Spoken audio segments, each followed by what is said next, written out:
I see, said the vampire, and slowly he walked across the room to the window. For a long time, he stood there, looking out at Divisadero Street. The boy could see the room more clearly now, a round table, some chairs, a mirror. He put his briefcase on the table and waited. "How much tape do you have, young man?" asked the vampire, turning to the boy. "Is there enough for the story of a life?" "Yes, if it's a good life. Sometimes I interview 3 or 4 people a night, if I'm lucky. But it should be a good story." "It's a good story," the vampire said. "I would like to tell you the story of my life." "I would really like to do that." "Great," said the boy. Quickly, he took out a small tape recorder from his briefcase and checked the batteries. "I really want to hear why you believe this, why you—" "No," said the vampire. "We can't begin like that. Is your equipment ready?" "Yes," said the boy. "Then sit down. I'll turn on the light." "But I thought that vampires didn't like light," said the boy. Then he stopped. The vampire was watching him. The boy couldn't see his face now, only the dark figure. He wanted to say something again, but he said nothing. And then the vampire walked to the table and turned on the light. The boy was shocked. "Dear God!" he whispered, looking at the vampire. The vampire was all white, like a marble statue, but his eyes were bright and green. The vampire smiled sadly and asked, "Do you see?" The boy's eyes moved slowly over the fine black coat he'd seen in the bar, the black silk tie, and the white shirt that was as white as the vampire's body. He stared at the vampire's black hair. "Now, do you still want the interview?" the vampire asked. The boy's mouth was open. He nodded and said, "Yes." The vampire sat down opposite him and said gently, "Don't be afraid. Just start the tape recorder. Believe me, I won't hurt you. I want this chance. It's more important to me than you can understand now." The boy was nervous, but he pressed the button and started the interview. "You weren't always a vampire, were you?" he began. "No," answered the vampire. "I was 25 when I became a vampire, and the year was 1791. The boy was shocked by the date, and then he asked, "How did it happen?" "There's a simple answer to that question, and I don't want to give simple answers," said the vampire. "I want to tell the real story. I've only told this story to one other person. And that was so long ago." "Yes, of course," the boy said quickly. "We were living in Louisiana then." We'd had 2 plantations on the Mississippi River near New Orleans.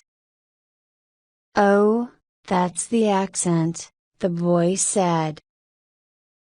For a moment, the vampire looked at him. "I have an accent?" he asked and began to laugh. "I noticed it in the bar when I met you," explained the boy. "It's all right," the vampire said. "I forget about it from time to time. But let me go on." "Please," said the boy. "I was talking about the plantations. Our life there was luxurious and simple, but we loved it," the vampire smiled. "Yes, we all loved it. All, except my brother Paul. I don't think that he ever complained, but I knew how he felt. My father was dead then, and I was head of the family, and I had to protect him from my mother and sister. They wanted to take him to New Orleans for parties, but he hated these things. He loved prayers and books about saints. Finally, I built him a little oratory where he spent most of the days. It was strange, really. He was so different from us, so different from everyone, and I was so ordinary. There was nothing special about me." The vampire smiled again. "Sometimes in the evening I went out to him and told him about my troubles, the difficulties I had with the slaves, or the weather. All the problems we had." He listened, making only some comments. "But when I left him, I had the feeling that he had solved everything for me. I thought that I would do anything to help him become a priest when the time came. Of course, I was wrong." The vampire stopped. For a moment, the boy only looked at him as if he could not find the right words. Didn't he want to be a priest?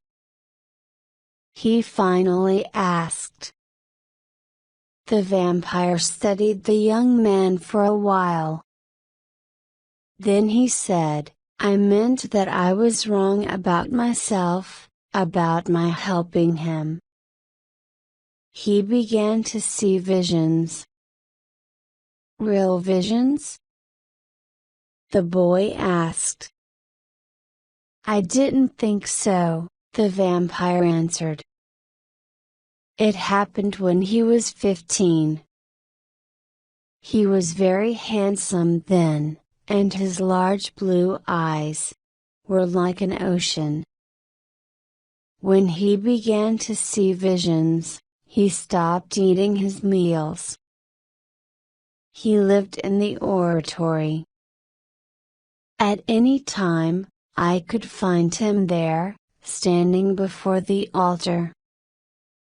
He stopped taking care of the candles or the altar cloths or the fallen leaves in the oratory.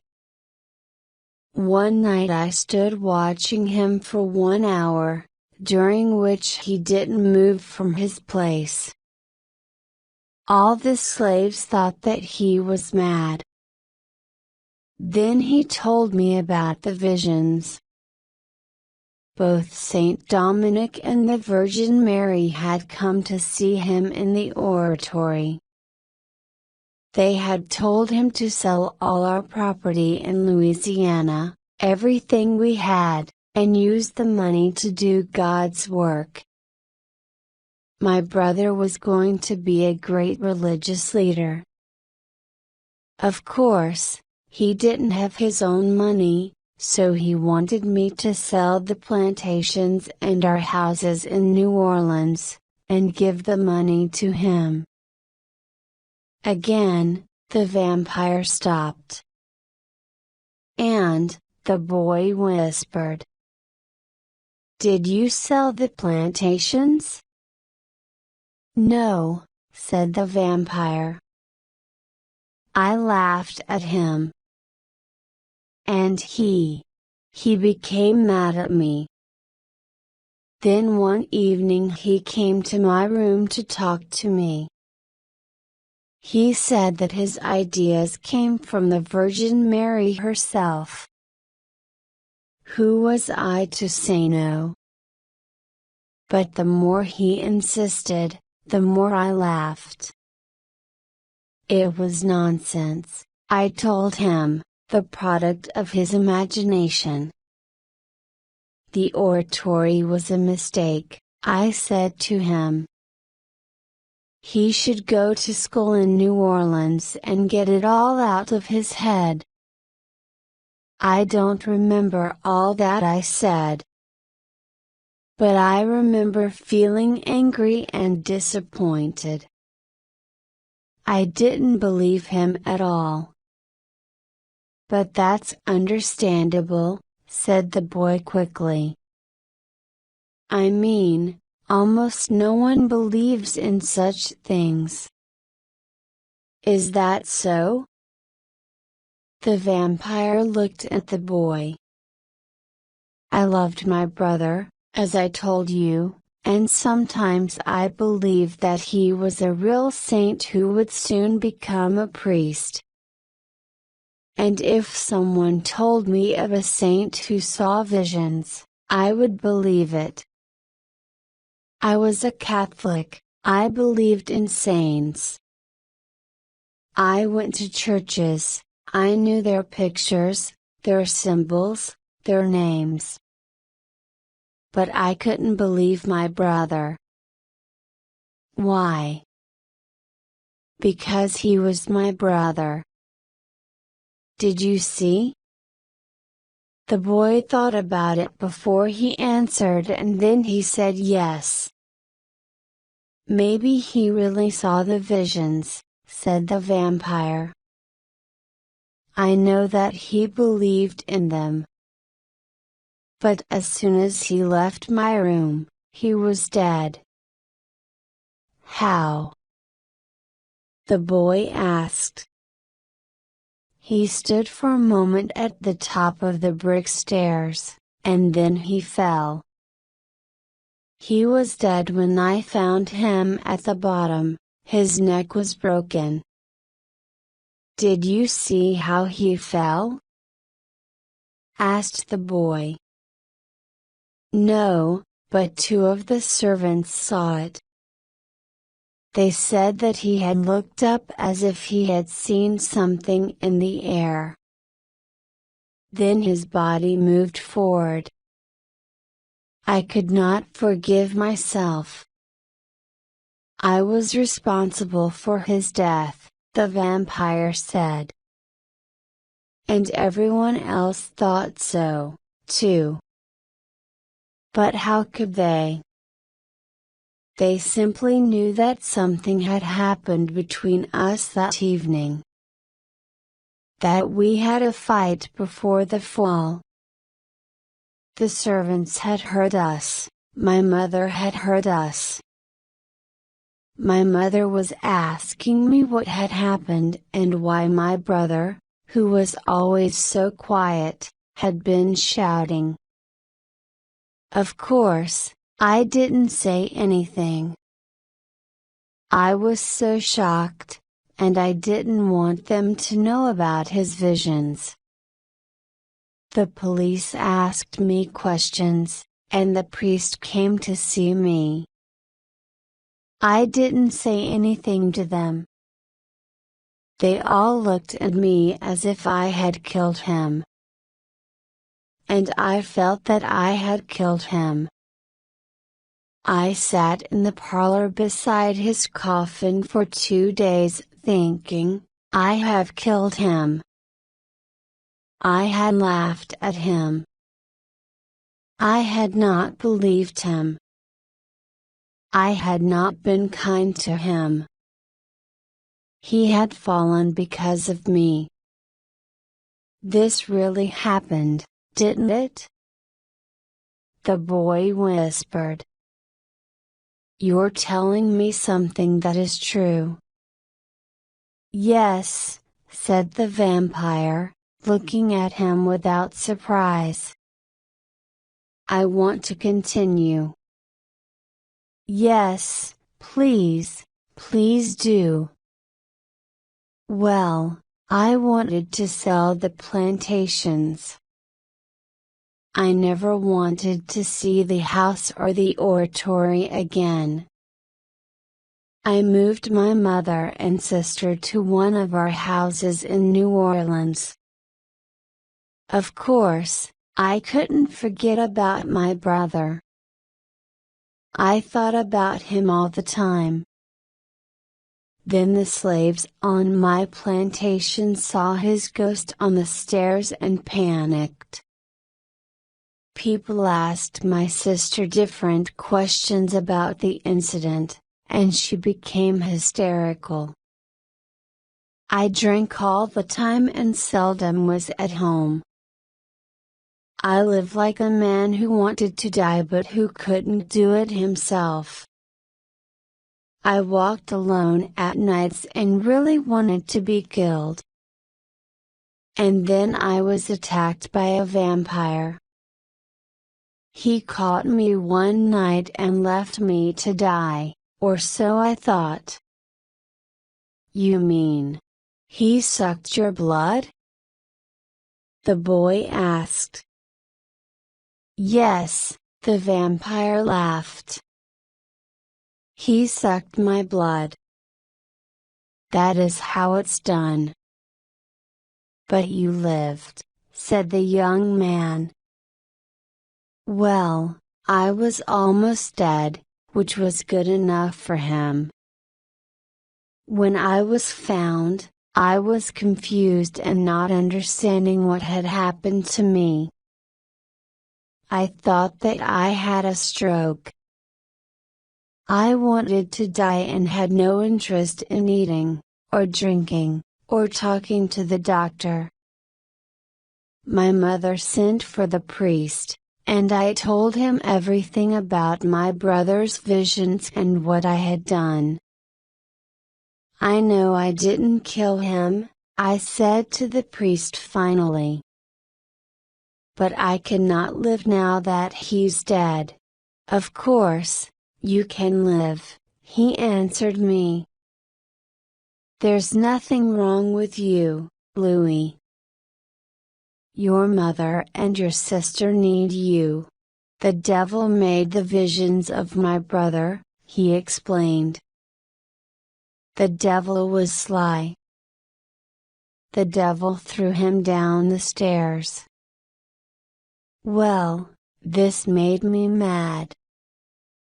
And I went wild, almost killing the priest. But your strength, the vampire? Asked the boy. I was out of my mind, the vampire explained. I did things I could not have done in perfect health. But what happened to you then? Asked the boy. The vampire laughed. Well, the vampire came back that night. You see, he wanted my plantation, Point du Lac.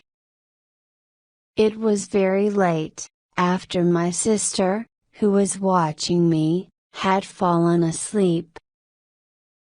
I can remember it as if it was yesterday. He came in from the yard, opening the doors without a sound, a tall man with blonde hair. My tired sister didn't wake up until the next morning. But then I had already changed. What was this change? asked the boy. The vampire sighed. At first I thought that he was another doctor. But when he stepped closer to my bed, I saw his face in the lamplight and understood that he was not an ordinary man at all. His gray eyes burned with fire, and his long white hands were not of a human being. The moment I saw him, all my sadness and wish to die were gone. When he talked to me about his life and about what I might become, I saw my real gods. The gods of most people: food, drink, and calmness. The boy was confused and amazed. "And so you decided to become a vampire?" he asked. The vampire was quiet for a moment. Decided? It is not the right word. It was not inevitable, but I can't say that I decided. It seemed to me that no other decision was possible for me then. That morning, when I was not yet a vampire, I saw my last sunrise. The vampire was looking out the window again. After that I lay in my bed, thinking about all the things the vampire had told me, and then I said goodbye to the sunrise and went out to become a vampire. Do you miss the sunrises? The boy asked. Not really, said the vampire. There are so many other things.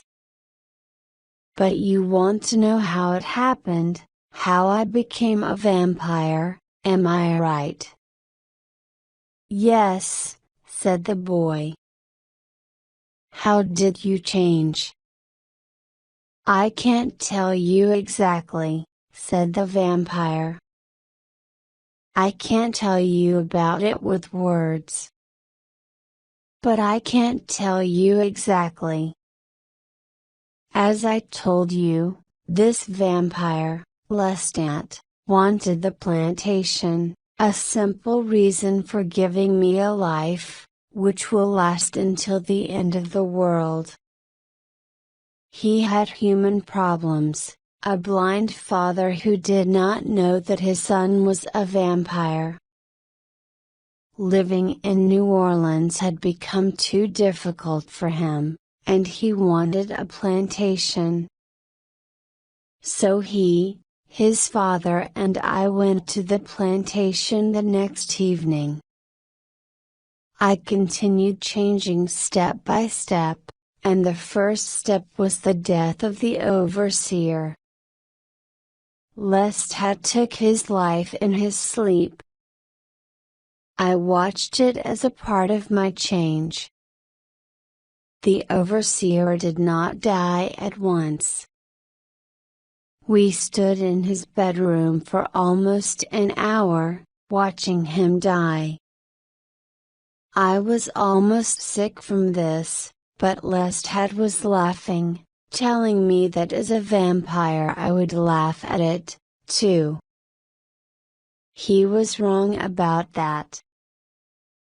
I never laugh at death. On the way home I began saying, I want to die. This is unbearable. Now I am a killer. I can't live. Kill me. Let me go and die. But Lestat only laughed at me. But could he really let you go? Asked the boy. I don't know. Knowing Lestat now, I think that he would have killed me. But this was what I wanted and not he, you see. It didn't matter. No, this was what I thought I wanted. so that night we went back to my plantation. The house had been emptying for months now. Suddenly, when we were standing on the stairs, he grabbed me.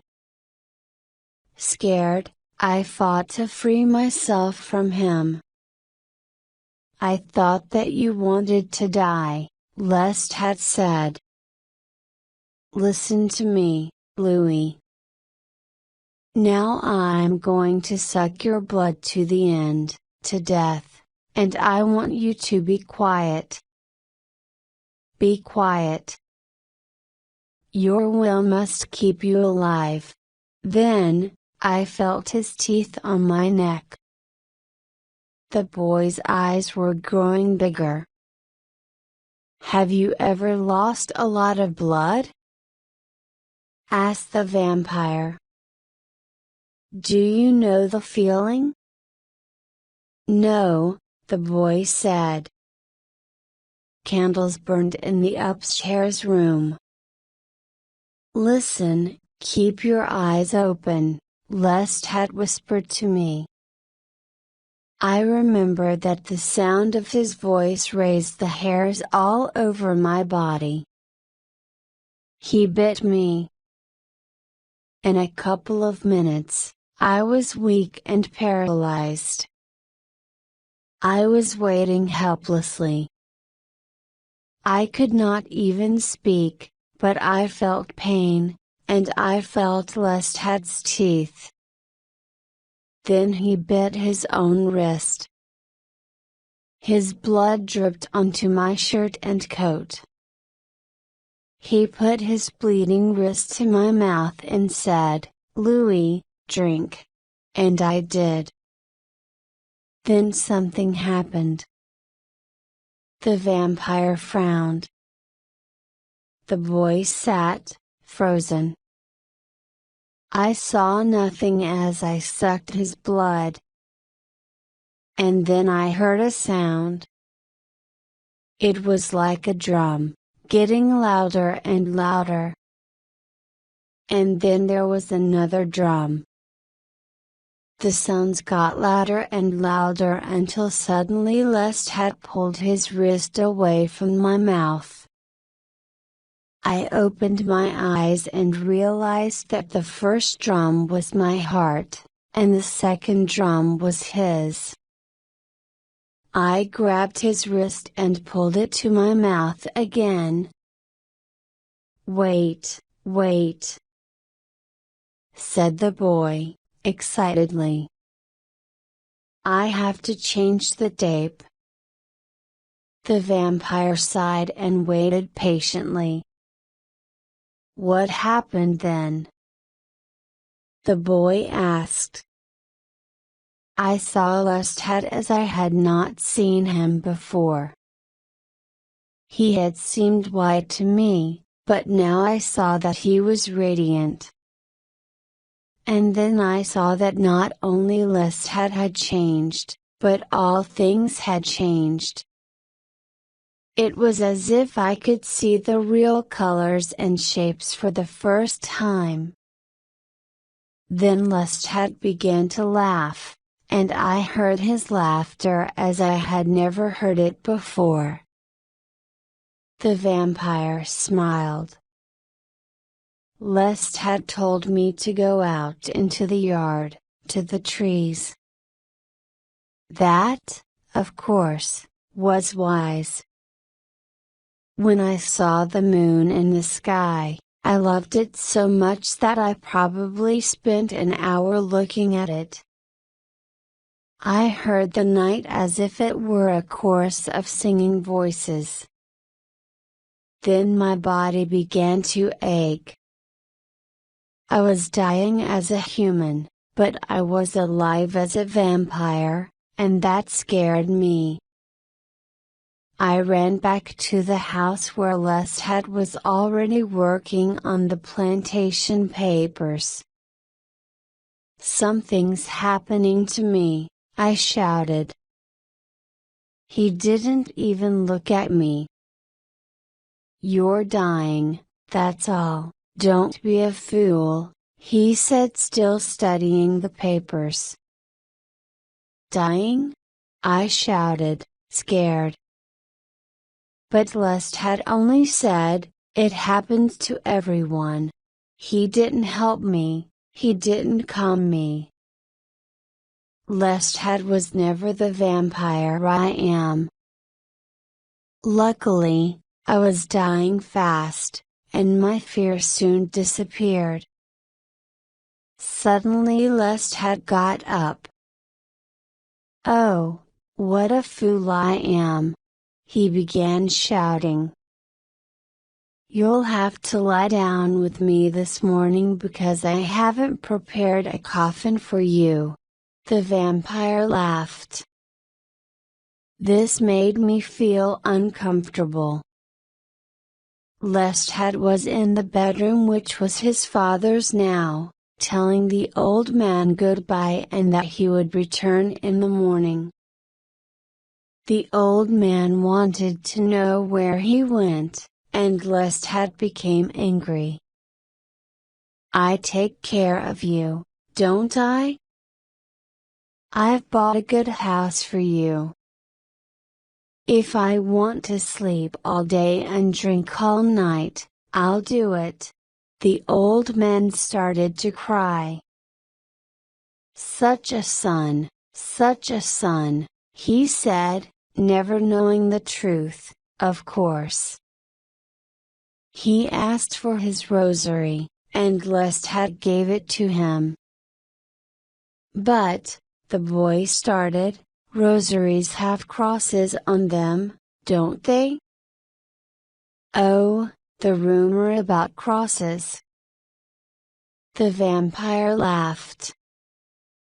Do you mean that vampires are afraid of crosses? Yes, I thought so, said the boy. Nonsense, my friend, nonsense. And what about the keyholes? Can you go through them? I wish I could, laughed the vampire. And what about stakes through the heart? Asked the boy. The same, said the vampire. Nonsense. So, what happened then? The boy asked. Did you get into the coffin? The vampire continued the story. I had no choice. I asked Lestat to let me stay in the closet, but he laughed. Don't you know what you are now? He said angrily. It's almost dawn. I should let you die. You will die, you know. The sun will destroy the blood that I've given you. Now, I'm getting into the coffin, and you should do, too, if you know what's good for you. And I did. He shut the lid. Then I asked him if I was completely dead. No, you're not, he said. You should be dead by tonight.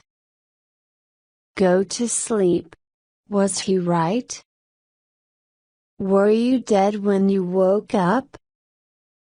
Yes, changed, I'd say. I was alive, but my body was dead. It took some time before all the fluids that the body didn't need were gone from it. But then my body was dead.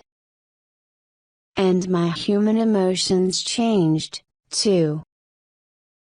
The first thing I understood, while Lestat and I were getting another coffin from a mortuary, was that I did not like Lestat at all. There was no reason. You probably cannot understand. Before I died, Lestat had been the most exciting person for me, but then he lost his charm. His constant talking was boring. I wasn't like him then, and I learned that on the night of my first kill. The vampire quickly reached across the table and touched the boy's hand. "Oh, my!" cried the boy. "Your arm is really long. You reach so far without moving." "No," said the vampire. "I moved forward too fast for you to see. It was an illusion."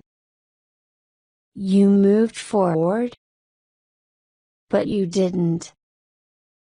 You were sitting as you are now."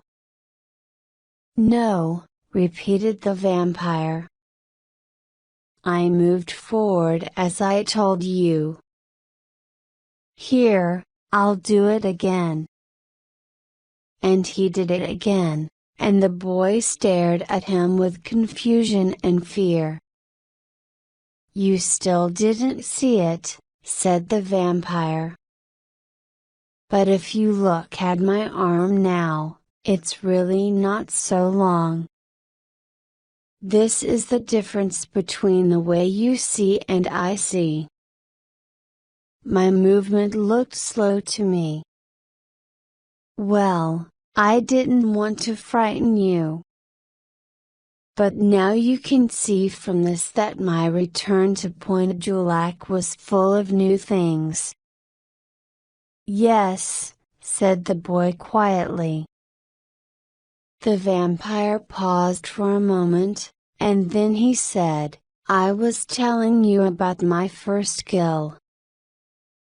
I should say, first, that the plantation was in chaos. The overseer's body was found, and then the blind old man was found in the house. Everyone thought that I was in New Orleans, but no one could find me in the city. My sister had called the police, and some of them were at Point Julac when I arrived. It was already quite dark, so the police did not really see me with my changed body. I talked to them outside the plantation house and did not go inside. I explained that I'd been to Point Julac the night before, and the blind old man was my guest, but I had not seen the overseer. After that, I had the problem of the plantation itself. My slaves were all confused, and no work had been done. Now we had no overseer, but I had some very smart slaves who could do his job. So I gave the management of things to them and even the overseer's house.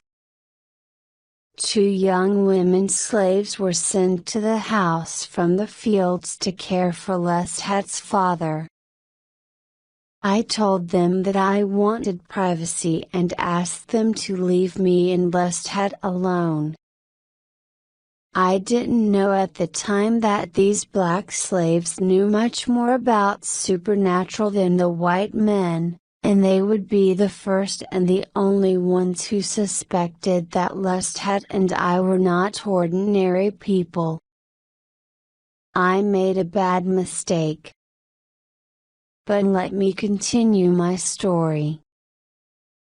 I was going to tell you about my first kill. Was it difficult? Asked the boy. I should have never started with a human.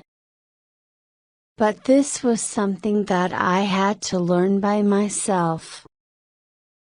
After the police had gone, Lestat and I went into the swamps.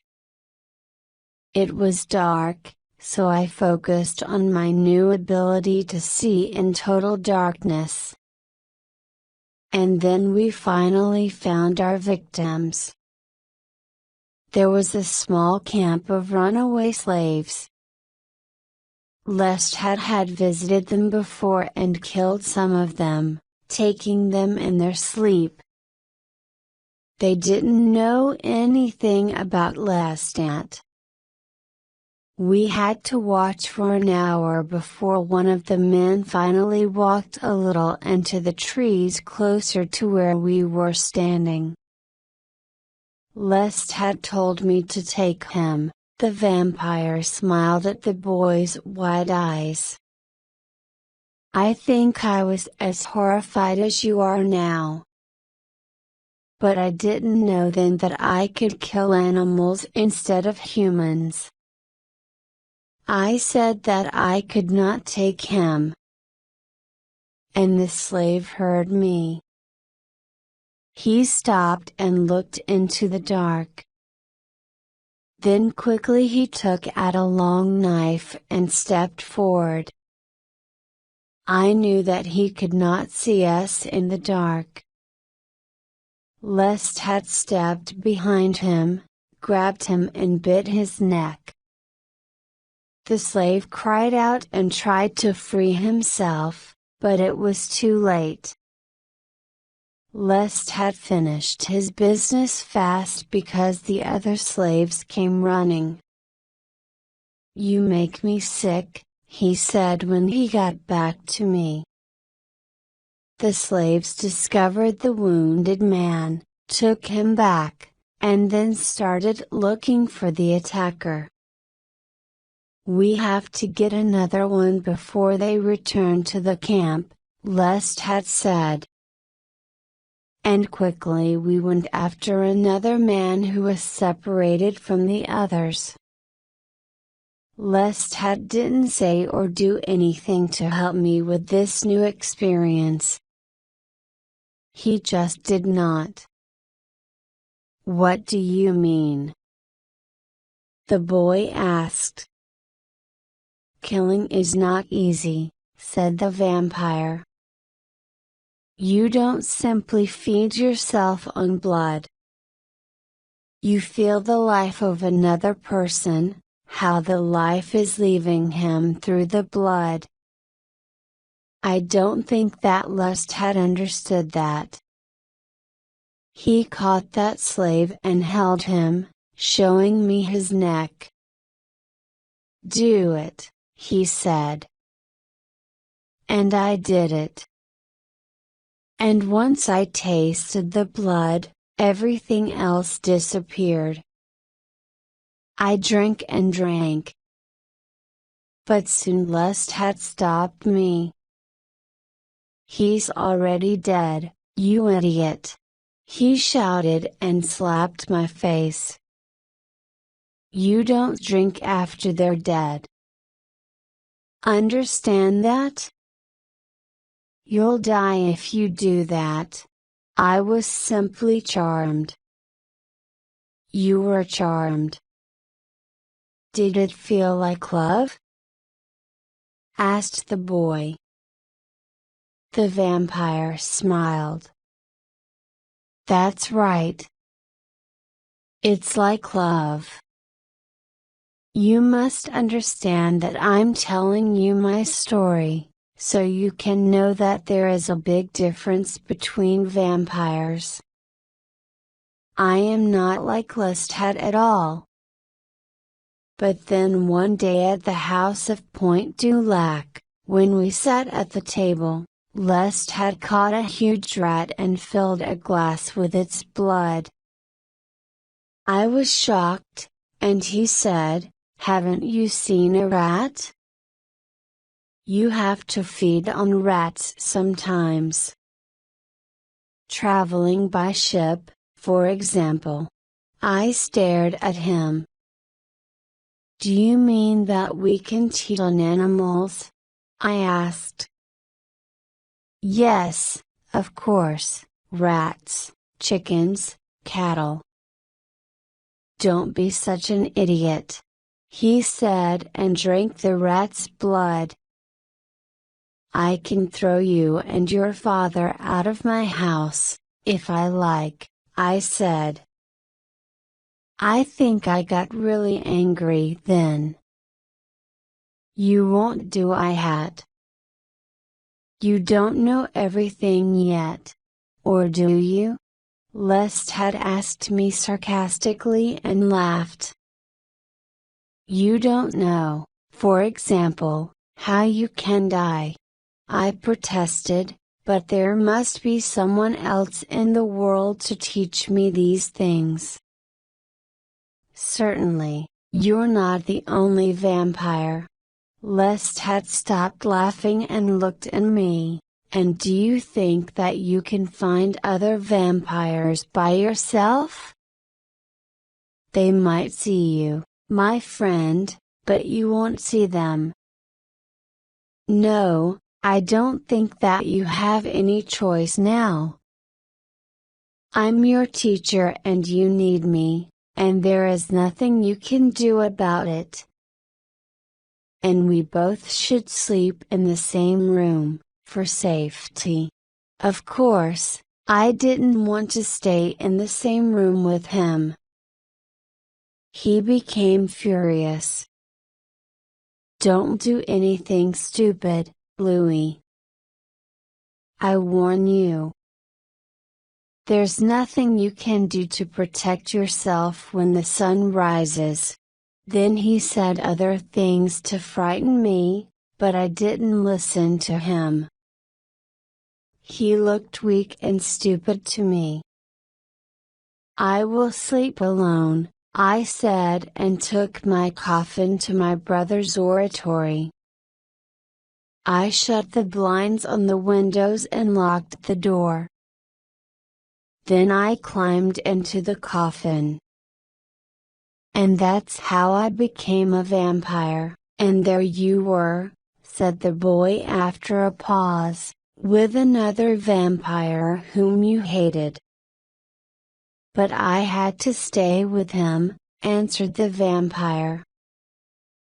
As I've told you, there was so much that I didn't know, and I had to know, and only he could tell me. But in fact, the things that he taught me were practical.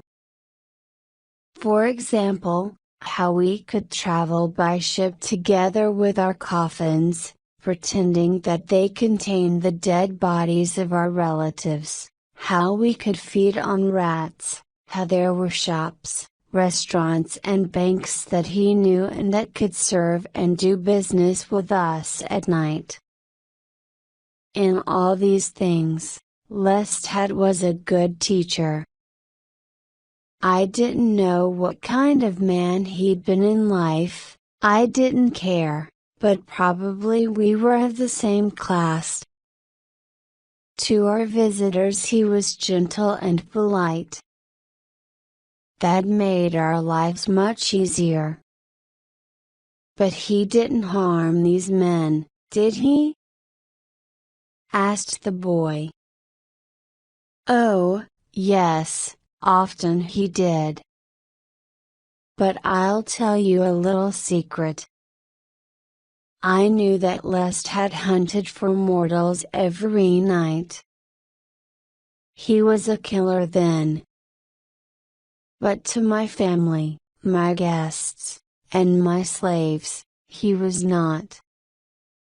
He also took care of his father, but sometimes he treated the blind old man badly. Don't I take enough care of you? Lestat shouted at him. Stop asking me about going to church or to your old friends. Your old friends are all dead. Why don't you die and leave me in peace? The old man cried softly. He would have been quite happy on his little farm forever.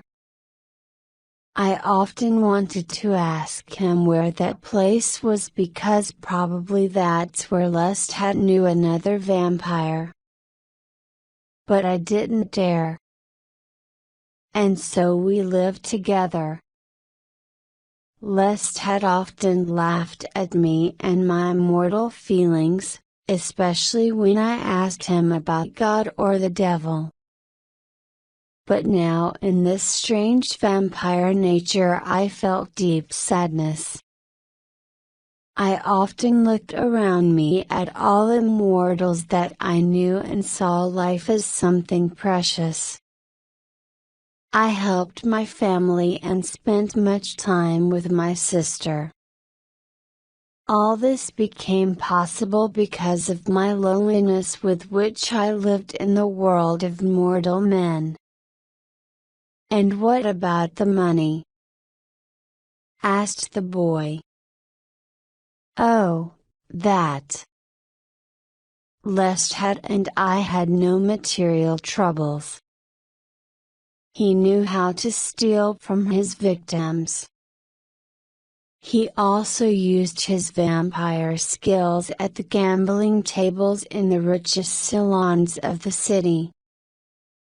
So he could always get money, and I could invest it.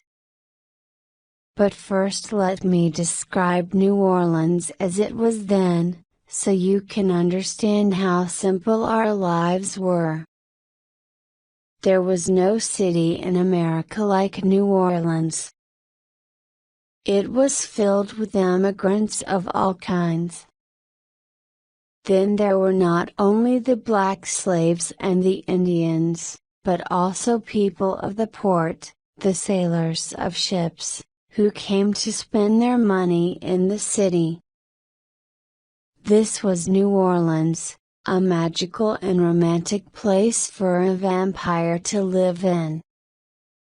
A city in which a vampire will never be noticed. The vampire looked sad. The boy sighed quietly. What was it? The vampire asked after a while. Oh, yes, the money. Lestat and I had to make money. But I'll come to that in a moment. Let me tell you first how we fed. I killed animals, and Lestat killed humans all the time, sometimes 2 or 3 a night, sometimes more. He drank from one and then went to another. A young girl was his favorite food, but his favorite trophy was a young man. A young man like you, especially. Me? The boy whispered. Yes, the vampire continued, as if he hadn't seen the boy's fear. Both of us were hunting every night, Lestat for slaves and I for animals. Were you killing only animals? Yes. But I'll come to that later. And he was just a killer then, the boy said. Number. Soon I saw what it meant to him to be a vampire. It meant revenge. Revenge against life. Every time he took a life, it was revenge. Nothing mattered to him. He hated everyone. He envied the mortals. Did he continue living at Point du Lac? Yes. I wasn't sure if he told me all that I needed to know. And great pretense was needed. For my sister's wedding, I pretended that I had malaria, and something like that happened to me on the day of my mother's funeral, too. Every night Lestat and I sat down to dinner with the old man and made nice noises with our knives and forks. I faked headaches to meet with my sister in a dark bedroom to give her and her husband a lot of money to invest for us all. Luckily, her husband was an idiot, and these things went well. But soon we began to have our problems with the slaves. They were suspicious. As I said, Lest had killed anyone he liked. So, there was always some talk of mysterious deaths, which I heard one evening when I was playing a shadow at the slave cabins. Now, let me explain first something about these slaves. Our slaves were Africans. They were very black and very foreign. They made jewelry of animal bones, they spoke their African languages and sang their exotic and strange African songs. They were superstitious and had their own secrets and traditions. They had no fear.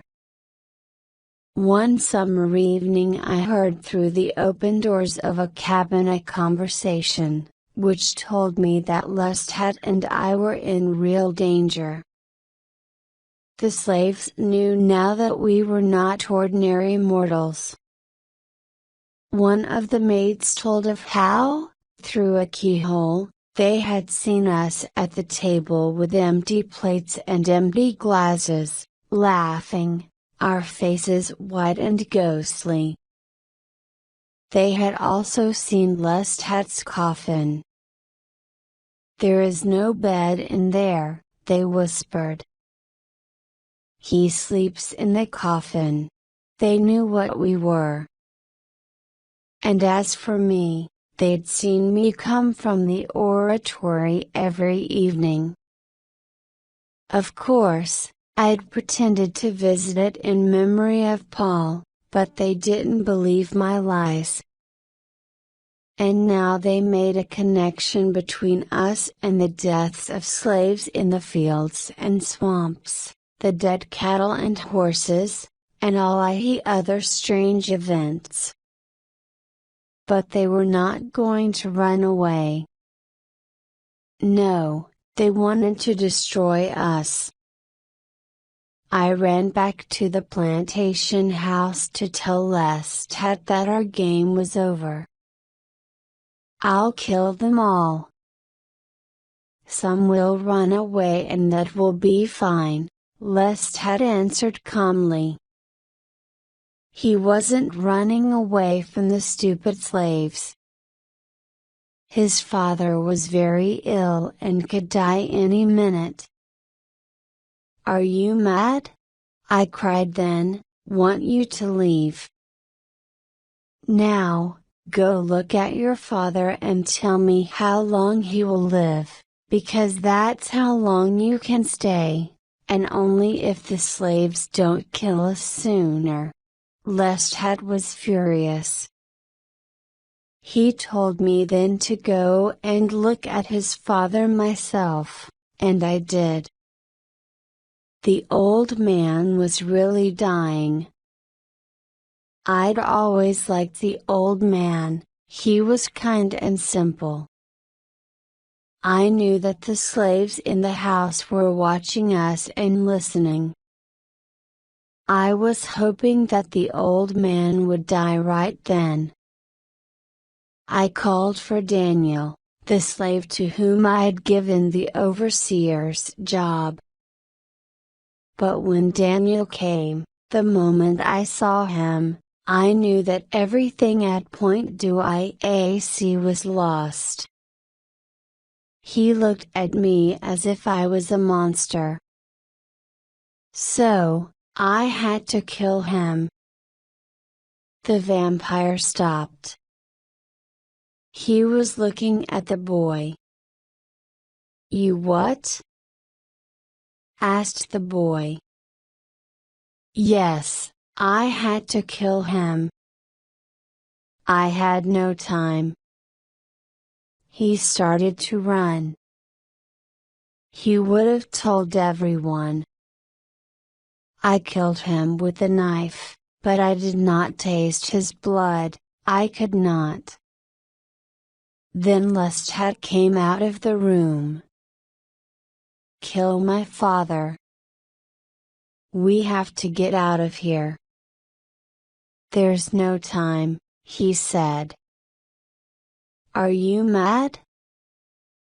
"He's your father," I answered. "I know that he's my father," said Lestat. "That's why you have to kill him." "I can't kill him. If I could, I would have done it a long time ago.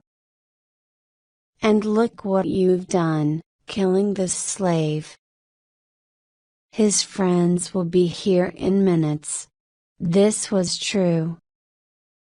Lestat was right. I could hear the slaves gathering outside. I left Lestat, went into his father's bedroom, and shut the door. The old man never knew what happened. He never woke up. I knew then that I had had enough of Point Julak and Lestat and all. The slaves were coming now. I decided to burn the house, and that's what I did. Lestat thought that I was mad.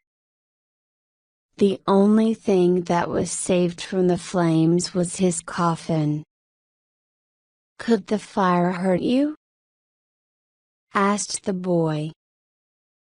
"Of course," said the vampire. "Did you go back to the oratory? Was it safe?" "Number. Not at all. The slaves were running around." "But what about Lestat?" The vampire sighed. "Lestat wanted to go to New Orleans, but we needed a carriage and horses to take our coffins there. At first, we hid at another plantation house nearby. I knew the owner, a very nice lady named Babette, whom I liked, but whom I never told my real story." "Oh, I see that you want to ask me a question." The vampire stopped. "Oh, no," said the boy shyly.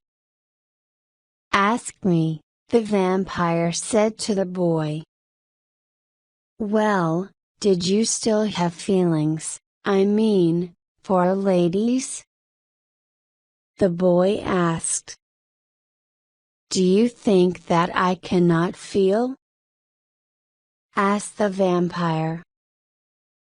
"Or you mean love?" "It is a good question. I feel love, and I felt some love for Babette, but it was not the greatest love I've ever felt. Anyway, she gave me and Lestat a dark room for the day.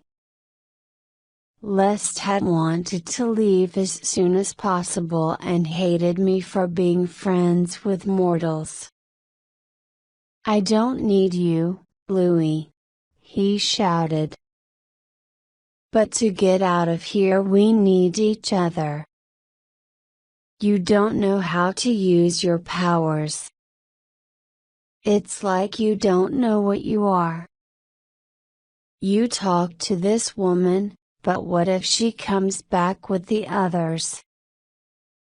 Then what? Then be ready to kill.' The vampire stopped. He was lost in his thoughts, his memory. Then he turned towards the boy and studied him. The boy looked into the vampire's eyes. 'Is this what you wanted?' the vampire whispered. 'Is this what you wanted to hear?' He moved the chair back, got up, and walked to the window. The boy sat quietly, and his eyes were wide. You don't answer me because I'm not giving you what you want, am I? You wanted an interview. Something to play on the radio. I had doesn't matter. I'll throw the tapes away if you want. He boy stood up.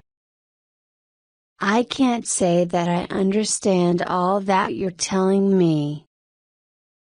He took a step towards the vampire. The vampire turned his head slowly, looked at the boy and smiled. His face was calm, and the boy suddenly felt uncomfortable.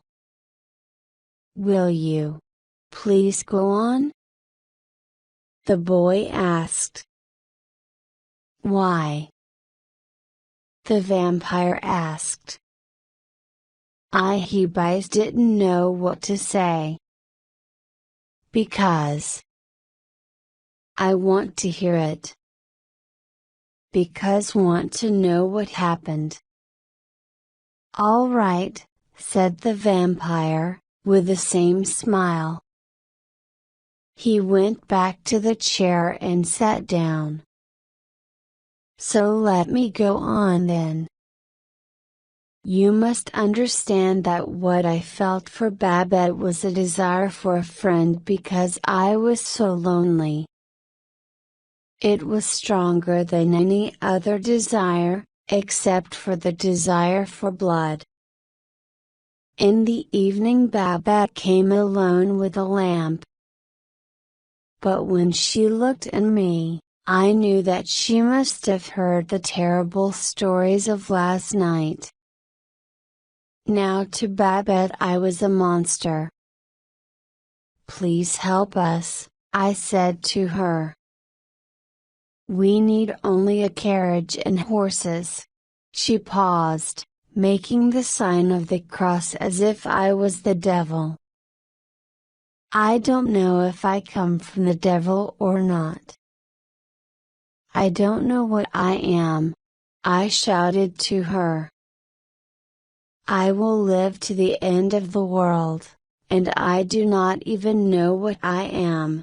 Suddenly Lestat was behind her. He grabbed her wrist, and she screamed and dropped the lamp. Lestat pulled her towards the open door. Get us the carriage, he said to her. Get it now, and the horses. I ran after him, grabbed him by the neck and pulled him backwards. He let Babette go.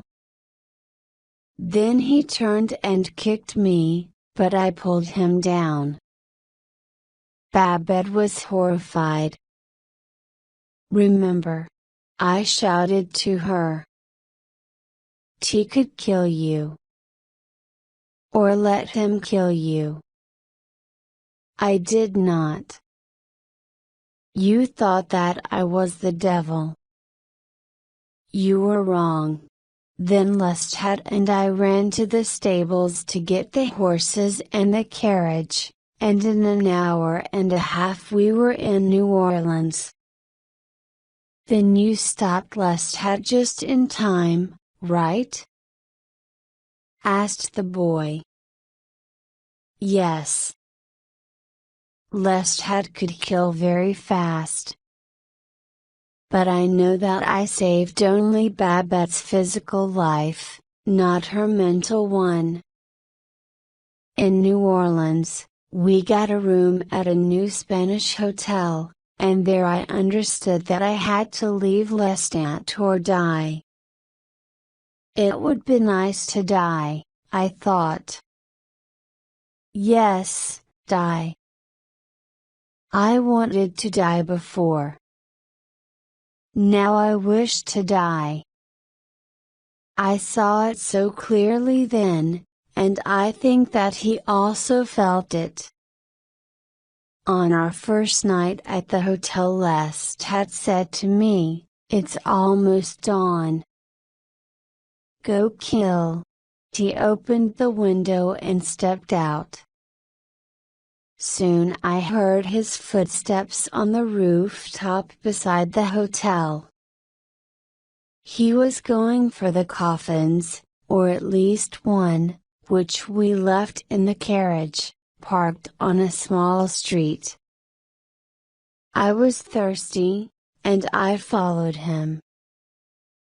I needed to feed. I've already told you that I did not kill people then. I walked on the rooftops, looking for rats. But why? Was it a moral decision for you? Yes, it was moral. Because all the decisions are moral, really. I don't understand, said the boy. I believe that I killed animals for moral reasons only.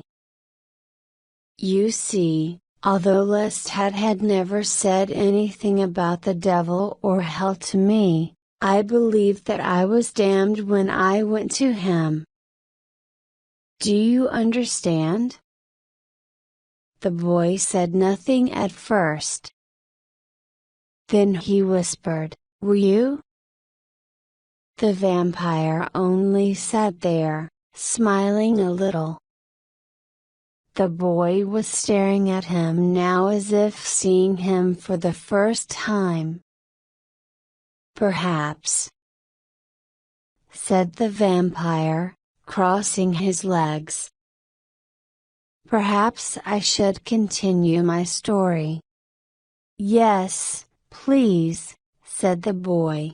I went into the street after Lestat and walked and walked. The streets were dirty then, not like the city of today. I was still thinking. Am I damned?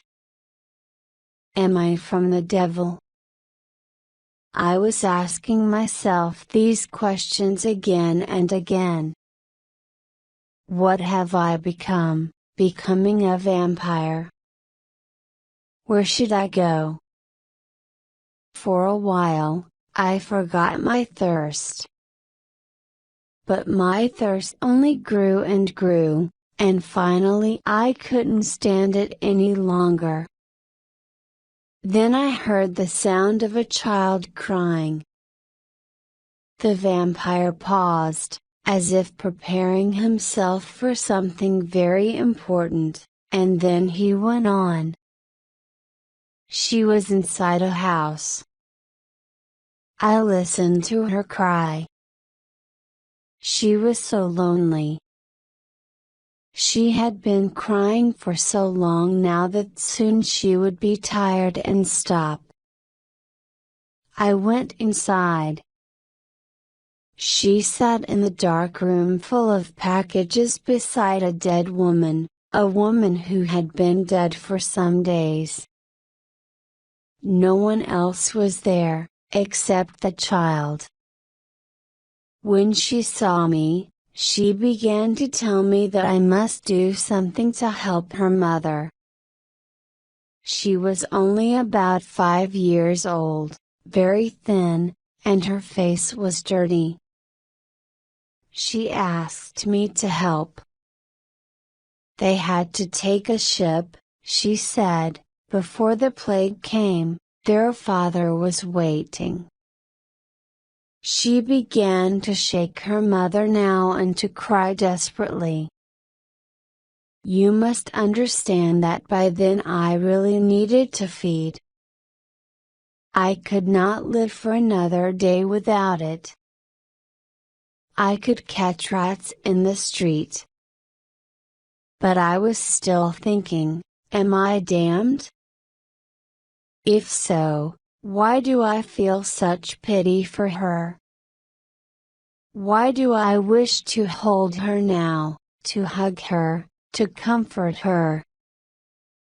Why? If I am damned, I must want to kill her, I must want to make my food. I must hate her. and when I thought of this, I saw Babette's face, and I saw Lestat in my mind and hated him, and I felt damned. So I bent down, bit into her small neck and whispered, "It's only for a moment, and then there'll be no pain." I heard her heart, the heart of the child, beating, not wanting to die, crying, "I will not die, I will not die, I cannot die, I cannot die." When it was done, I put the child down. She lay there like a doll. But when I turned to go away, I saw Lestat in the window. He was laughing at me. "Louis, Louis," he said. "Look at you, Louis." Then he got into the room, grabbed the mother's dead body from the bed and started singing and dancing with her. "Good God!" whispered the boy. "Yes, I thought so, too," said the vampire. Finally, he threw her body down. I jumped out of the window and ran down the street, and he was running after me. "Are you afraid of me, Louis?" he shouted. "Are you afraid? The child's alive, Louis, you left her alive. Shall I go back and make her a vampire? We could use her, Louis, and think of all the pretty dresses we could buy for her." "Louis, wait. I'll go back for her if you say." And so he ran after me all the way back to the hotel, across the rooftops. I locked myself in the room. I was out of my mind. How I hated Lestat. I walked round and round the room looking for some way to kill him. He broke the glass and got in. We fought like we'd never fought before, and I lost. I was lying on the floor then, and he was standing over me. "You're a fool, Louis," he said. His voice was calm, so calm.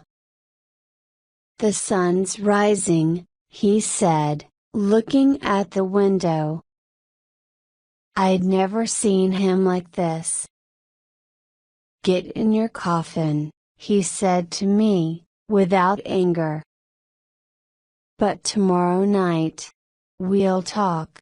"Did he want your money or your houses?" asked the boy. "Or was he afraid to be alone if you left him?" It was possible. I even thought that Lestat wanted to kill me. He was stronger than me, and he knew all the things, as I've said. But how could he kill you? Not with the sunlight, of course. This is true, but he could lock or nail my coffin and then burn it. I sometimes saw it in my dreams. "So, you dream?" said the boy. "Often," said the vampire. "I wish sometimes that I did not, because most of my dreams are nightmares. But when I woke up that evening, I saw that there were two women in our parlor. Lestat was sitting on the couch with one of them and kissing her. She was very drunk and very beautiful.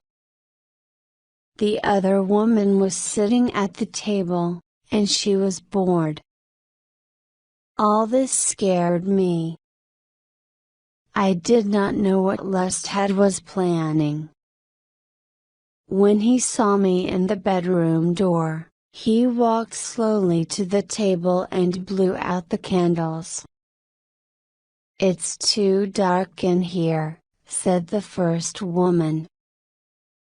Lestat first kissed and then bit the woman sitting at the table. He did it so carefully that the other woman didn't even notice anything. "Your friend had too much wine," he said, soon returning to the first woman. "I can warm your cold skin better than she can," she said and kissed Lestat. But he'd planned other things. "Didn't the blood warm him?" asked the boy. "Oh, yes," said the vampire. "After killing, a vampire is as warm as you are now."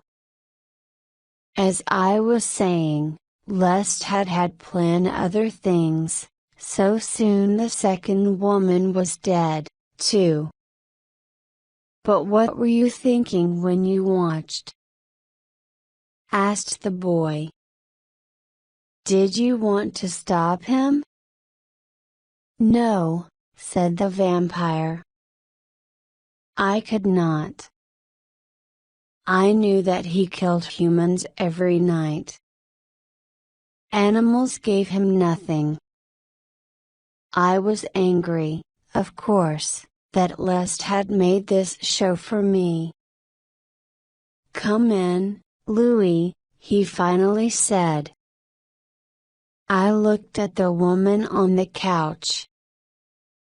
I was not sure if she was dead.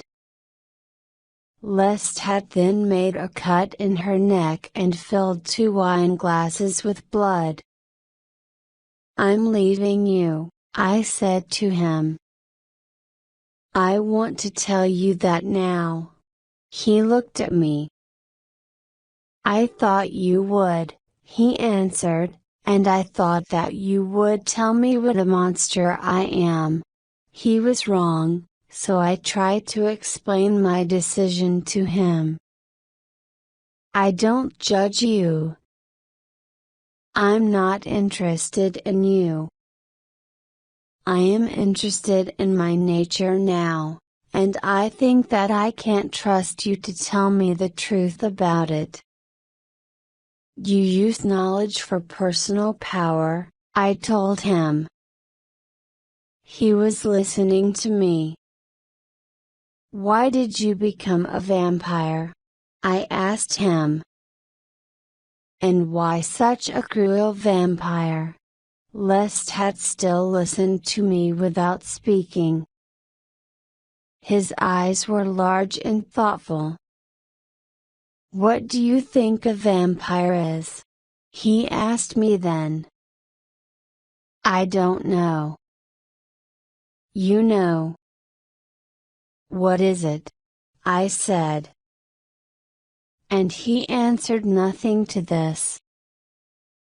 Then I said, "I know that after leaving you, I'll try to find out.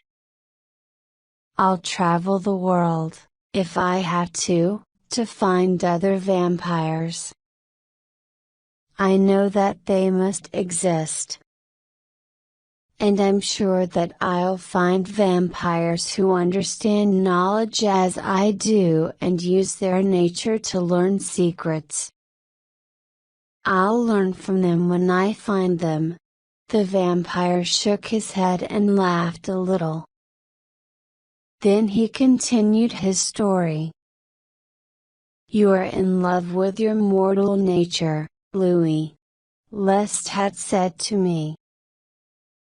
"And in your romance with mortal life, you're dead to your vampire nature." I disagreed. "All that you say is true," he continued, drinking blood from his glass. "You're an intellectual. But I'm not stupid either, and you must listen to me because you are in danger. You do not know your vampire nature. Babette, than this little girl with her dead mother. You cannot, as a man, go back, asking for love and care. You cannot go back to the world of human warmth. I knew that, of course. But what is our nature? If I can feed on the blood of animals, why should I go through the world, bringing death to people? Lest had finished the glass now. Will it bring you happiness? He asked me. Let's imagine that you meet someone understanding, like Babette, what then?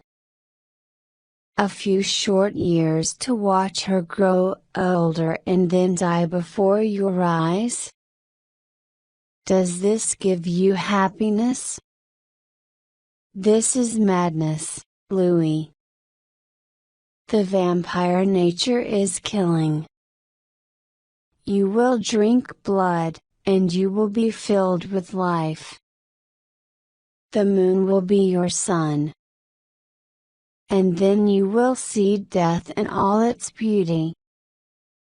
Don't you understand that, Louis?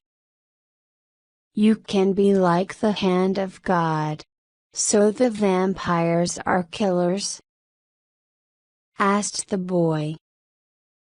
Well, that is how he saw it. He'd never spoken like this to me before. Of course, I protested. But he continued. You want to find other vampires? Vampires are killers. They don't want you or your philosophy.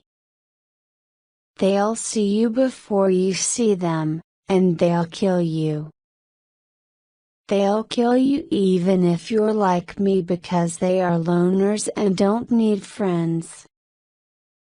They have their own territory, and if you find some of them together, it will be for safety only, and one will be the slave of the other, like you or of me. I realized then that he was right, and all this time I'd been his slave. But why do you do cruel things, Lestat? I asked him. I like it, he said. I enjoy it. He looked at me. I don't say that you have to enjoy it. Kill people fast, if you wish, but do it. Learn that you're a killer. I saw you last night with that child. You're a vampire, the same as I am. He told me that peace would come to me if I killed and drank blood every night of my life. There is nothing else.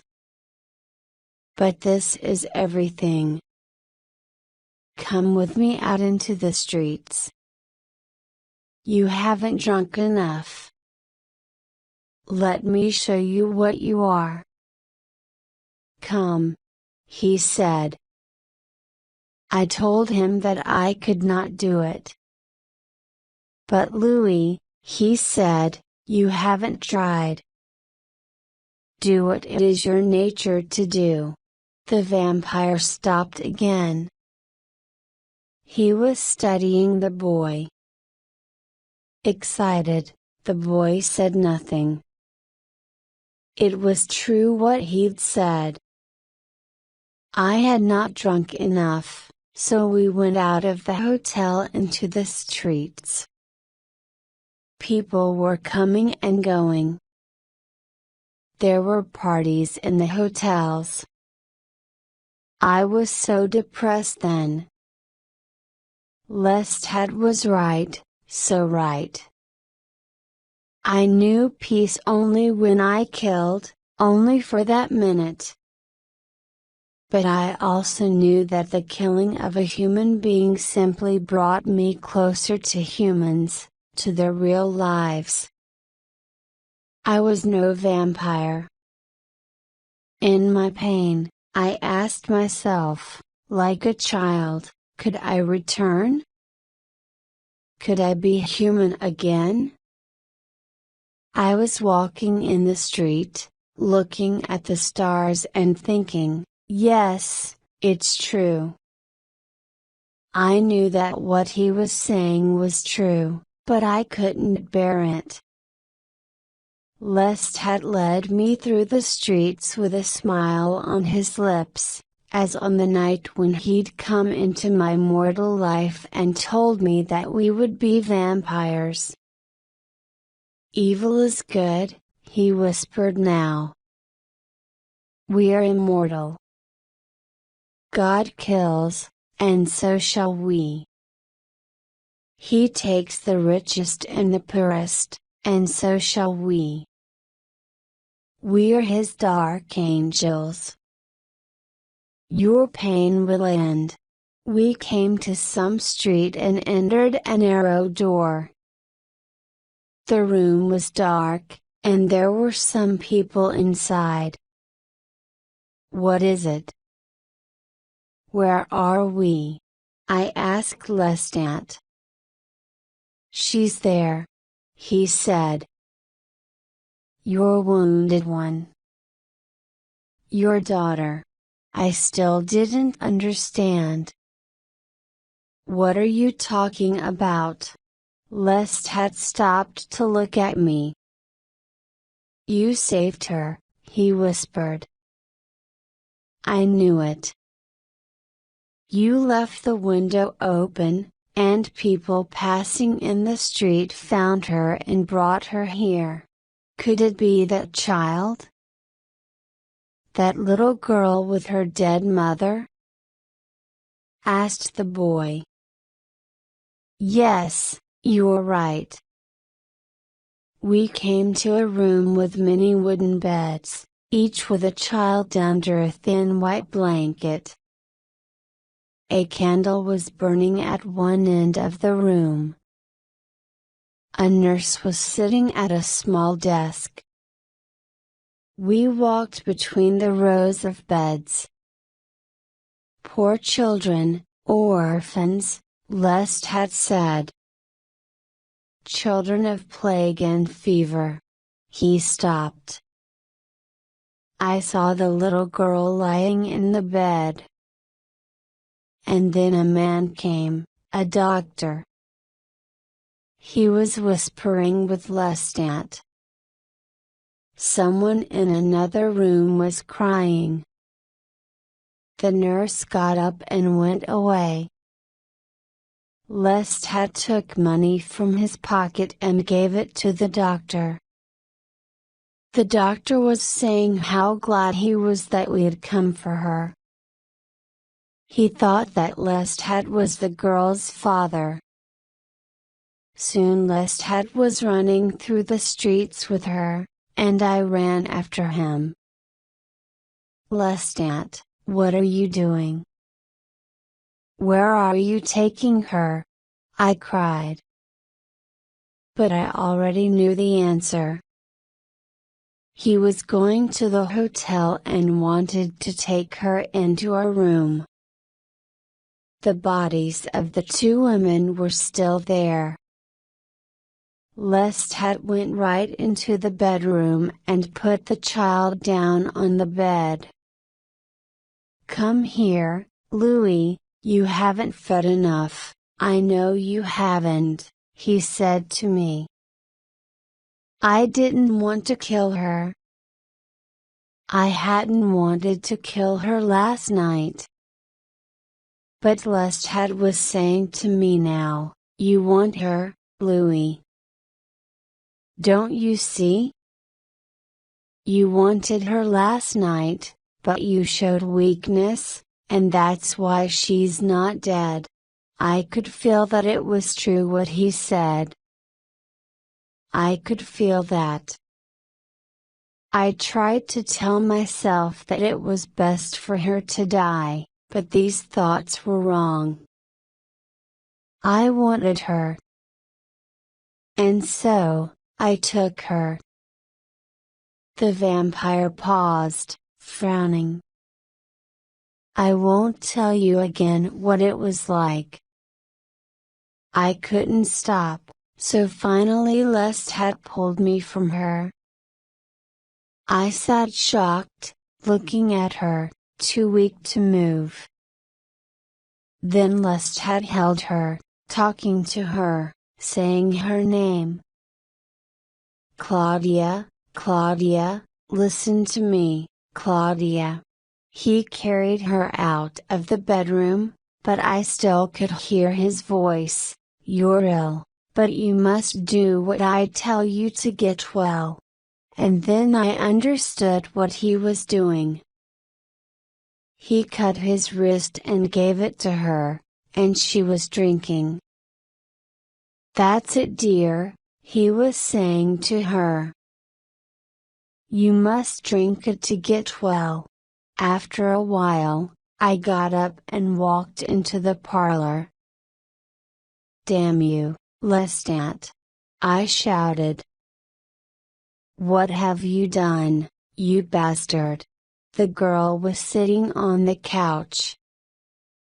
I stared at her. She was filled with life now, all beautiful, white and shining, like an angel. She was looking at Lestat. Where is Mama? Asked the child.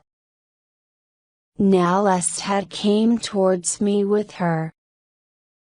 She's our daughter, he said to me.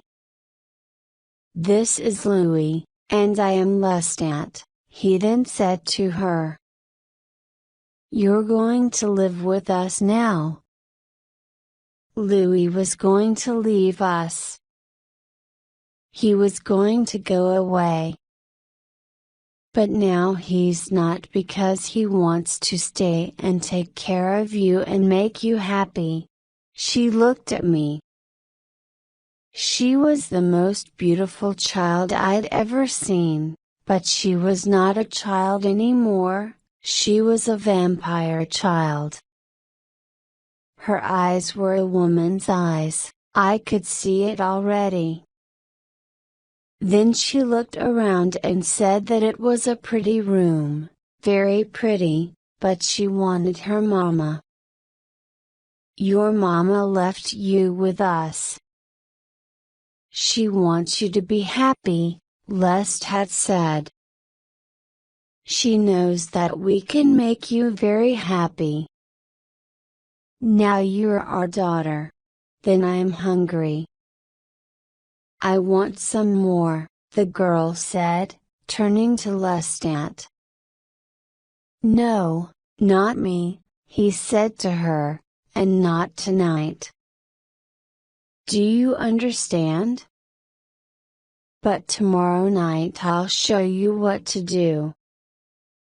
Just remember, you must never drink after the heart stops or you'll be sick again, sick to death. Do you understand? Then Lestat looked at me and smiled. The vampire stopped. At first, the boy said nothing. A child vampire. He whispered finally. The vampire was looking at the tape recorder. Then the boy saw that the tape was almost out. Quickly, he opened his briefcase, took out a new cassette, and put it into place. He looked at the vampire and pressed the record button. The vampire's face looked tired, but he asked calmly, "Are we ready to go on?" The boy nodded. Did Lestat do this to the little girl just to keep you with him? He asked. That is difficult to say. Keeping me with him was surely one of the reasons. Or maybe it was revenge. Revenge? You speak of him as if he were dead. Is he dead? Asked the boy. I don't know, said the vampire. Maybe. But I'll come to that. We were talking about Claudia, weren't we? I want to go on. Oh, please go on. The boy looked at his watch. The vampire smiled at the boy. The boy's face changed. Are you still afraid of me? Asked the vampire. The boy said nothing. Don't be, said the vampire. Shall we go on, please, said the boy. Well, the vampire began, our life changed with Mademoiselle Claudia, as you can imagine. At first, I thought only about protecting her from Lestat. I took her into my coffin every morning and would not let her go with him, if possible. This was what Lestat wanted, to keep me there. I was afraid of running away alone, but I couldn't even think about running away with Claudia. She was a child. She needed care. And she wasn't like Lestat or me at all. She was a little child but also a cruel killer. Lestat told her that we killed to live and that we could never die. Quiet and beautiful, she played with her dolls. Quiet and beautiful, she killed. I, too, now fed on strangers. Plague was in the city, and it was easy to find victims. We now lived in one of my new townhouses, in a flat above a tailor's shop. It was much safer than Point du Lac. Lestat had bought many expensive things for himself and Claudia, but I did not need the luxury. The walls in Claudia's room were painted with a magical forest and golden birds. Dressmakers came to our flat to dress Claudia in the best of children's fashion. You can say that Lestat had played with her as if she were a doll with beautiful golden hair. In the evenings the three of us often went to the new opera house or the Theatre d'Orleans. And all this time I was teaching Claudia. I gave her books and taught her poetry. Soon she played her own songs on the piano. Years passed, and then strange things began to happen. She was still a quiet child, but I sometimes found her reading Aristotle or a new novel. Claudia was a mystery. I couldn't tell what she knew or did not know. And I sometimes watched how she killed.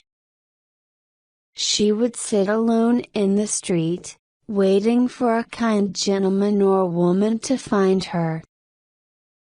Like a child, she would ask for help, and as they carried her in their arms, she would bite them. But when that was done, she was my friend and my pupil again. Father and daughter. Lestat did not envy, but he only smiled, waiting for her to come back to him. Then he took her into the street for the hunt, the kill. Years and years and years passed. And only years later I understood the fact about Claudia, about her body. Her body? The boy asked. Yes, her body. You see, she could never grow up, the vampire explained. She was a toy, a doll, a child forever. Just as I am the young man that I was when I died. And Lestat. The same. But her mind was a vampire's mind. Her eyes were adult eyes, not innocent at all, and her voice sometimes sounded like a woman's voice. Doll, doll, I called her. That's what she was. A magic doll. She wanted her own coffin now, which made me sad. For so many years, I slept with her as if she were a part of me. One day she ran to me, saying, I don't want it if it hurts you. I'll stay with you always. We ordered a coffin for her, and it stood in our bedroom. But she did not sleep in it. She slept with me. There were other changes in her, too. She killed mostly women and children now. These things Lest had told me, laughing.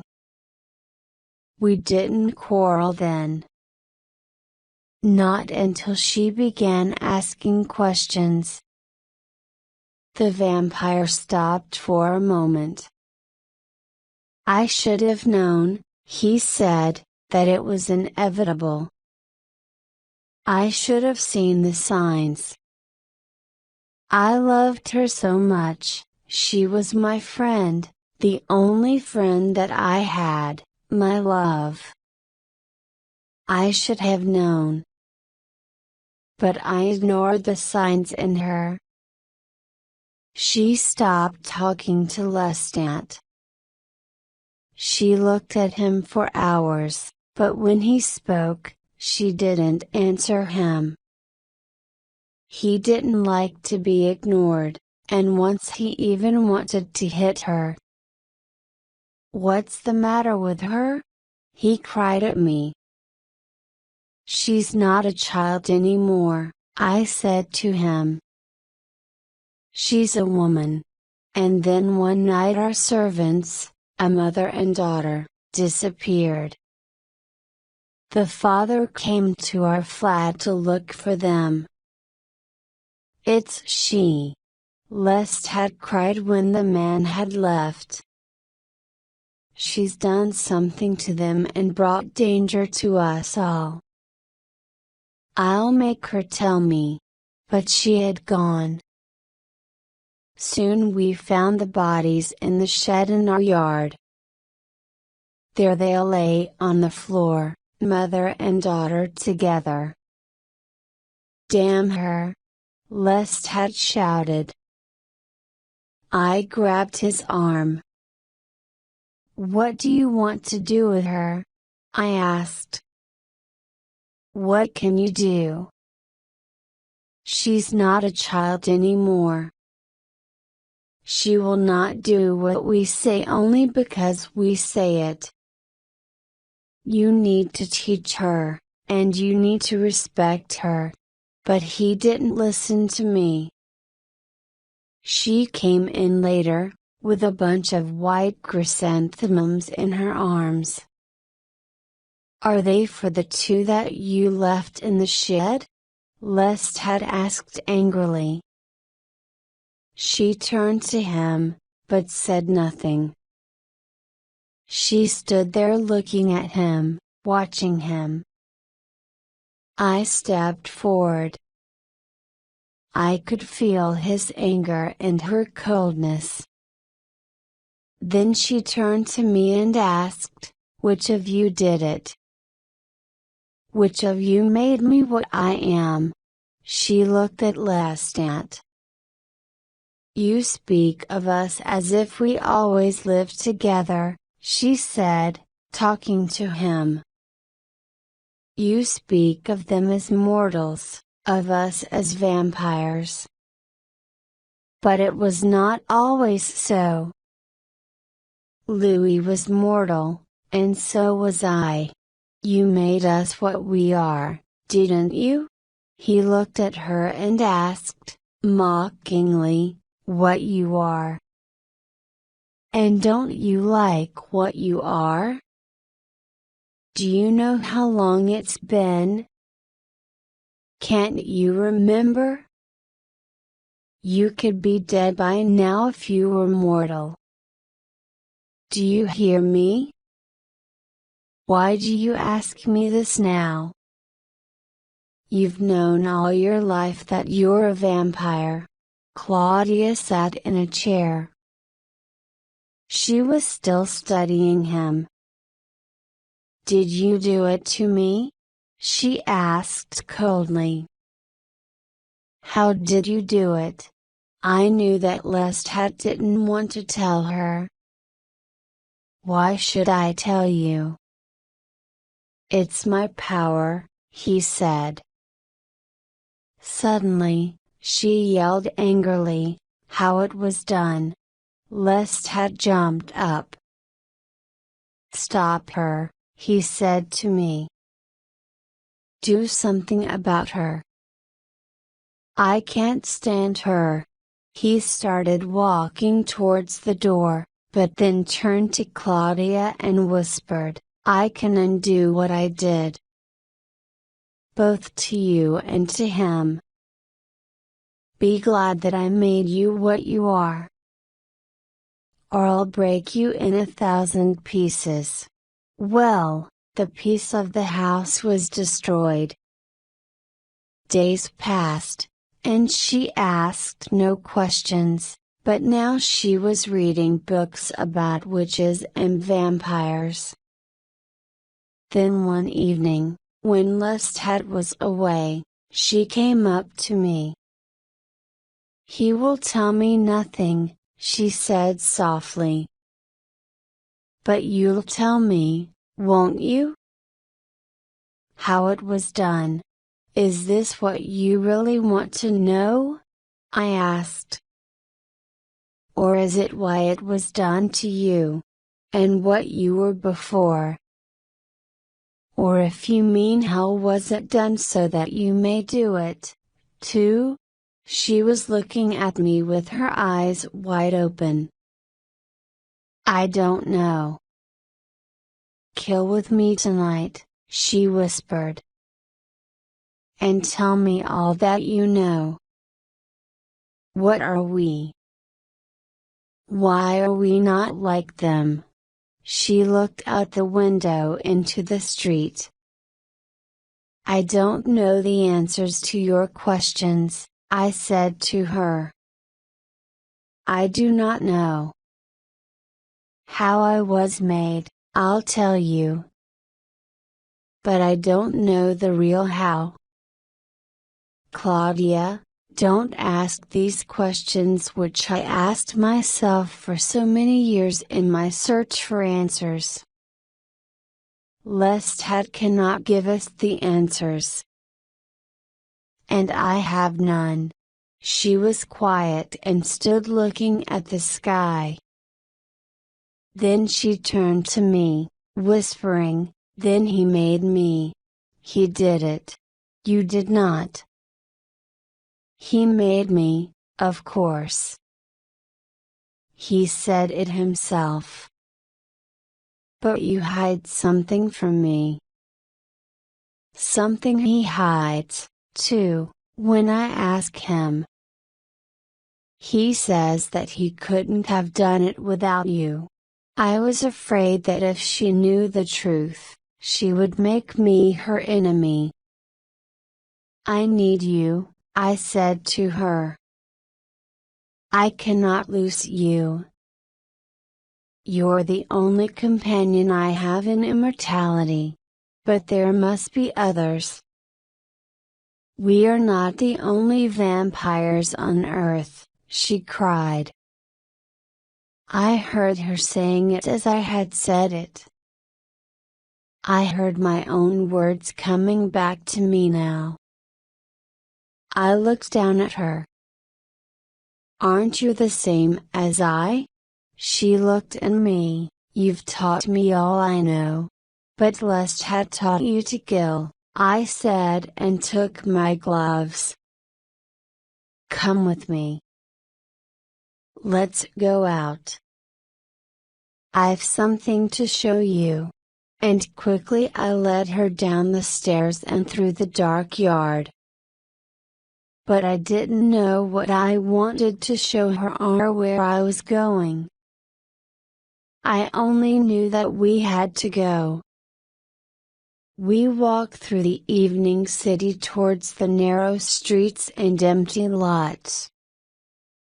I found the house now where I had first heard Claudia cry. I had always known where it was and avoided it. The house was still standing. It was here when I first saw you, I said to her, wanting to tell it to her so she would understand. I heard you crying.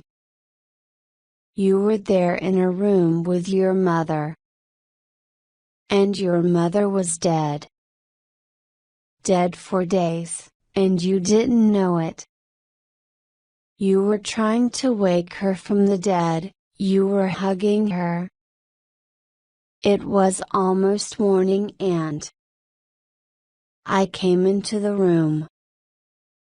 I felt pity for you. But also, something else. I saw her eyes open wide. You fed on me? She whispered. I was your victim? It was a painful moment. Yes, I said to her. I did it. She stood still. And then she turned. And ran. And ran. I stood frozen, and then I turned and ran after her. I soon found her standing under a lamp post. I took her small hand. She studied me, as if she saw me for the first time in her life. You killed me, she whispered. You took my life. I didn't know what to do then. Yes, I said to her. I tried to take it. To drink it. But you had a heart that beat and beat until I had to let you go or I would die. And it was Lestat who found me, the sentimental Louis, the fool, feeding on a golden-haired child, a little girl. He brought you back from the hospital, and I never knew what he'd planned to do. I told her everything about that night until there was nothing more to say to her. I took your life, I finished my story, but he gave it back to you. Then she cried, and I hate you both. The vampire stopped. But why did you tell her? Asked the boy after a pause. How can I not tell her? The vampire looked up. She had to know it, to see that death comes, unless one chooses this. And did you lose her? Did she go? Go? Where could she go? She was just a child. Who would help her? But that's not why she didn't go. She, Lestat, and I, we could not live alone. We needed our little company. Later Claudia asked me to tell her all that I knew, and I did this happily. I told her about myself, and how Lestat came to me, and what happened then. She asked no questions.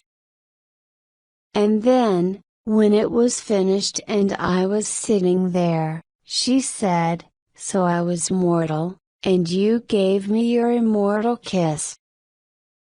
You loved me with your vampire nature." I protested, "I love you now with my human nature." She laughed.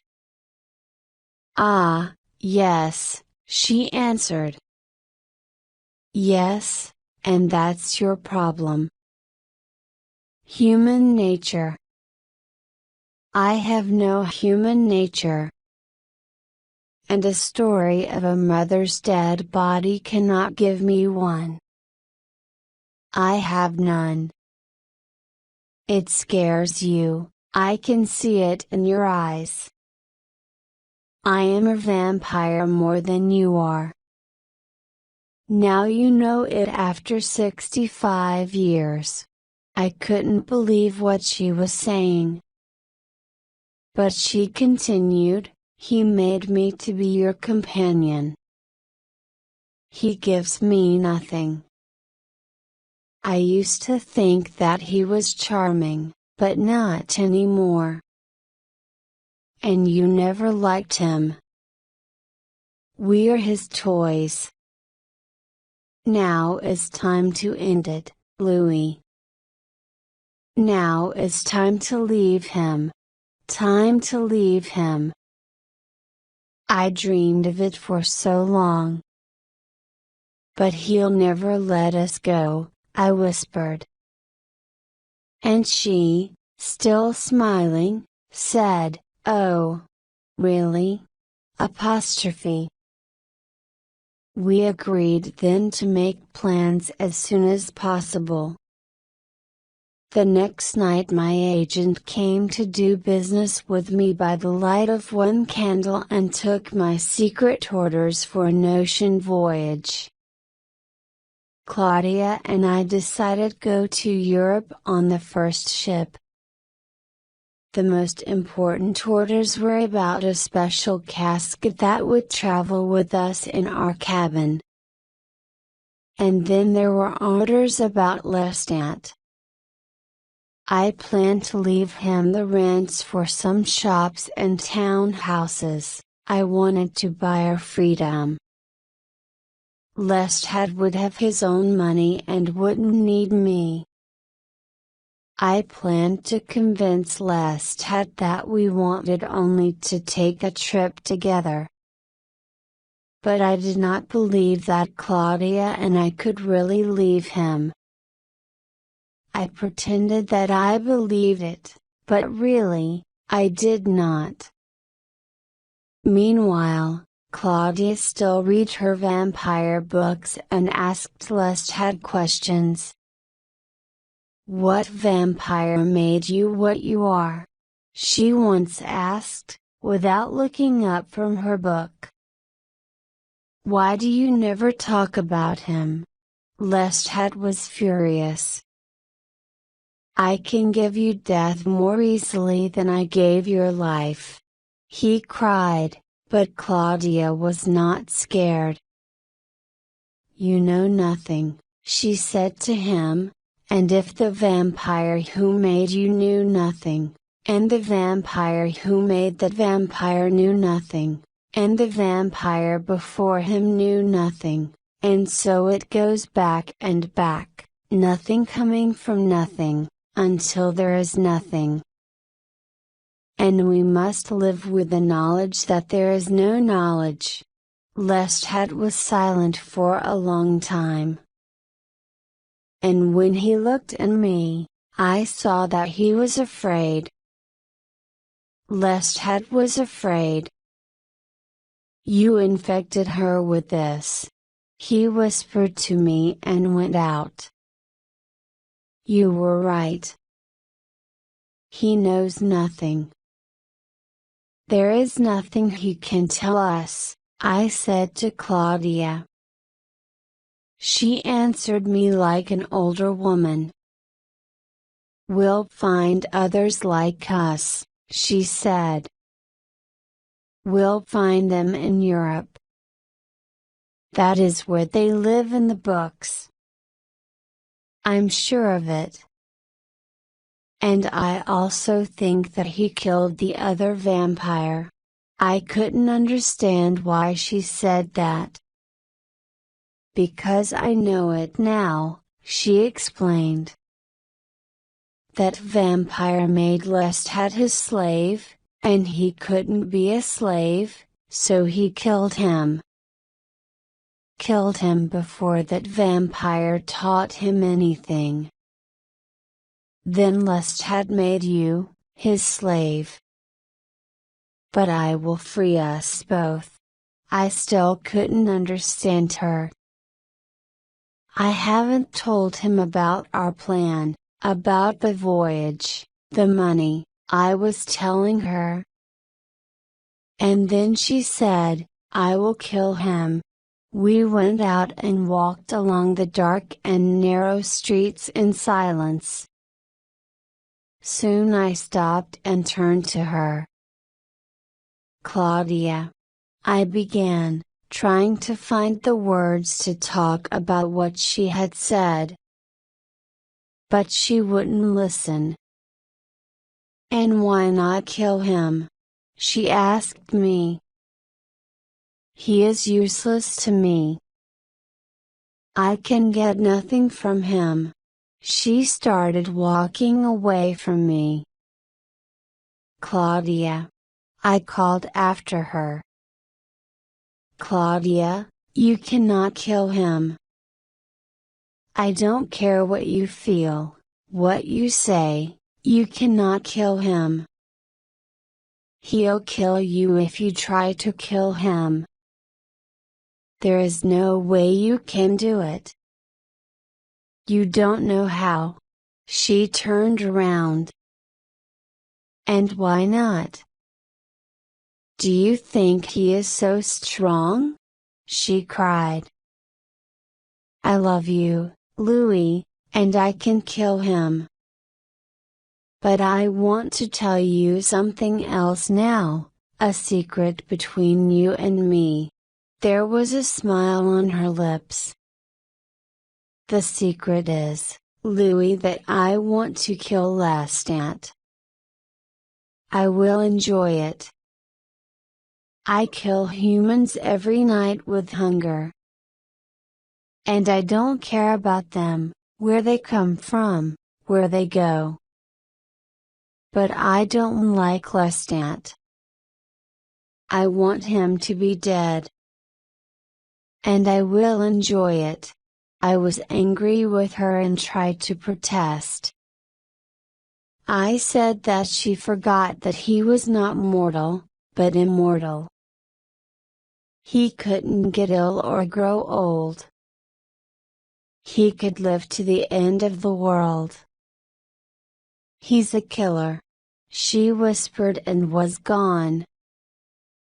The vampire paused and stretched his long legs under the table. The boy looked at the tapes and then back at the vampire. Did you kill anyone that night? He asked. Of course. I now killed every night, said the vampire. By the way, you look tired and cold. It doesn't matter, the boy said quickly. The room is a little cold. I don't care about that. You're not cold, are you? No. The vampire smiled and then laughed with silent laughter. The boy was studying the vampire's face. She didn't do it, did she? Asked the boy. What do you think? Asked the vampire. That she was. as you said, killed by him," said the boy. "Was she?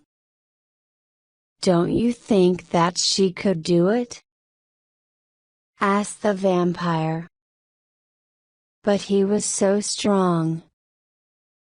You said you never knew what powers he had or what secrets he knew.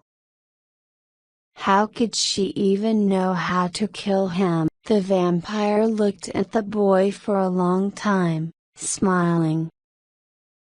Then his face became serious again and he went on. Lestat had a musician friend who lived in the Rue de Maine. I told you that he played with his victims, made friends with them. They trusted and liked him, even loved him, before he killed. So he played with this young boy. The young boy wrote good music, and often Lestat brought it home and played the songs on the piano in our parlor. The boy had a great talent, but was poor. Lestat gave him money and spent evenings with him in restaurants. This friendship lasted much longer than any other friendship Lestat had ever had. And I could not tell why. The next night, after the one, which I have just described to you, he asked me to go with him to the boy's flat. I said no and I gave him some reason, thinking about Claudia whom I saw only for a second, so he went out alone. Then I began to feel that this was the night. She would do it tonight. I cannot tell you how I knew this. Strange things were happening in the flat. Claudia was in the back parlor behind closed doors, and I heard another voice there, a whisper. Claudia never brought anyone to our flat. But I knew that there was someone there. There were smells of food and drink in the air. And chrysanthemums, flowers of death, stood in the silver vase. Then Lestat came back in, singing something. Did I kill him or did I not kill him? What do you think? He asked us and walked to the piano.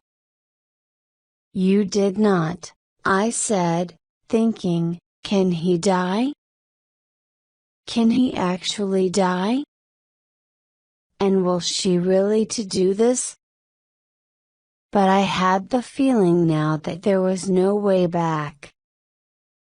You're right. I did not, he said. I like to be close to him, to think that I can kill him and I will kill him, but not now. And then to leave him and find someone who looks like him. I heard how the doors of the back parlor opened. Don't come, Claudia, I was thinking, go away from it before we're all killed. But she was coming.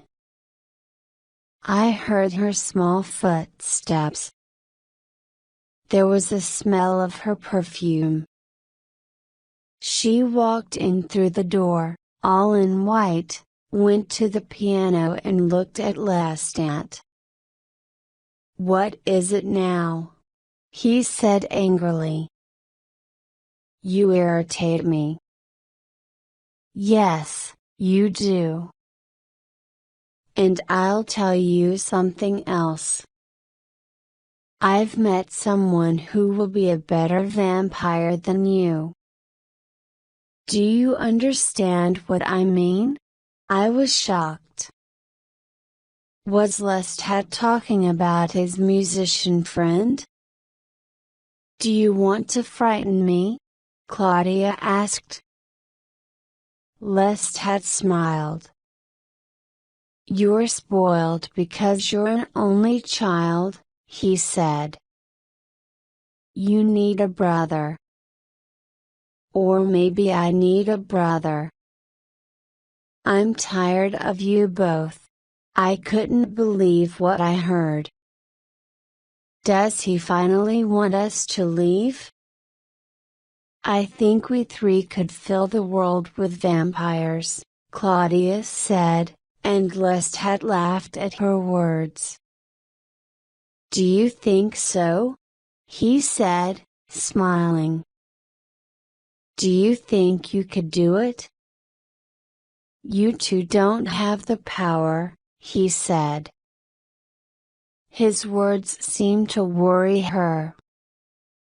It was something that she had not expected. She was studying him. I could see that she did not believe him. And what gave you the power?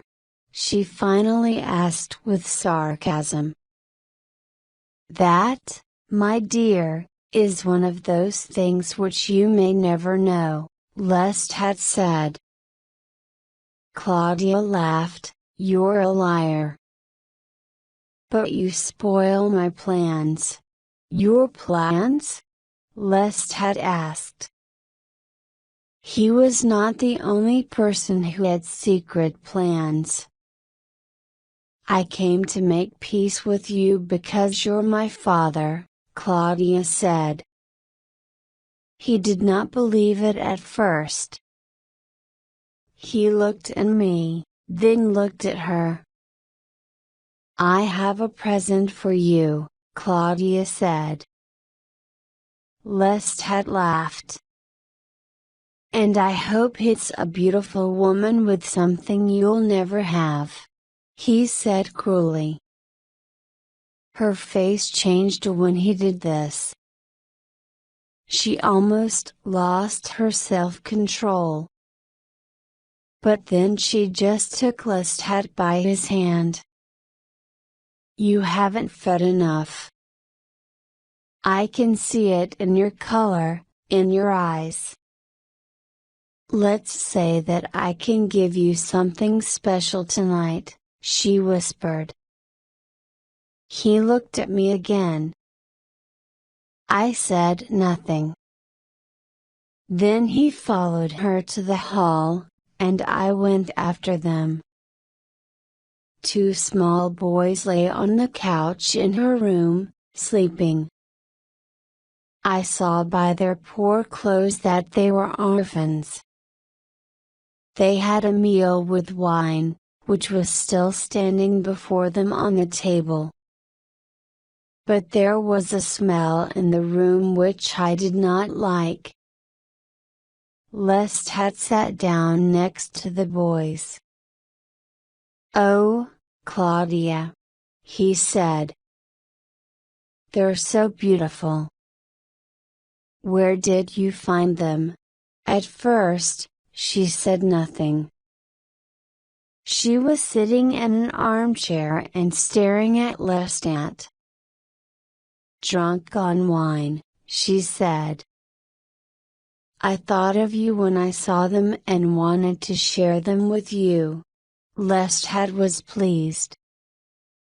He looked at her now and bit the neck of the first boy, who moaned slightly.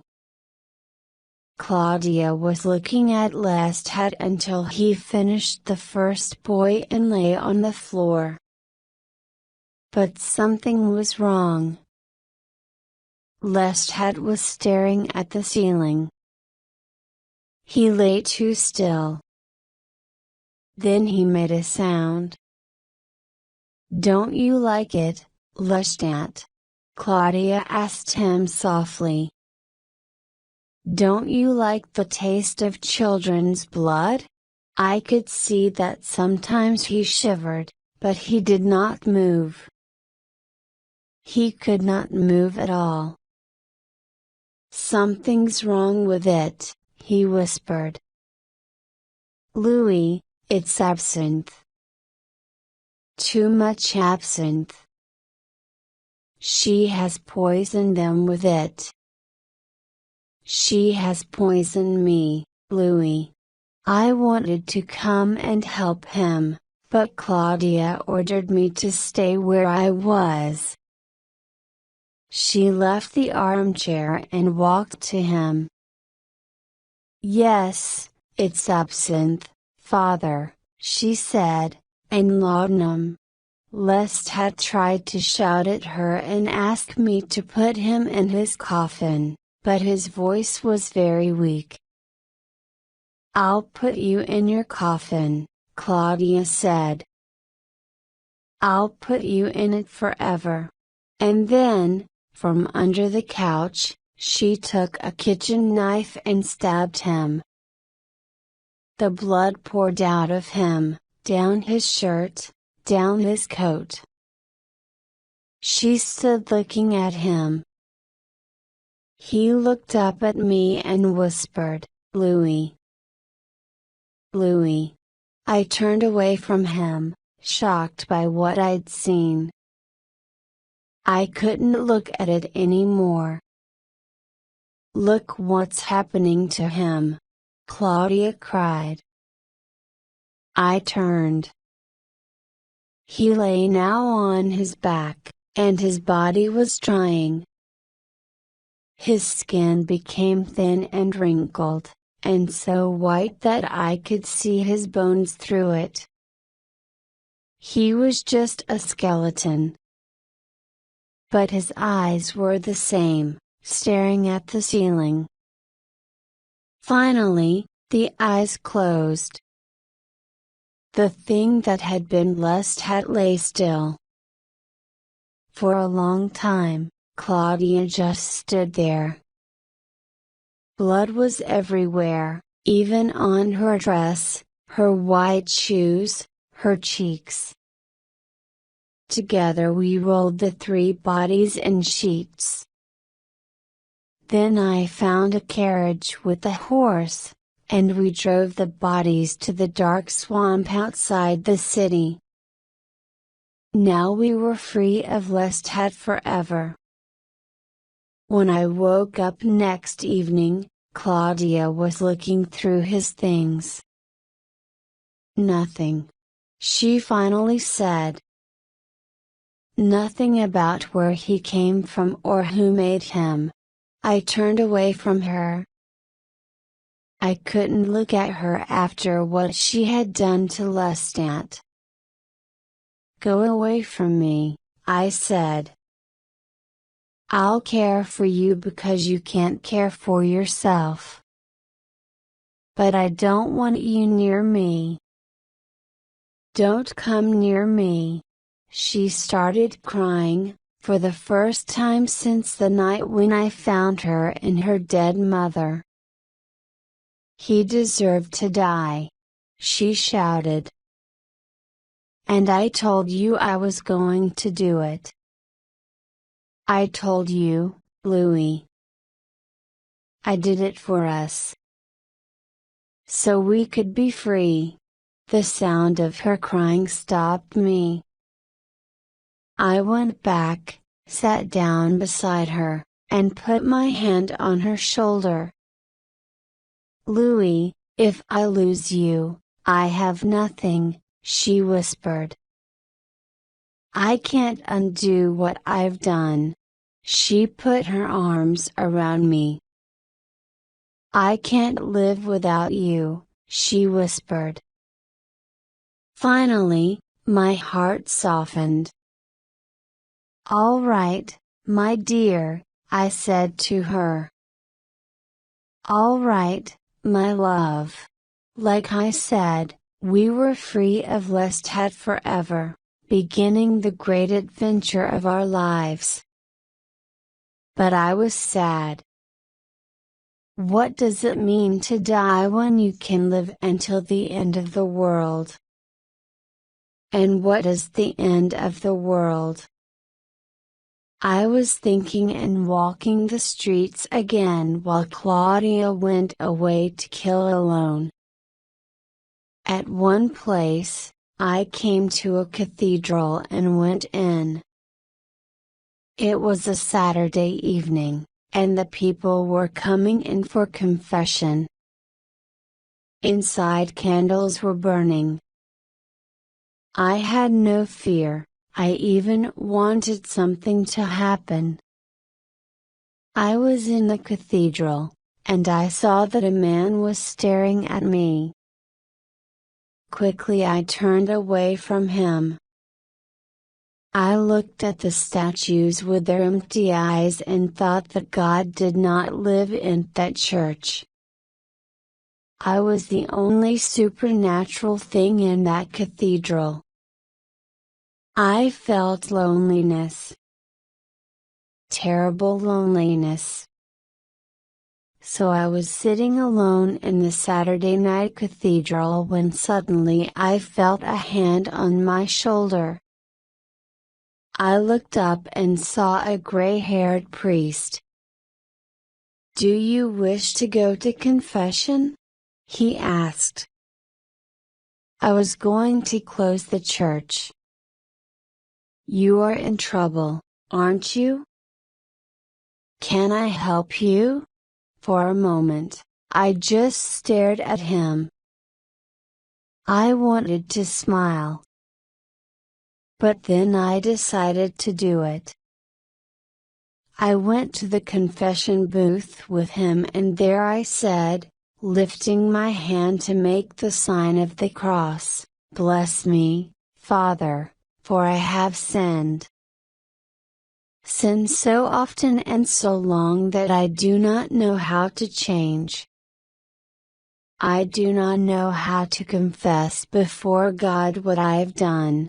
I thought that the priest would ask me to go away, but instead he whispered to me, "Son, God can forgive anything." "Anything?"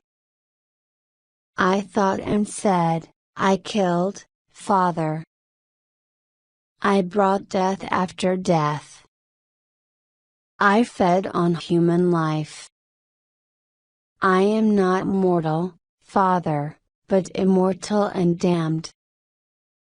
I am a vampire." The priest turned to look at me.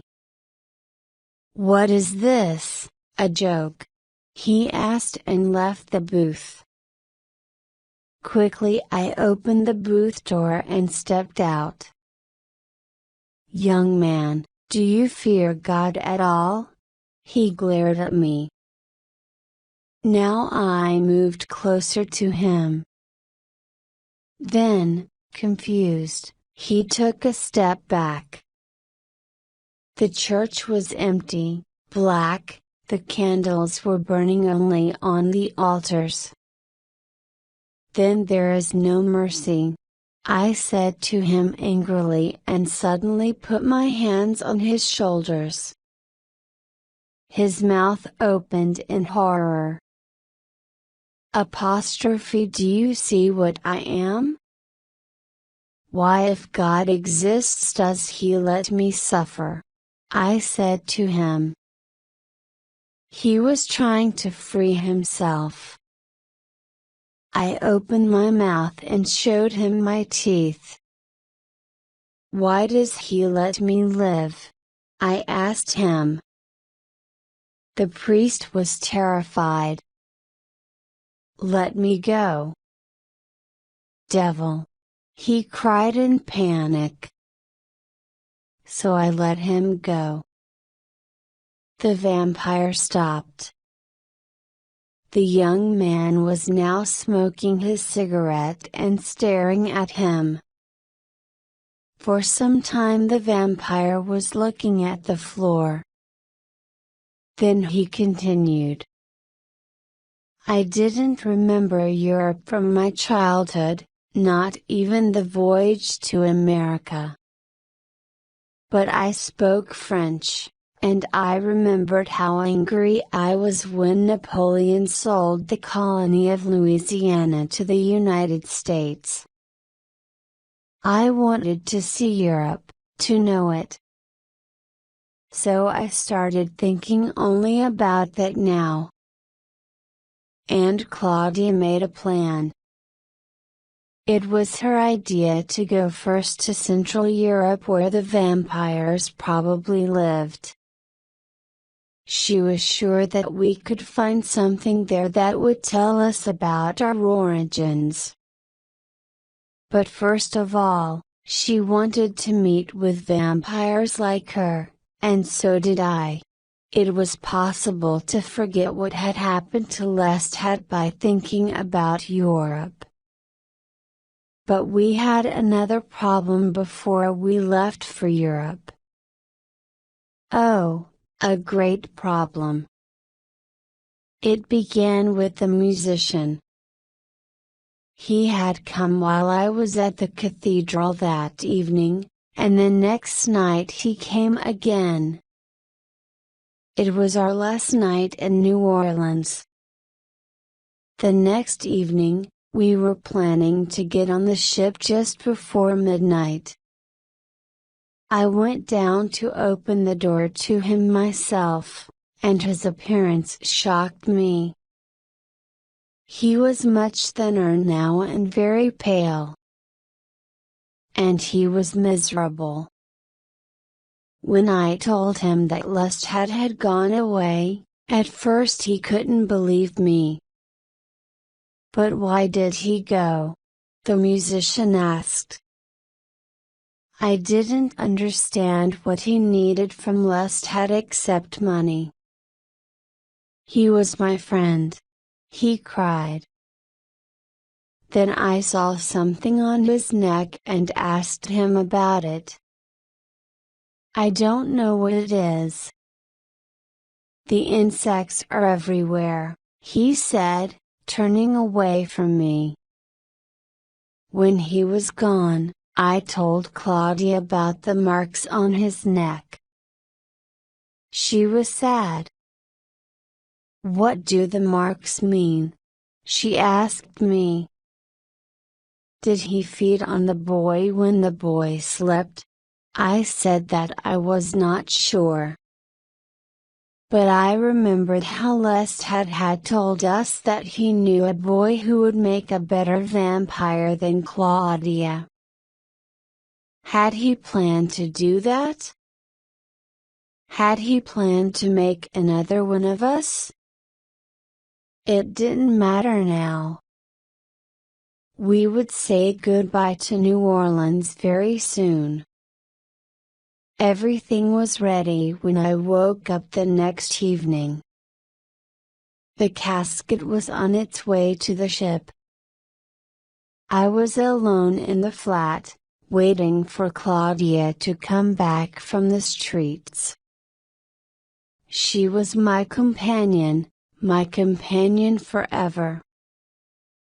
But I was worried because she had been gone too long. I worried about her although many times she had asked strangers to bring her to her father to thank them for it. When she came home that night, she was running. When I saw her, I knew that something was wrong. Louis, the doors! She shouted. I shut the doors. What is it? I asked her. Someone followed me, she whispered. I could hear him street after street behind me. At first, I thought it was nothing. But it was the musician. I tried to calm her down. I said that it didn't matter, that he must have seen her with Lestat before. Louis, look, he's down there. Look out the window. She cried because she was so afraid. I looked out the window. I could see no one. There is no one, Claudia. I started to whisper to her. And then I saw the musician. He was standing in the doorway, so I couldn't see him at first. Now he turned his face towards me, and it shone like a white light. He had become a vampire. "I see him," I whispered to Claudia. But at the same time as I looked at him, I heard footsteps in the hall. The steps were coming closer. Claudia screamed. The vampire outside did not move. And I knew the steps on the stairs. I knew these steps very well. It was Lestat. Lestat was pulling on the door, now knocking on it. Claudia moved into the corner of the room. And then I heard his voice. "Louis." He called to me. "Louis." Quickly, I took a kerosene lamp in my hand. "Shut the window and light the other lamps, now," I told Claudia. She did. Lestat broke the door and stood there. I stepped backwards when I saw him. I could hear Claudia's cry. Yes, it was Lestat, but his skin was covered in scars. "Stay there or I'll burn you alive," I said to him. And at the same moment I could hear a window breaking. I saw that it was the other vampire. I cannot tell you all that happened then. I threw the lamp at Lestat, it smashed at his feet, and the flames went up from the carpet. Then I was fighting with him. I heard Claudia's screams as she was fighting with another vampire. Another lamp was broken, and the curtains were on fire. The room became an inferno. The second vampire was lying on the floor in blood. What happened then is not clear to me. I think I grabbed a poker and gave Lestat one blow on the side of his head. Then I grabbed Claudia and ran down the hall and the stairs. The house was on fire. I remember that there was a great crowd of people outside. I had Claudia in my arms and was running past them all, not answering the questions. And then I was free with her, running, running, running until there was no sound around. And we stood there, the man and the child, in the quiet of night. All night long I stood on the deck of the French ship, watching the people who were getting on board. I was thinking about Lestat and his friend and if they survived the fire. If they did, then why didn't they come to the ship? I watched and watched. But Lestat did not come. Finally, the great ship began to move. The lights of New Orleans became smaller and soon disappeared. I was tired, and it was almost morning. Lestat was now far away from us. Even Claudia said to me, "We're safe, Louis, safe," and I whispered the word yes to her. But I could still see Lestat in the doorway, see his eyes, his scars. How had he come back? How had he fought with death? In a couple of days, some passengers of the ship had a strange fever. At first, a passenger felt weakness. Sometimes there were marks on their necks or other parts of their bodies. And sometimes the passenger with this fever died in his sleep. Several passengers died while we were crossing the Atlantic Ocean. I pretended that I was afraid of fever and never joined the other passengers at dinner. I ate my meals alone. But Claudia liked to watch the passengers, to stand on the deck and see them come and go in the early evening. During our voyage, Claudia studied the books, which she'd brought on board with her. These were the old tales about vampires of Eastern Europe. Once she told me, we should have burned him the first time. We were fools to think that he was dead. I didn't want to talk about it, but I asked her, how did he survive? She gave me the answers then. Well, he stopped fighting us, but he was still alive. Just helpless. And maybe in the swamp waters he could move and catch a lizard or a frog. It gave him strength to get to the road where he then found someone to feed on, she said. I thought about her words for a long time. Yes, that is what must have happened. But do you think that he would have died if we had burned him? I asked Claudia. She said that she believed so because fire was like sunlight for us. Louis, she said softly. You're afraid. But he deserved his death. He's dead now. No one could escape from that burning house after us. He's dead, and so is his friend. The vampire sighed. Do you want to ask me about anything? The vampire asked the boy. No, the boy said quickly. But I know that I shouldn't ask you any more questions. You'll tell me everything yourself. The vampire nodded and continued. We crossed the Atlantic Ocean and got off the ship on a distant shore.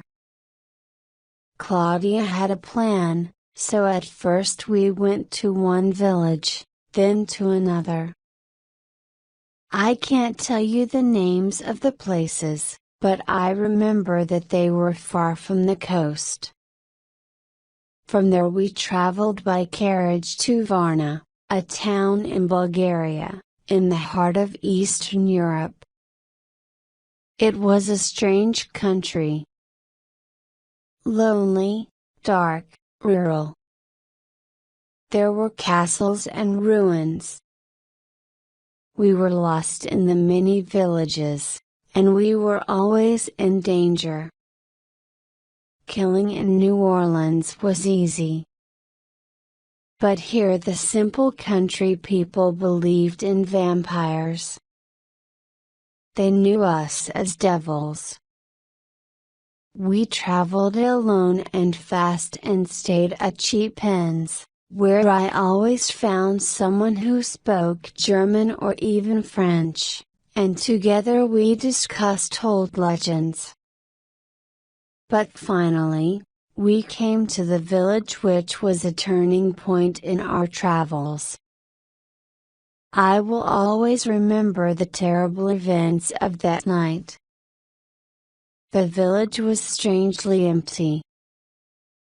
It wasn't very late when we arrived there, but all the shutters were closed. There was only one small and lonely lantern on the inn. And there were other signs that something was wrong. Garbage was lying in the doorways. A small box of dead flowers was under a broken shop window. The place looked like there was some plague. We got out of the carriage and went into the inn. It was as if the whole village gathered there. There were men and women with children sitting around the fireplace, mostly peasants, except one red-haired man who was dressed like myself. He was a foreigner, like us. "A room for the night," I said in German. Everyone stared at us, but the foreigner didn't. "The night's not the time for traveling." And with a child, an older woman, the innkeeper, said to me in a strange voice. I took Claudia into my arms. She whispered, "Louis, the garlic, the crucifix." I had not noticed these things. There was a small crucifix above the fireplace, and a garland of garlic went around it and all around the room. The woman saw what I was looking at, and then she looked at me and said a prayer. Finally, the woman told me in German that I could stay there a night and brought us some wine and soup. But something else still bothered me, a smell. It was the smell of death. It was coming from a door at the bottom of the stairs. Suddenly, the red-haired foreigner turned to me and asked, "Do you speak English?" He was a young man, sad and very drunk. "Yes, I do," I said to him. He smiled. "Get out of this country," he said. "Get out of it now." The innkeeper said calmly in German, "At dawn you can go." At dawn. I couldn't understand what was going on. "But what is it?" I whispered to them. "Won't you tell me?" The Englishman got up from his seat. "Do you want to see?" he asked, looking into my eyes. "Leave the child," said the woman as I followed the Englishman to the door at the bottom of the stairs. There was a small room with only one candle burning. In the center of the room there was a table, and on that table lay the body of a pretty young woman. The Englishman went in and touched her hand. "Do you know what they want to do with her?" he whispered to me. "Do you have any idea?" The Englishman looked at the young woman, and his eyes filled with tears. The innkeeper came in behind us. "You stop it now," she said to him. The Englishman pointed to the dead woman's neck. There were 2 marks, which I'd seen 1,000 times before. The Englishman was crying, and I was excited. I wanted to learn so much from him. The woman left, and I stayed with the Englishman. "Do you want to tell me what happened?" I asked him. He nodded. "I did this," said the Englishman. "I brought her here. I am a painter, you see. And this country is so beautiful." Then he told me his story. Morgan and Emily, those were their names, were on a honeymoon and came here to see an old monastery. but they couldn't. Tragedy had been waiting for them.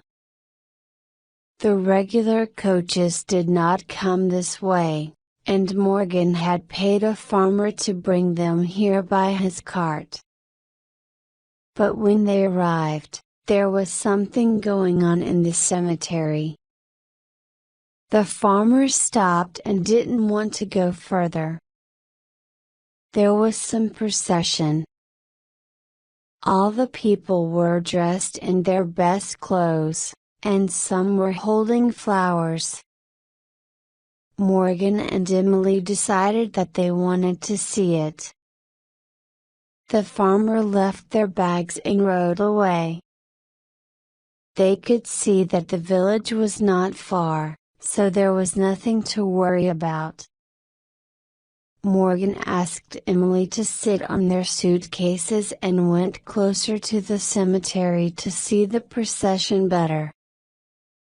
Soon he saw that it was not a procession at all. The people didn't even speak to him. The cemetery was full of fresh graves, and the peasants were standing still there, looking at two other men with a white horse. At some point one of the men, a leader, said some word and kicked the horse. The horse ran down the hill, but in a minute, it returned to the cemetery. It was walking through the old graves and back to the newer ones. And all the people stood there watching it. No one made a sound. Then the horse stopped right on one of the graves. Suddenly a cry came from the crowd, and then everything was quiet again. And the horse was just standing there. Finally, the leader shouted something to the others, and one of the women screamed and fell on the grave where the horse was standing. Morgan could see the gravestone, which said that it was a young woman, dead only 6 months. And then he saw what they wanted to do. A couple of men started digging that grave. Soon they got to the coffin and opened it. The people around the grave were shouting and crying, and some of them even tried to run away. Morgan moved closer and looked into the grave. Right there in that coffin was a dead woman, but she was as fresh and pink as if she were alive. She had been buried for 6 months, but she lay there as if she were asleep. Then the men took a wooden stake and drove it with a hammer right into her chest. After that they cut her head off. I looked at Morgan but said nothing. I was shocked by the story as much as he was. Then I looked down and saw Claudia. She was staring at Morgan, and I understood that she had been in the room for some time. Slowly, Morgan said, "It's what they want to do with Emily. But I won't let them." I asked him to calm down and tell me what had happened then. He said that the people were going to bomb that dead woman right there in the cemetery. He and Emily wanted to leave, but they couldn't find a carriage to take them out of there. "But how did they explain it to you?" I asked him. "Vampires!" he cried. "Vampires, Louis. Can you believe that? So, he told me, they stayed at the inn. All the doors and windows were locked. Then it was morning, and they were all shouting, and Emily was gone. The window was open wide, and she wasn't there. They soon found her lying on the ground behind the inn. Dead. Morgan was tired after telling the story, and he laid his head on the table next to his dead wife. Then the innkeeper woman came to the door. She saw him, drunk, asleep. "You go now," she said to me. Some people crowded around her, men and women. "What are you going to do?" "This woman is dead," I told her. "Don't do it. Hunt your vampires if you know where these vampires come from." She shook her head. "It's the old ruins," she said. "It was always the old monastery ruins. But you go now back to the fire. Because if you don't, we'll kick you out into the night now." Then I saw that she was holding a wooden stake. "Yes," I said to her. "I would prefer that." I walked past her, went to the inn door, and opened it quickly. "No!" cried the woman in German. "You're mad." Claudia was following me. "Where is the old monastery?" I asked the woman calmly. "How far? Is it to the left or to the right?" Finally, I got the answers. The woman also gave me a small crucifix for my protection. The door shut, leaving Claudia and me in total darkness. We drove our carriage through the night in a hurry, waiting to meet the thing which had killed Emily, the thing which was definitely one of us. "There, Louis, do you see it?" Claudia cried. The moon came out, and in its light, we saw a tower on the hill. "Do you think he knows that we're coming?" I asked her. "Don't you feel the danger?" We got out of the carriage and started walking towards it through the forest. Something whispered in the dark like the wind, but it wasn't. Claudia, who was walking in front of me, stopped. But it was just water in a stream. I listened, but there were no other sounds. And then I understood that the night was too quiet, too dead. "Do you feel it?" I whispered to Claudia. "It's too quiet." The walls of the monastery were low and the tower was high. Far behind it, there were mountains. "Come," Claudia said to me. Soon we found an opening in the wall and saw stairs, which went up to some rooms. Claudia was standing still, listening. And I was listening with her. The moon shone through the windows. Then Claudia moved suddenly. "Do you hear it?" she whispered. "Listen." The sound was so low that no mortal could have heard it. And it did not come from the monastery. It came from the other side of the hill, from the village. I heard someone's footsteps. My heart was beating fast. We hid under the stairs and waited. Then I smelled something familiar. It was blood, the warm and sweet blood of a mortal. The footsteps were closer and closer to the walls. But with them came another sound, the sound of two beating hearts, one of which was as strong as my own. Then, in the opening through which we'd come, I saw him. He was a big man, poorly dressed, and on his shoulder he was carrying a body. I couldn't see his face. He walked towards the tower.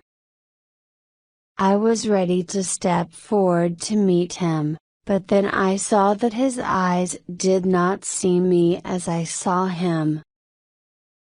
He was a mindless creature. He stopped for a moment, and at that moment, I stepped from the wall and went towards him. I didn't say a word. I didn't know what to say. I moved into the light of the moon before him, and I saw his eyes. For one moment, he looked at me, and I saw the light shining in his eyes and on two sharp teeth. Then he dropped the human to the ground and attacked me, and we fought. Claudia screamed behind him. Something hit his head hard, which stopped him suddenly, and then he was hit again. I jumped on him. We rolled over and over, until more stones hit him on the head, and finally he stopped moving. This is how we met the European vampire, the creature of the old world. And he was dead. For a long time I lay on the ground, just looking at his body. Claudia stood at his feet like a white statue. I saw how she closed her eyes for a moment. Claudia, I called her. She looked at me and pointed to the human who lay near the wall of the tower. I knew that he was not dead, and I know what was going to happen to him. Claudia walked to him, and I got up and followed her. For a moment, I did not realize who it was. But then I saw that it was Morgan. His face was pale, and there were marks on his neck. Suddenly, he opened his eyes and saw me. "Louis," he whispered. I saw that he was smiling. I turned and ran away from him. At first Claudia ran after me, crying, "Wait! We need to feed." "Did you see the color of the sky?" I did not stop, and then she went back to Morgan. I was already near the forest when she returned. "Go to him, take him," she told me. But I did not. "Listen to me, Louis," she said angrily. "I left him for you, but he's dying. There's no time." I took her into my arms and walked through the forest. The sky was a dark blue when I found our carriage. We needed to hurry. "Give me the crucifix," I shouted to Claudia when we drove towards the village. "There's only one place to go." I had a strange feeling when I saw the mist rising around the dark brown trees. The air was cold and fresh, and the birds began to sing. The sun would rise soon, but I did not care. I knew that it was not rising, that there was still time. Soon we saw the gray inn and the village church. I knocked on the door of the inn and it opened. "Your village is free from the vampire," I said to the woman who stared at me. I was holding the crucifix, which she'd given me. "Thank God he's dead. You'll find the body in the tower. Tell this to your people." I walked into the inn and asked the men there to help me get my casket from the carriage. When they gave us a room, I closed the shutters on the window and locked the door. I caught a rat there, fed on it and fell asleep. And that was how it was in Transylvania and Hungary and Bulgaria, and all those countries where the people know the legends of the vampires. In every village where we met a vampire, it was the same mindless creature. A mindless creature? The boy asked the vampire. "Yes. Always," he answered. When we found these creatures, sometimes we only watched them from a distance. In one village, it was a woman. She ran away from us. But what were these creatures? Why were they like this? Asked the boy. "I don't understand. How could they be so different from you and Claudia?" Well, I had my theories, and Claudia had hers. But I often thought that we had killed the only other vampire like us, Lestat. Was it possible? I wanted to forget him, but I couldn't. I wanted him to be alive. But Claudia was a more practical person. She often asked me to tell her about that night in the hotel in New Orleans when she'd become a vampire. She wanted to know what had made those mindless creatures. That was what she couldn't explain, and it still gave her hope to find a vampire like us. Once, when we were near Vienna, she asked me the questions, which she had never asked me before. Why couldn't I do what Lestat had done? Why couldn't I make another vampire? At first, I didn't even understand her. You see, I didn't understand that there was some strength in me. I was lonely, but still I killed strangers. I didn't give them another life. I turned away from Claudia. I couldn't answer her. But then she asked me another, more difficult, question. "Tell me, Louis," she said, "why do you think that you've never done it? Are you sure that you haven't made monsters? Think about it, what do you need to make those creatures? What if some drops of your blood mix with a man's blood? And if the mortal heart is strong, then..." She was watching me. "Stop it," I asked her. "I tell you that it has never happened. Lestat took all my blood to make me a vampire, and then he gave me back all that blood mixed with his own. That is how it was done. But soon I began to understand that our journey had been wrong from the start. We didn't need Vienna. We needed our language, our people.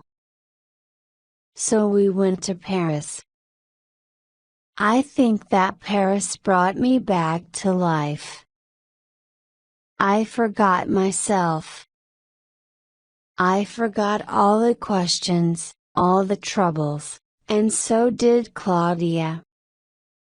We were alive again. We were in love with the city. We lived in one of the largest hotels in Europe, renting its best rooms. Our windows looked out over the boulevard, which led to the opera house. Crowds of tourists passed in the streets. The hotel gave us freedom, and our night activities went unnoticed. But soon Claudia began to change. She began buying many beautiful things. "This is my world," she told me. I must have it as I like. So she chose expensive wallpaper, furniture, mirrors, paintings, marble lamps, velvet and silk. I liked living there. We walked along the banks of the Seine, read books, and played cards. There was no darkness in Paris and no vampires. But something was wrong with Claudia. "Are you happy?" I asked her, and she always said yes. Now she wanted many rings and bracelets that children did not wear, she wanted perfume and gloves. We walked into shops, and she pointed her finger at the things that she liked.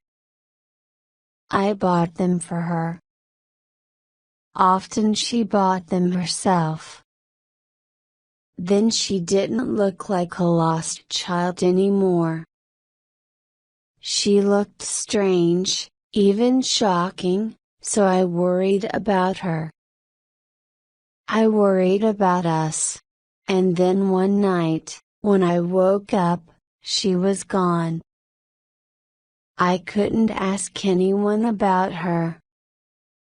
I looked for her in the hotel and in the streets.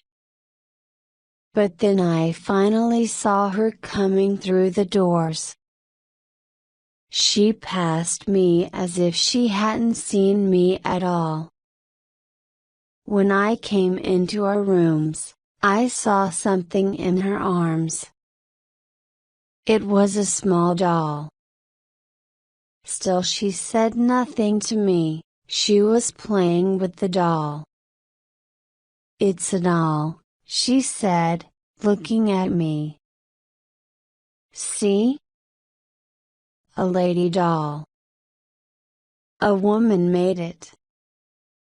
She makes baby dolls," but I said to her that I wanted a lady doll. I still couldn't understand why the doll was so important. "Do you know why she made it for me?" she asked. I was thinking what to say to her. "Because you are a beautiful child, and she wanted to make you happy," I finally said. She laughed. "A beautiful child?" she said, looking at me. "Is that what you think I am?" And her face looked sad when she played with the doll. "Yes, I look like her baby dolls. I am her baby doll." "Why do you look away, Louie? Why don't you look at me? Did you think that I'd be your daughter forever?" I saw that she was angry, and I didn't know how to make her happy. I remember that I said good night to her and went out to the banks of the Seine. I wanted darkness. I wanted to hide from Claudia, from her questions and my feelings.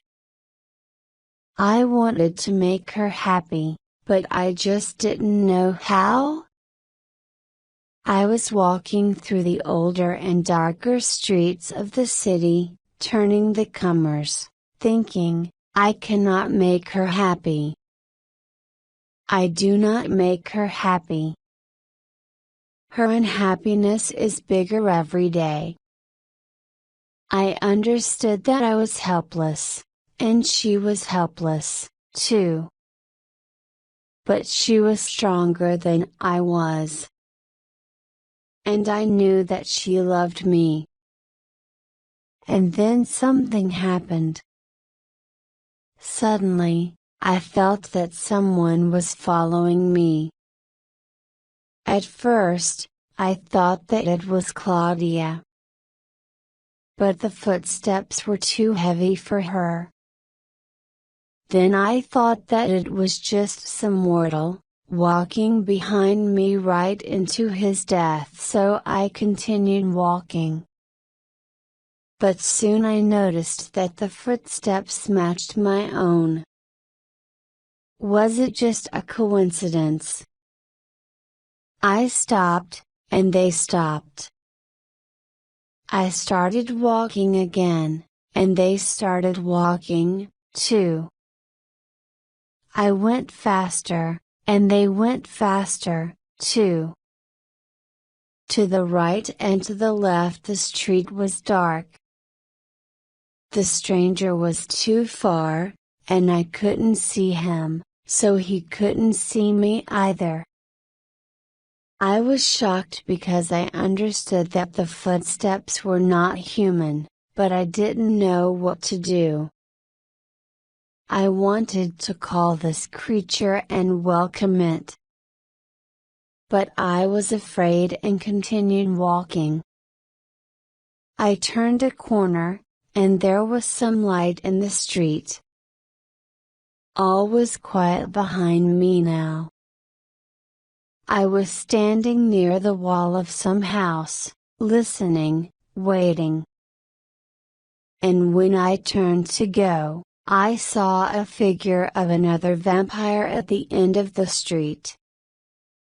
He was tall, and his long white face was very bright under the street lamp. His large black eyes were staring at me. Then I noticed that he looked like me, was dressed like me, and copied every move I made. He was like my reflection in the mirror. Clever, I said, and, of course, he repeated my word. I smiled and he smiled, but his eyes were still cold. I stepped forward and so did he. For some time, we stood staring at each other.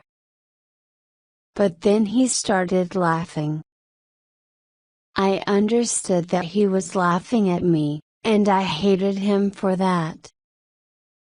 I turned and started walking away from him. But in a moment he already stood before me. Again, I turned my back on him, and then saw him under the street lamp. He moved so fast. I couldn't even see it. I only felt it. I've been looking for you. I've come to Paris, looking for you, I said, but he only stood staring at me. Then he moved forward slowly and very suddenly pushed me, so I almost fell. I turned to him, and he pushed me harder. I cannot describe to you how strong he was. But something in me said, show him your power. So I tried to grab him, but he disappeared. I stood there looking around, alone, feeling like a fool. This was some test, and I knew it. Suddenly, he appeared again, pushing and kicking me. I finally grabbed his leg, and he fell. But soon he freed himself and grabbed me. He lifted me into the air. Really, he was very strong.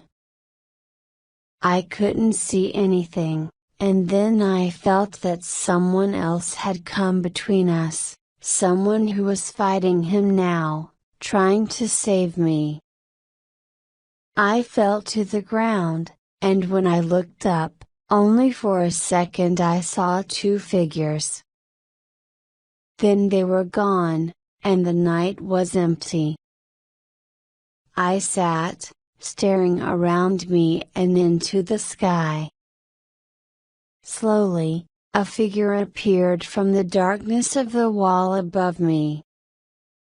I could see his dark red hair and his white face, a strange face with large dark eyes that were looking at me. "Are you all right?" he whispered. I was more than all right. I was on my feet, ready to fight. But the figure didn't move. Then, slowly, he handed me a card. I didn't move to take it. "Come to us, tomorrow night," he whispered. "I won't harm you, and I won't let the others harm you either." He put the card into my hand and disappeared. I knew that I was alone now. I could feel it. My heart was beating fast when I stood under the street lamp, reading that card. The address I knew very well because I had been to theaters before.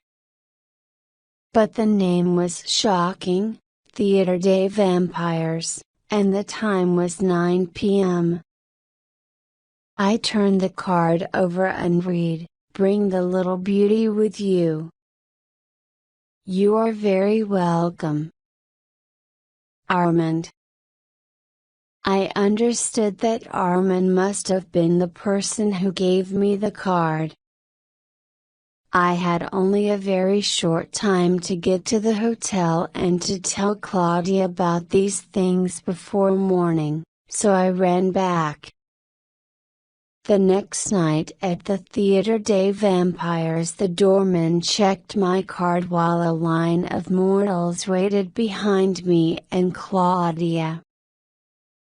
We were excited, but this night was not for killing. This was a night of changes. I was sure. We took our seats and waited for the show to begin. The lights were turned off, and the musicians started playing a melody. The curtain rose, and on the stage we saw a dark figure, a vampire, with a mask of death and a silver scythe. People in the audience started whispering. An old woman appeared on the stage. She was running after death, and death was running away from her. The audience started laughing. I do not like it. I do not like the laughter. I could see the other figures on the stage now, all looking for death. Finally, there was a beautiful young woman standing alone on the stage. She was tall, with golden hair. She was lost and not a vampire. She could not see anything in the light, but we all could see her.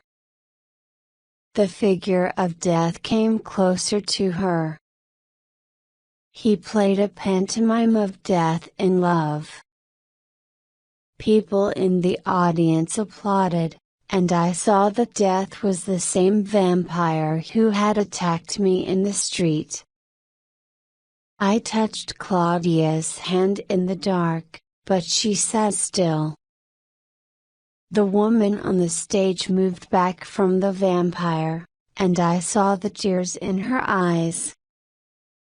Behind her a group of men and women vampires appeared, moving closer and closer. Their faces were beautiful, and their eyes were shining.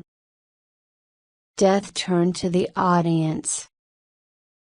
But it was the young woman who spoke first. "I don't want to die," she whispered. "But we all die," Death answered her. She turned. "Help me!" she cried to the crowd. "Someone, please!" Claudia laughed.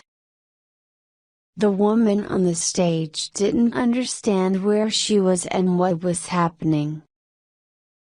"I don't want to die," she cried again. "We all die," Death answered her again. "No," she protested.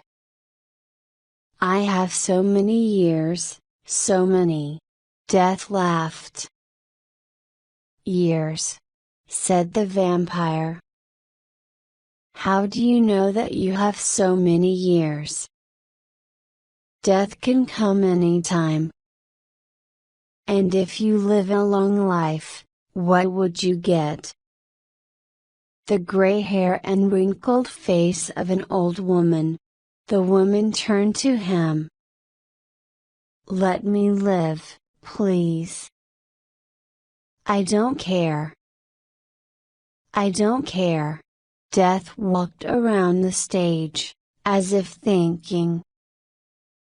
"Let's say that someone else must die in your place. Who will it be? Can you choose a person for us? Do you have a sister, a mother, a child, or a friend? Choose." The woman couldn't. "Death waits for you everywhere." "Do you know what it means to be loved by death?" the vampire asked. She looked at him with fear. And then she saw the figure of another vampire who appeared slowly from the shadows. Was he the one who gave me the card? I understood that the woman on the stage had no chances to live. The other vampire moved toward her. I wanted to cry, to save her, but at the same time, I wanted to feed on her myself. The second vampire turned his back to the audience, opened his arms, and hugged her. The woman cried when his teeth touched her neck. He lifted her while he drank. I felt sick. The circle of vampires was around them now. The woman was passed from one to another, right before the eyes of the crowd. Then one by one, the vampires started leaving the stage. The woman's body was taken away. Soon all the vampires were gone, and the music stopped. For a moment, the audience sat still. Then they started applauding. Soon all the people left, and the theater was empty. Only Claudia and I were sitting in our chairs. Suddenly, I felt that someone was near. I couldn't see or hear him. But there he was, standing at the end of the hall, looking at us, that vampire from the stage. Now I knew that he really was the vampire who had given me the invitation to the theater. Armand. I cannot describe him to you. I trusted him immediately. I felt that he knew what I was doing, and he knew many other things. I put my hand on Claudia's shoulder. We've been looking for you for a very long time, I said to him. Claudia said nothing.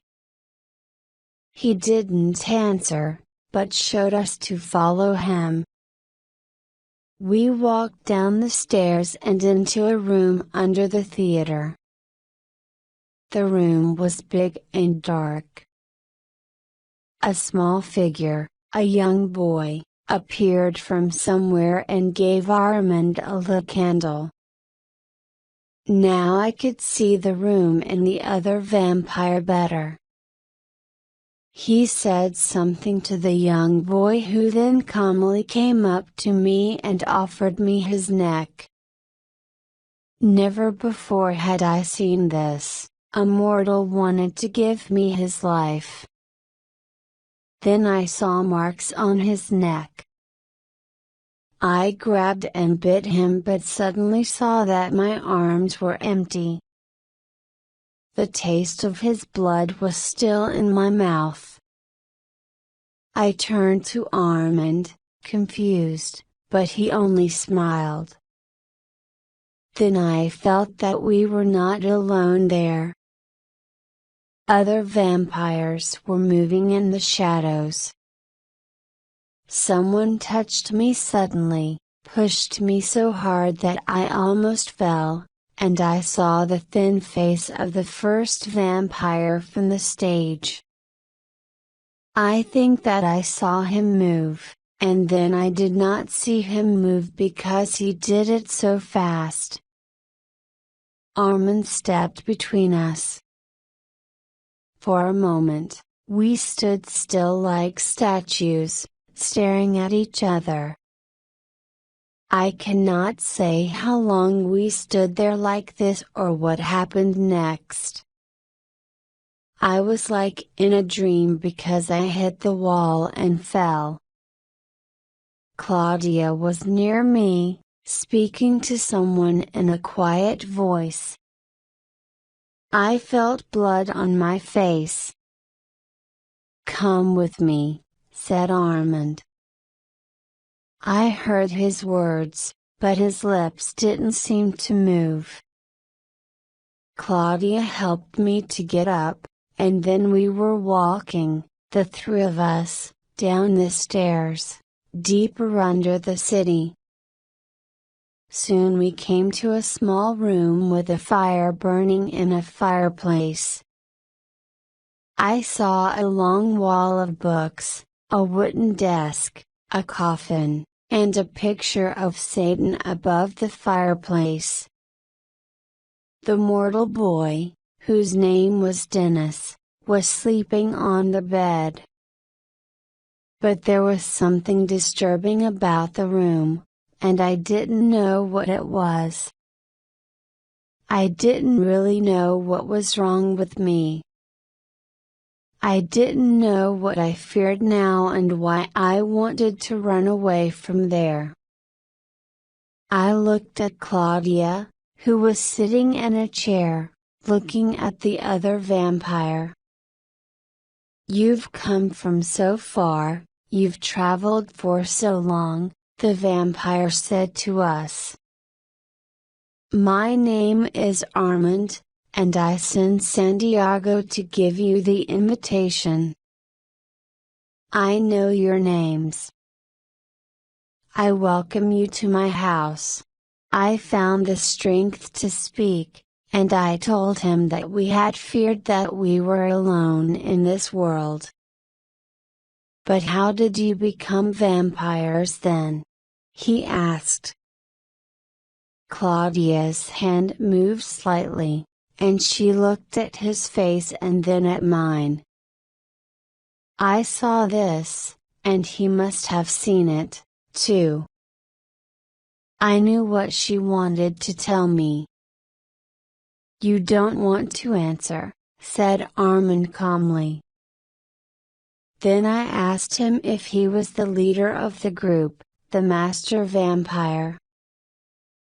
Not really, he answered. But if there was a leader here, I would be the one. I told him that all I wanted to know was from what or from whom the vampires started. I wanted to know if it was Satan. I pointed to the picture on the wall. That? No, it is just a picture and nothing else, Armand said.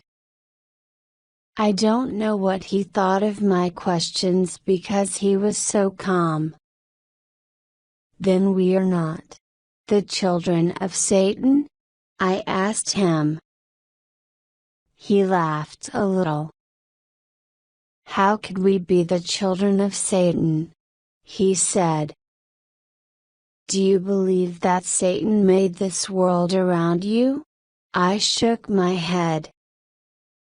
Then if God made this world, He also made Satan, whose power comes from God.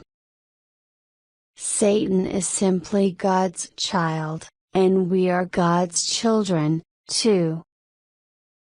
There are no children of Satan, really. I couldn't hide my feelings at this moment. I knew that Armand was a master vampire. I respected him. But I couldn't understand his calmness, his indifference. I sat in the chair, looking at that picture of the devil. I understand how you feel, Armand said. I saw you in the theater. I saw your sympathy for that girl. I saw your sympathy for my boy Dennis when I offered him to you. You die when you kill because you think that you deserve to die. I nodded and said, that is because I'm evil. I've killed many times and will do it again, like the other vampires. And my life is dark and empty. I didn't know that I thought about these things. I spoke them now as my thoughts and looked at Armand. I don't know if there is God, I said to him. And what if there's no God? He was watching me with his dark eyes. Then there's no sin, he said. And no evil. I told him that it was not true. Because if there's no God, then we're the highest creatures in the universe. Only we could understand the time and its value for the human life. Taking a human life is evil because if there's no God, then this life is all that mortal people have. He stood up and looked at Claudia, who did not ask any questions. She was waiting for him to say something. But I understood now when they looked at each other that they had the same calmness which I never had. They were looking at each other without a word. When he turned to me again, I saw that he knew that Claudia did not share my idea of evil. You're right, Armand said. This is the only real evil. It shocked me. Then there's no God? I asked him, losing my last hope. He said that he had no knowledge of God, and that no vampire ever talked with God or with the devil. As I know today, after 400 years, I am the oldest vampire in the world, he added. I stared at him, shocked. So it was what I had always feared. Our life was lonely and hopeless, and it would go on and on till the end of times.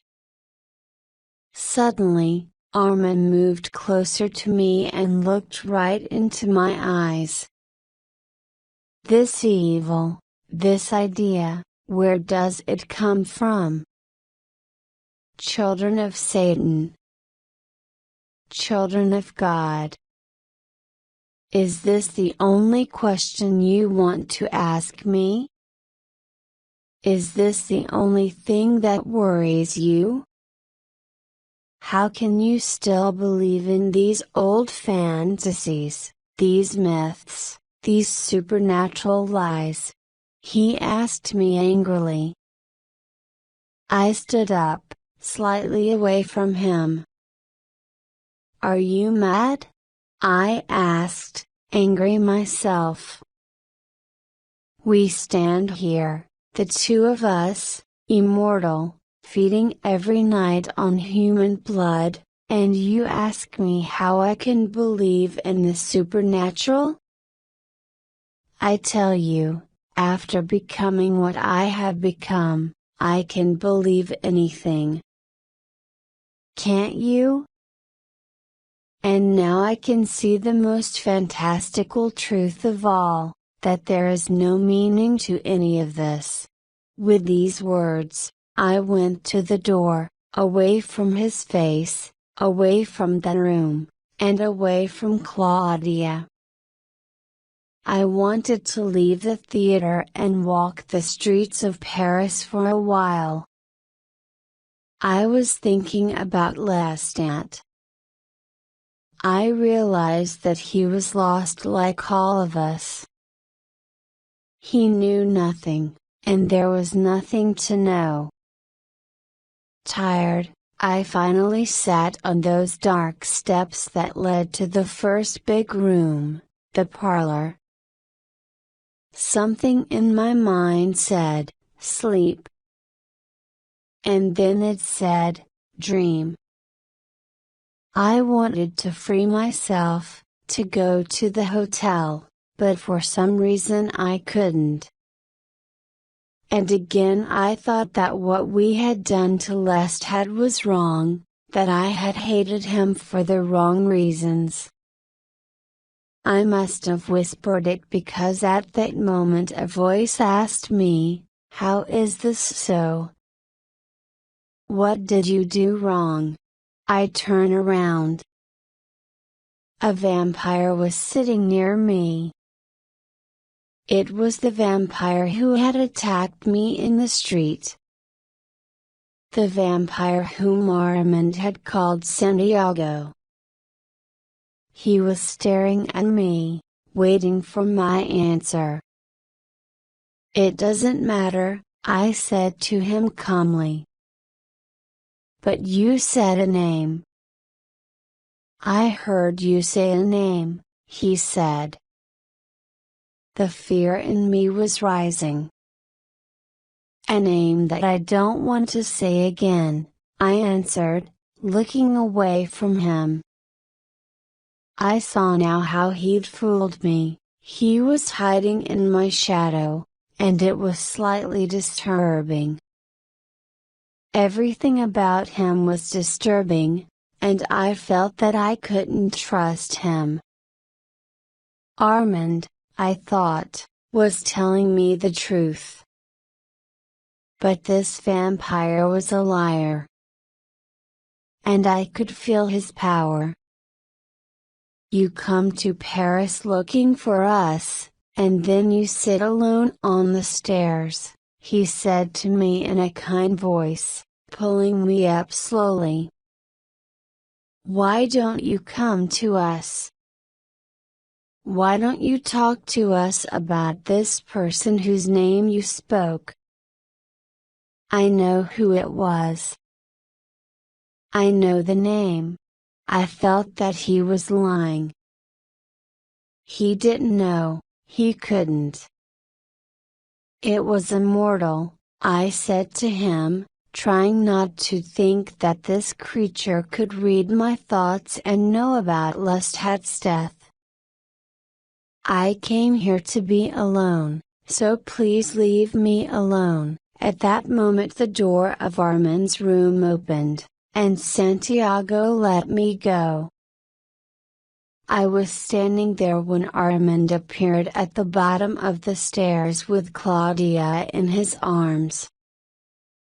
She looked sleepy and saw nothing around her, and I remember that I noticed this, but I didn't know what to think of it. I quickly took her from Armand, who then pushed Santiago away with his arm.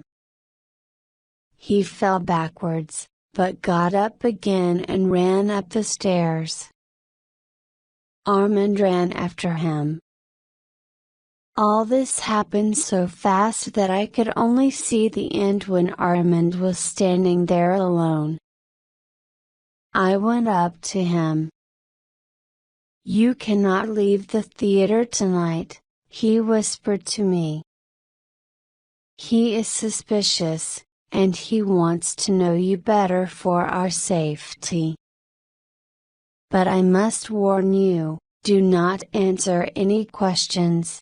With Claudia in my arms, I followed Armand into the dark parlor where the others gathered like marble statues. I found one of the chairs and sat in it. Claudia seemed to wake up. She whispered something, which I didn't understand. I wanted to talk with her now, but I saw that the tall vampire, Santiago, was watching us. His eyes were moving slowly from us to Armand. Some women vampires were standing around Armand. I saw how he turned and kissed them each. Estelle and Celeste are the names that I remember. These beautiful women came up to me and played with Claudia and spoke to her as if she were a child. I was looking at the vampires around me, thinking that the vampire life in Paris was a disappointment, with that little stage in the theater above us. Santiago came near to talk about our rooms in the hotel. He said that they were very unsafe. "Come here," he said to me. "Live with us. We have our guards." Your voice. I know that accent. Speak again and tell me where you come from. The vampires around us were still talking. Estelle was explaining to Claudia that black was the color for a vampire's clothes and hair because it mixed well with the night. She laughed, and Celeste laughed, and Santiago laughed, and the whole room was laughing. And I realized that all of them had black hair. Only Armand's hair was red. This was disturbing, too. I walked away from them to one of the mirrors and stood there watching them all in it. They were dull, dull, dull. But I was also watching Claudia because it seemed that her eyes were sleepy and empty again as before. She looked away. At that moment, I thought about Lestat. Had he been here? If yes, then why had he left? My head was spinning, and I wanted to get away from these vampires. Only Armand held me there. He seemed to be a part of them, but I knew that he wasn't. I wanted to get away from the theater together with him. Suddenly, I heard how Claudia asked, "But is there any crime among you?" Her eyes looked into my eyes in the mirror while I stood with my back to her. "Boredom is a crime," cried Estelle, and everyone laughed. But Santiago said, "Yes, there is a crime. A crime that means death to any vampire who does it. Do you know what that is?" He looked from Claudia to me and back again. "You should know because you keep secrets about the vampire who made you." The room became quiet as all the white faces turned to Santiago. "And why is that?" Claudia asked him. Santiago didn't answer. He appeared behind me and put his hand on my shoulder. "Do you know what that crime is? Didn't your vampire master tell you? It is to kill one of your own." Claudia laughed loudly. She walked up to me, took my hand and said, "Imagine that. Master Vampire. Come, Louis, let's go." Santiago was standing still, and Armand shouted to us, "You're welcome tomorrow night." And the night after. In the street the rain was falling. Paris looked lonely, but beautiful. The sky was already pale, so we hurried to our hotel. "I don't like them," Claudia said to me. "I've looked everywhere for them, and now I don't like them." Our hotel rooms were warm. I thought that the other vampires couldn't touch us there, but I knew that it was a lie, a foolish lie. "I am in danger, danger!" Claudia cried angrily. We both were in danger. But how can they know what we did to Lestat? "Would you leave me for Armand?" Claudia asked me suddenly. I said I would never leave her because I loved her. "Love?" she said. "What do you mean by love?" "You would leave me because he wants you as his companion, and you want him, too. He's been waiting for you." I shook my head and went to check the doors. They were locked, but they would not stop those vampires. I turned to her and asked her to forgive me because she was right. But I loved her, always loved her. And then she said, "Do you know what he told me without speaking a word? Do you know that he put me in a trance?" I couldn't believe it, but I remembered how confused I felt, and how sleepy she looked among the other vampires in the rooms under the theater. "He said that I should die," she whispered. "That I should let you go." I didn't want to hear it, but she continued. "He takes life out of me," she said. "He takes life out of that boy, too.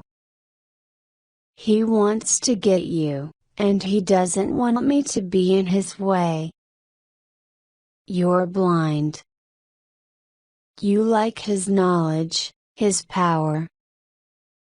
But if you knew how he drinks death, you'd hate him more than you hated Lestat. We must never go back to him. I'm telling you, I'm in danger." Early the next night I left her in our room. I was sure that among the vampires of the theater I could trust only Armand. I waited for the crowd to leave and entered the theater. I passed a few vampires in the parlor and walked to Armand's open door. He saw me and asked me to come in and sit down. He was busy with his mortal boy, who was sitting at the table, eating meat and fish. He was still weak from last night, but his skin looked pink and healthy. You told me not to say anything about myself, but why? I asked, looking at Armand. He looked into my eyes. Did you kill this vampire who made you? Is that why you are here without him?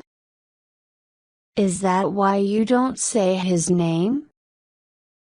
Santiago thinks that you did. He said that he wouldn't do anything to us, but he couldn't stop the others because he was not the real leader. And the others could destroy us. But why does Santiago suspect us? I asked.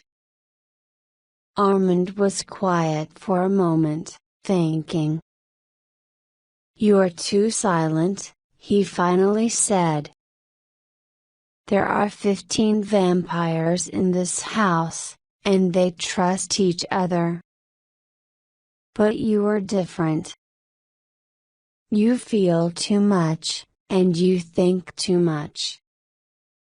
And then there is this mystery child, a child who can never grow up. I wouldn't make a vampire of that boy because he is too young. What vampire made her? They ask. Did you make her? So, you see, you have a secret, and you are silent. How can they trust you? I sat thinking about what he had said. I wanted to ask him about the things that Claudia had told me, but I saw his eyes, and his eyes said, live. His eyes said, learn. Oh, how much I wanted to ask him about all the other things that I didn't understand. Listen to me, he said now. You must stay away from them. I have stopped them for now, but I cannot stop them forever because if I do this, I will have enemies. But I want peace. You must stay away. Celeste has a lot of power because she is one of the oldest. She is jealous of the child's beauty. And Santiago, as you can see, is only waiting for his moment. I turned slowly and looked at him again. I heard his words and understood that he didn't like it there. Together we could travel the world and live in peace. I wanted it to be like this. If Claudia were safe among these vampires and free from any crime, then I would be free, too. Free to do what I wanted to do. I looked at Armand and felt love. Not the physical love, you must understand. For vampires, the physical love is only one thing, the kill.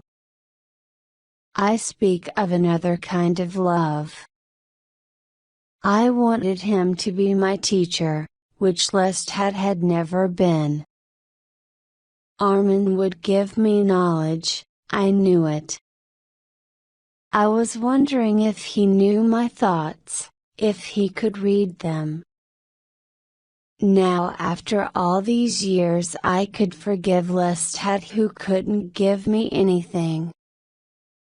But I was also sad. Claudia was waiting for me. Claudia, who was my daughter and my love. What should I do? I whispered. Go away from them? Go away from you? After all these years? Then Armand asked me what I wanted to do. He said that he could not read my thoughts, but he felt my loneliness and my love for the child. I stood up and walked to the door. Please keep them away from us, I said, but I couldn't look back at him. He said, don't go there. Then he gave me a key to the back door. Let me tell you this, he whispered. Use the power inside you. Don't hide it anymore. And when they see you in the streets, use that power to make a mask on your face and think, beware. And when your eyes meet Santiago's eyes, or the eyes of any other vampire, think, beware. Remember what I say and come here, to me, when you can. I took the key from him and left.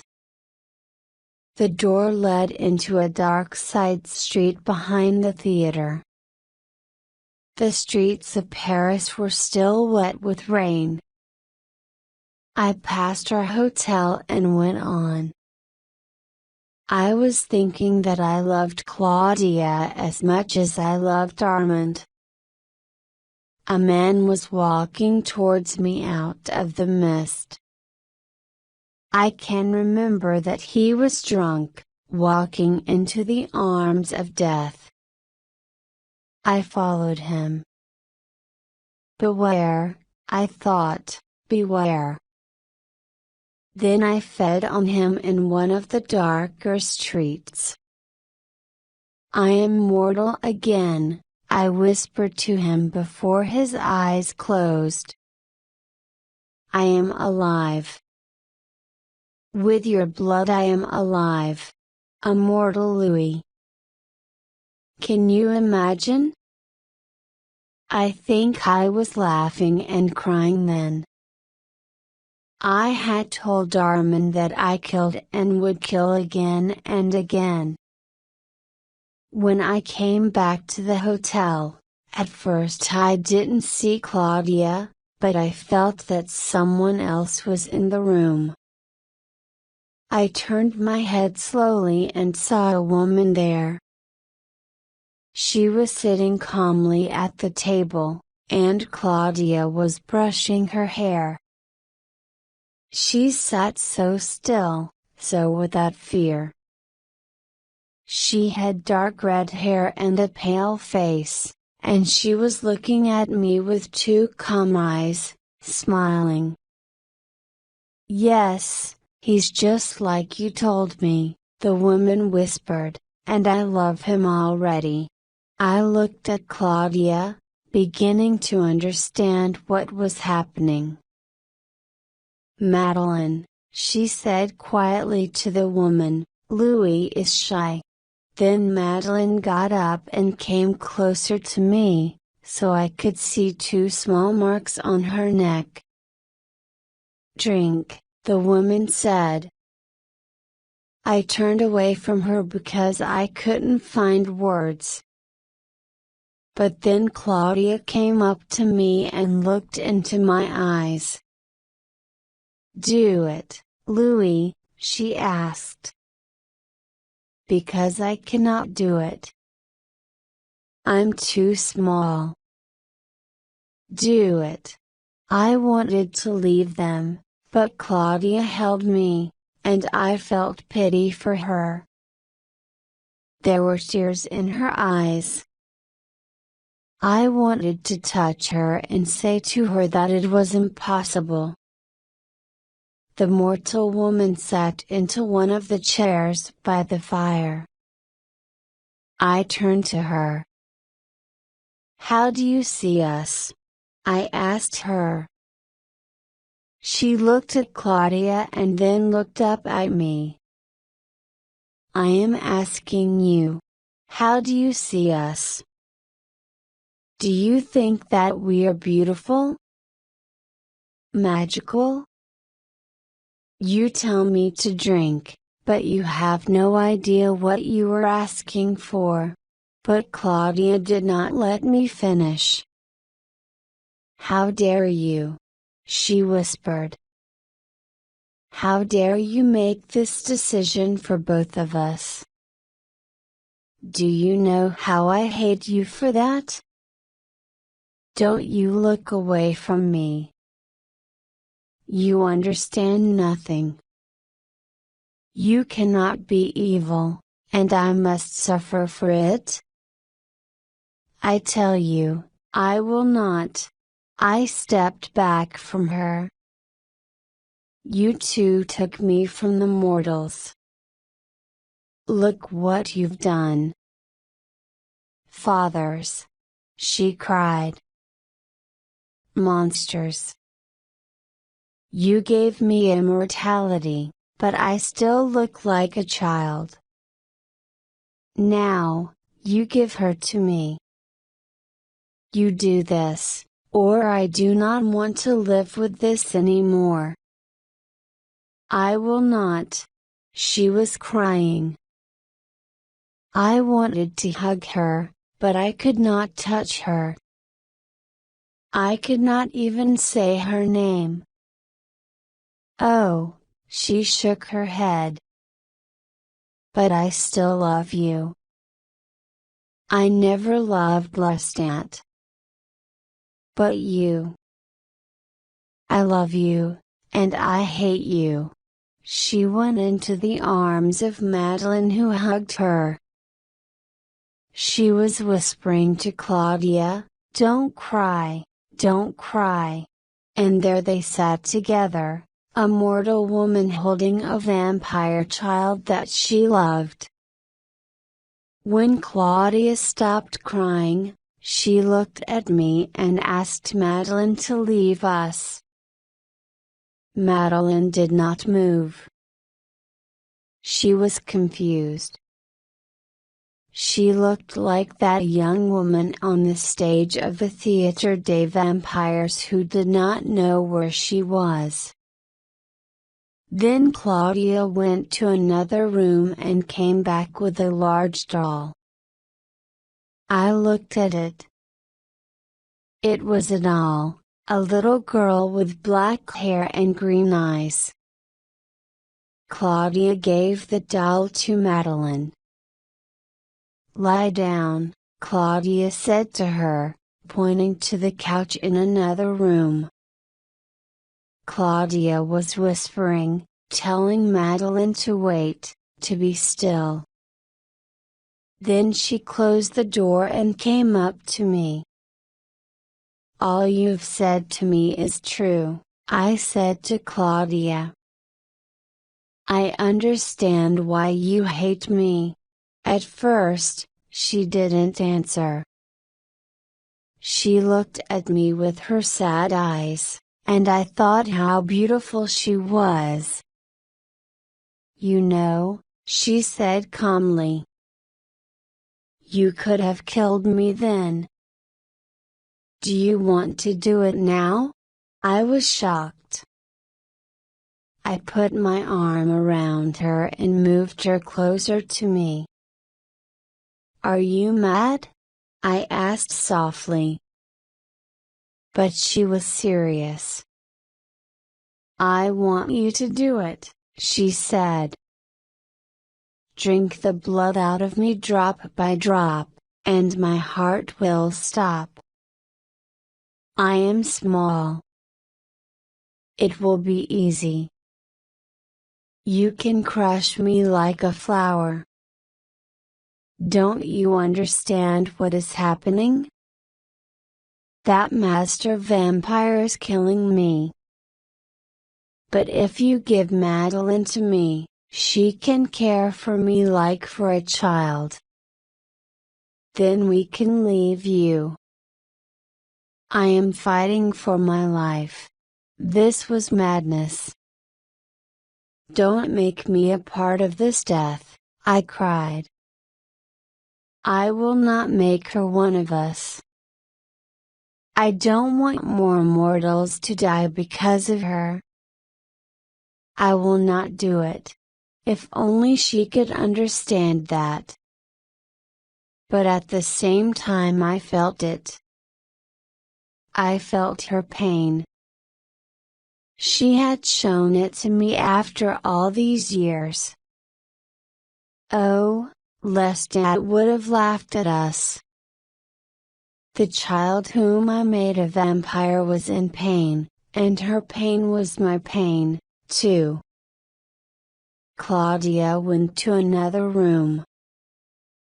She left me alone with my thoughts, and I liked the silence. I opened the window and looked at the night city. I am alone, I was thinking. I am alone. Could I be forever alone? Would it give me peace?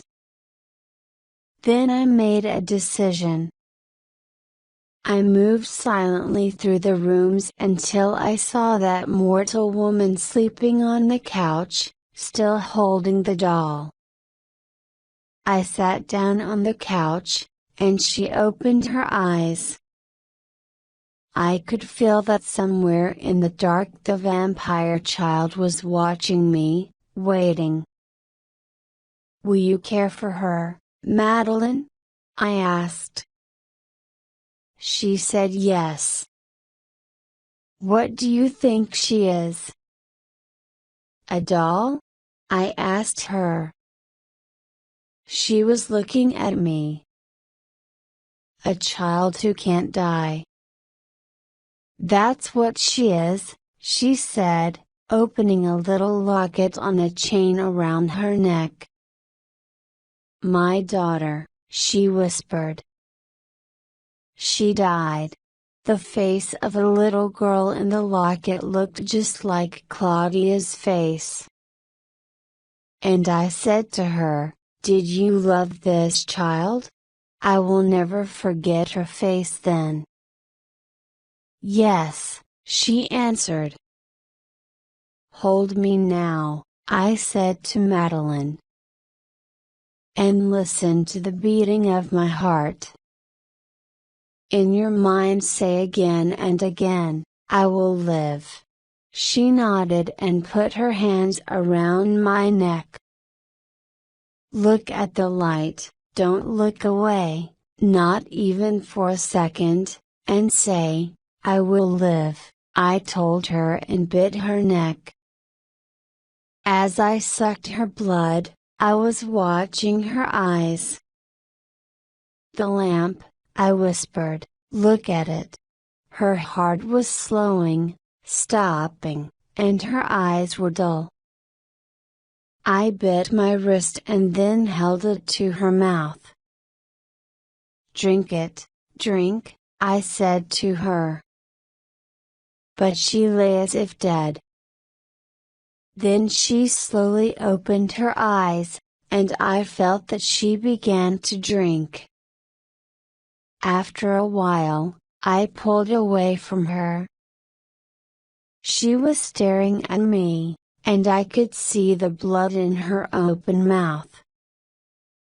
At first, she fell back, then she lifted herself from the couch and started turning round and round, as if she was dancing to the music. She went to the mirror and stared into her own eyes. Claudia came into the room. I was watching them together, waiting. They were dancing, but soon Madeline's skin became pale in the golden light of the lamps. She felt weak and sat on the floor. "Louis," Claudia called me. "Louis, what is happening to her?" I saw that her child's mind couldn't remember it. "She is dying," I whispered to her.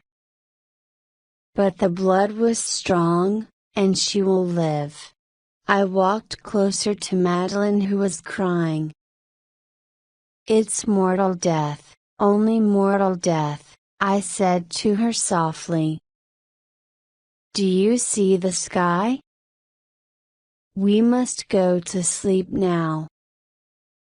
The sleep will be like death. But when you wake up, you will be immortal." I turned to Claudia. "We are even now," I told her. She smiled. "Because you see," I said to her calmly, "what has died tonight in this room was not that woman. She will be dying for many nights, maybe years. What has died in this room tonight was the last human part in me." The vampire stopped, waiting for the boy to change the tape again. The boy did it quickly, and in a moment, the vampire continued his story. "One night, when she was burning that doll with dark hair in our fireplace, Madeline told us that she wanted to burn her doll shop. The dolls that she was making were all copies of her dead child. It means nothing to me now," she said, and looked at Claudia with loving eyes. Madeline killed men and women with passion of a mad woman. But I still did not realize how mad she was. I was just beginning to understand her magic. From other toy shops, she bought Claudia small chairs, a bed, a table, and teacups. She created a small world for Claudia in which the child looked like a grown woman among the furniture of the right size. I felt like Gulliver among Lilliputians. I was a stranger to her now. I taught Madeline about killing and vampire life, and while doing it, I realized that I had really changed. If I had loved the human part of me, then what did I feel for Armand? The creature for whom I changed Madeline, for whom I had wanted to be free? I wanted to visit him, but I did not. I did not dare. What if I had lost everything with my human part that night? What if I had become as evil as Lestat? Sometimes Madeline asked us to go and see the performance of the theater's Day Vampires. She promised to protect Claudia.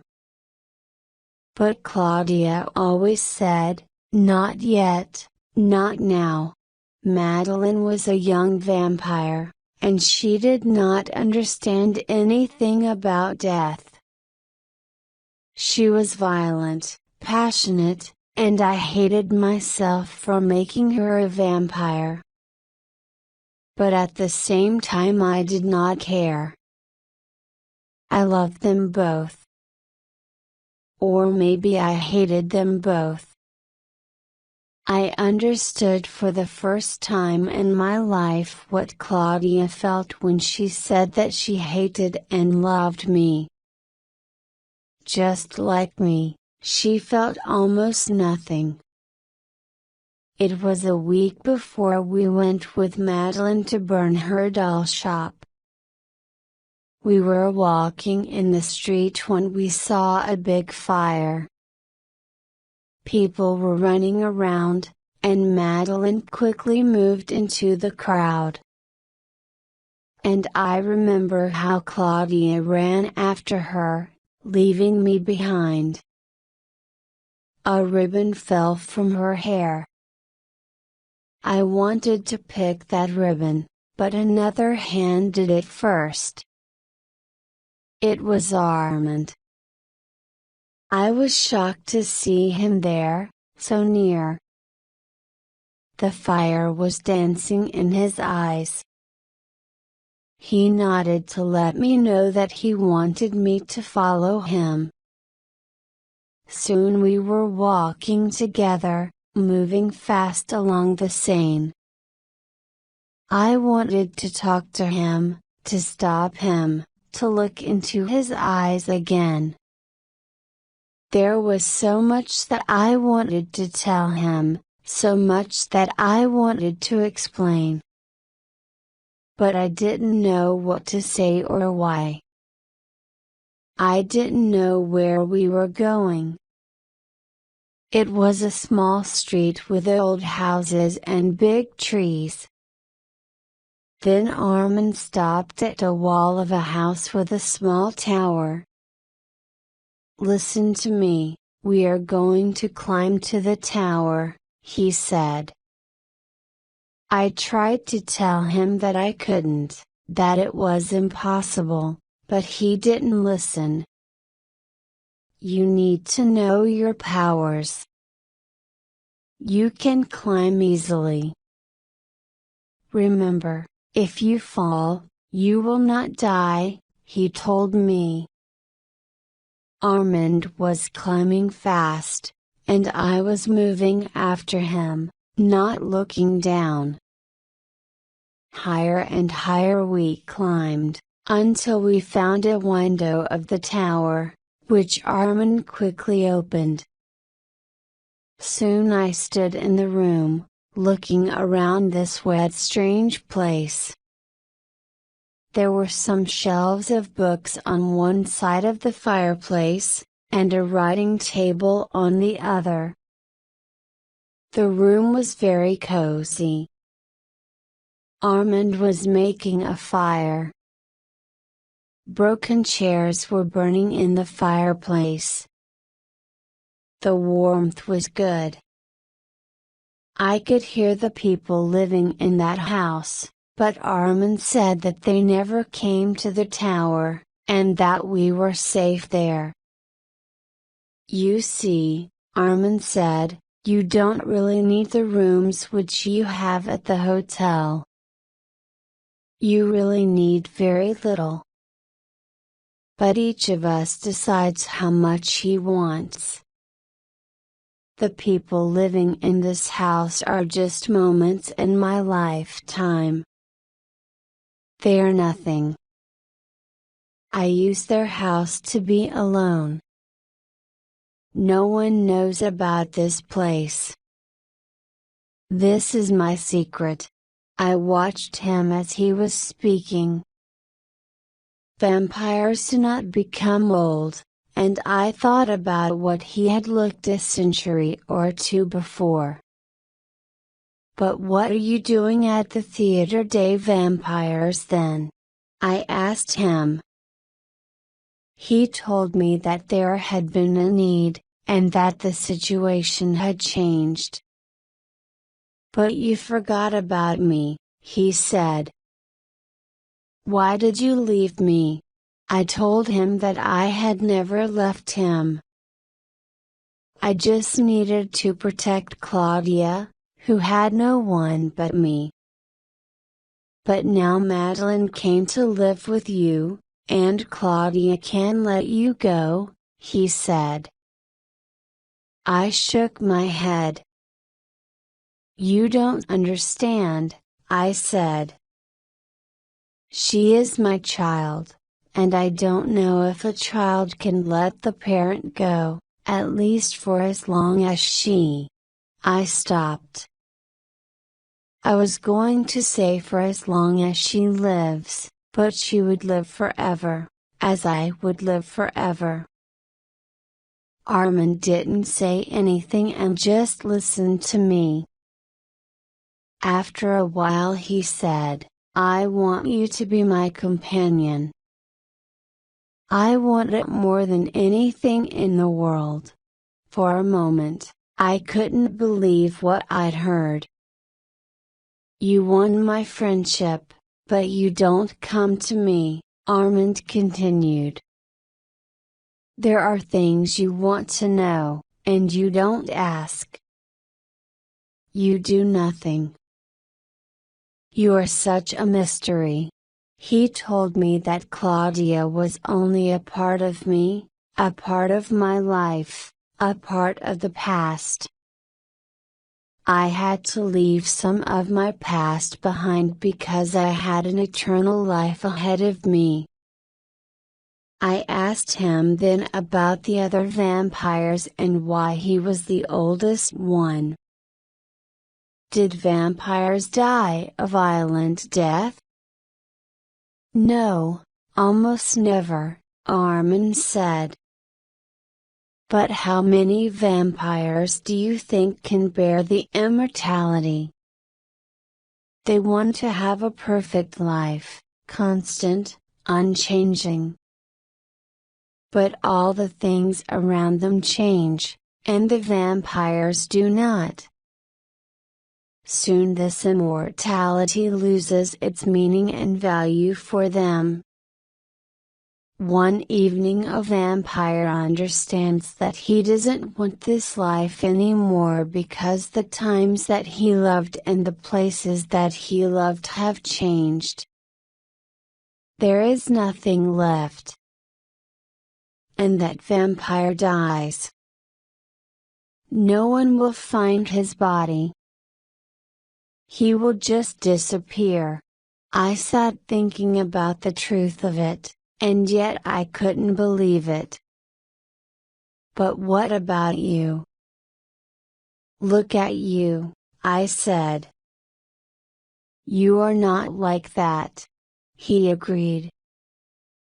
"I wish I could describe the 15th century Venice for you," he said, "my master's palace. The love that I felt for him when I was a mortal boy, and the love that he felt for me when he made me a vampire." Surprised, I asked him, "Love? Was there love between you and the vampire who made you?" He said yes and looked at me for a long time. "And what about you?" he asked. "Was there no love between you and the vampire who made you? Why did he give you this power then?" I laughed and told him that this power was not a gift, it was more like a curse. I told Armin that I got my eternal life because the vampire who made me wanted my house and my money. I noticed that he didn't tell me what had happened to the vampire who had given the eternal life to him. "It does not matter now," he said suddenly. "Now I found you, and I can save myself from losing the meaning of this eternal life. I can save myself from death. With your help, I will try to like and understand this 19th century. You have its spirit. You give me life, which I need so much. I've been waiting for you at the Theatre des Vampires, and now I'll fight for you." I shook my head. He was so wrong. I was not the spirit of the century. I've always been an unhappy stranger. I have never belonged anywhere. I could give nothing to Claudia. I could give nothing to Armand. Didn't he see that? "You don't understand," I said to him. "It was so difficult for me to make Madeline into a vampire. I had promised myself that I would never do it. Never make another vampire. Never make another killer. And I broke that promise. Armand looked away and didn't say anything for a while. Then he turned to me again. Do you know that I made you do it? I was near you that night. I used my strongest power to make you do it. I want you to leave Claudia. His words shocked me because I hated myself for what I had done. I thought that my last human part had died that night. I was wrong, and I knew it now. It was his power, his will, not mine. But I couldn't hate Armand for it. I stood up and went to the window. The fire in the fireplace was dying. Armand continued, my power is strong, but you are stronger. It stops somewhere inside you. But it doesn't matter now. This creation of Madeline is done, and you are free. She will care for Claudia. She is mad, but they are perfect together. Now I think that they must leave Paris as soon as possible. I asked him why. You know why, he said. Because Santiago and the other vampires are suspicious. All the vampires saw Madeline. They fear her because she knows about them, and they don't know her. They don't like it. I asked Armand what he was planning to do with his mortal boy Dennis. He's dead, he answered and smiled. It was best. But we must go now. Outside it was still raining. The light was coming from the gray sky. I looked at the street below. Armand, I said. I can't. But he told me to follow him because falling would not kill me. I could be hurt for a while, but then I would heal very fast. The bones would heal, and the skin would heal, too. What can kill me? I asked. He stopped. Don't you know this yet? He said. Fire. The sun. Cutting your head off. Nothing else. You are immortal. We climbed down in silence. Louis, come with me tonight, Armand whispered suddenly. We were standing in the street. The sun would rise soon. We needed to hurry. No, I said to him. It's too soon. I can't leave them yet. I need a little more time. It was almost dawn when I put my key into the lock at the hotel. Madeline was sleeping in a chair by the fireplace. Claudia stood at the window, looking at me. She had her hairbrush in her hands. I loved these rooms, these things, which were so different from Armand's little room under the theater and the tower room where we'd been. I sat down in a chair, and Claudia came up to me. You've been with Armand, she said. You want to go with him? I looked at her. How beautiful her face was. She was my daughter, my love. I'll see you again. Not here, in other places. I'll always know where you are, I said. She put her arms around my neck, and I closed my eyes. As you wish, she said.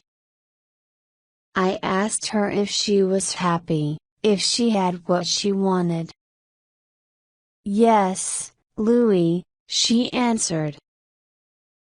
I have all that I want. But do you really know what you want? Are you sure you're not making a mistake? Come with us. Why don't you leave Paris with us? I shook my head and said number. I knew that she didn't like Armand. She was afraid of him. She thought that he wished her death, which I did not believe. I knew that he could not want her death, because I didn't want it. I can't, I said. Only he can give me the power to be what I am. I love him. If I don't go with him, I'll die. She looked into my eyes. I see that you do, she whispered. You could love even me. I held her closer to me. Claudia, oh, Claudia, I cried. She kissed me, and I closed my eyes. I hope that when you need me, you will find me, she whispered. I hope that I can get back to you. I hurt you so often, I gave you so much pain. I was holding her, thinking, soon I will not have her anymore. I wanted simply to hold her now. There was so much pleasure in that simple thing. Afterwards I often tried to remember that moment and what it was in the rooms where we lived that began to worry me. All I could remember was the slight changing of light, which I never really noticed.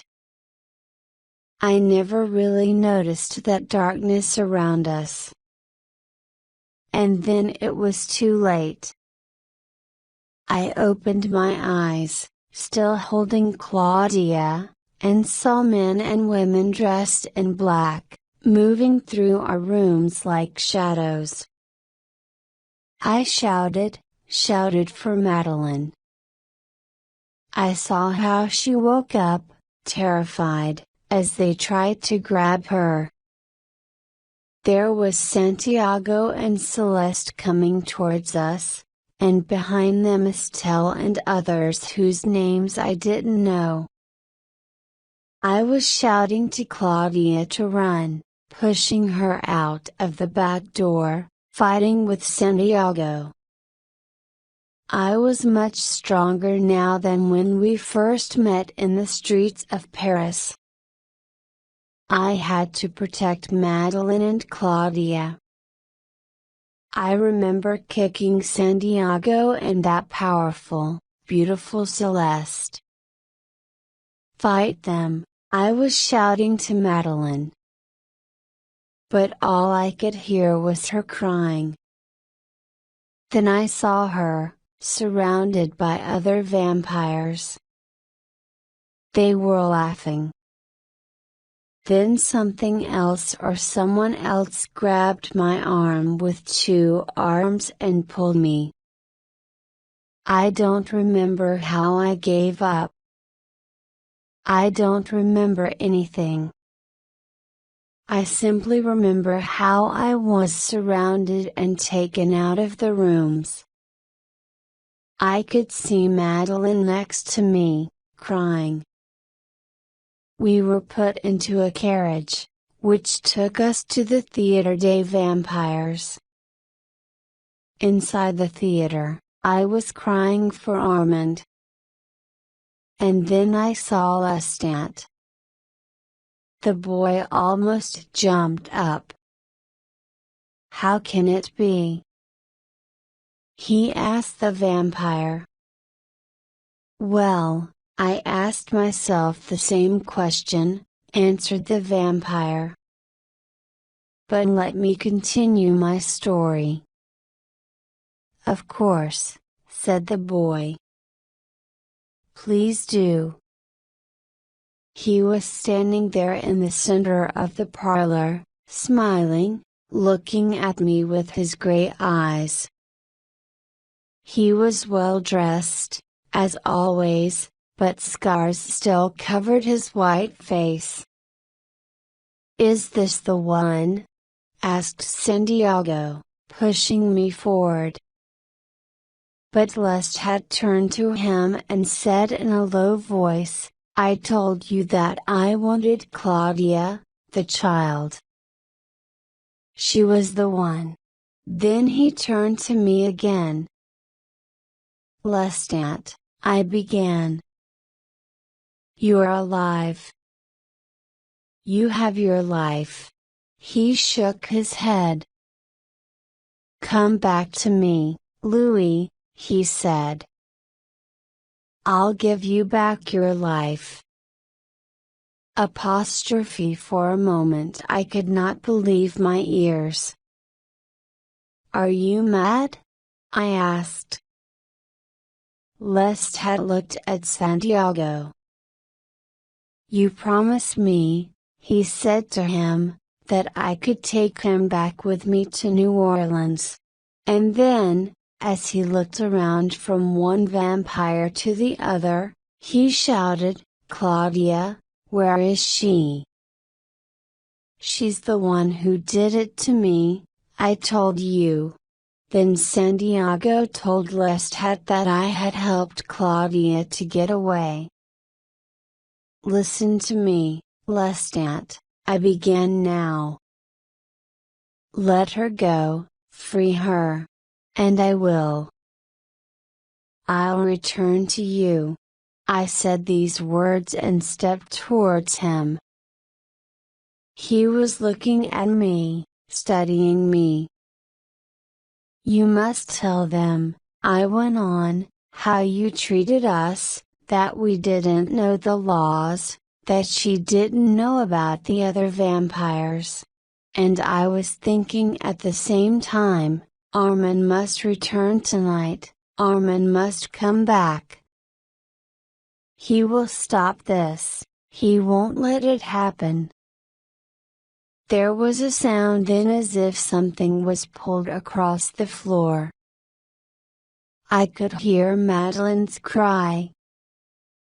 I looked around and saw her in a chair surrounded by other vampires.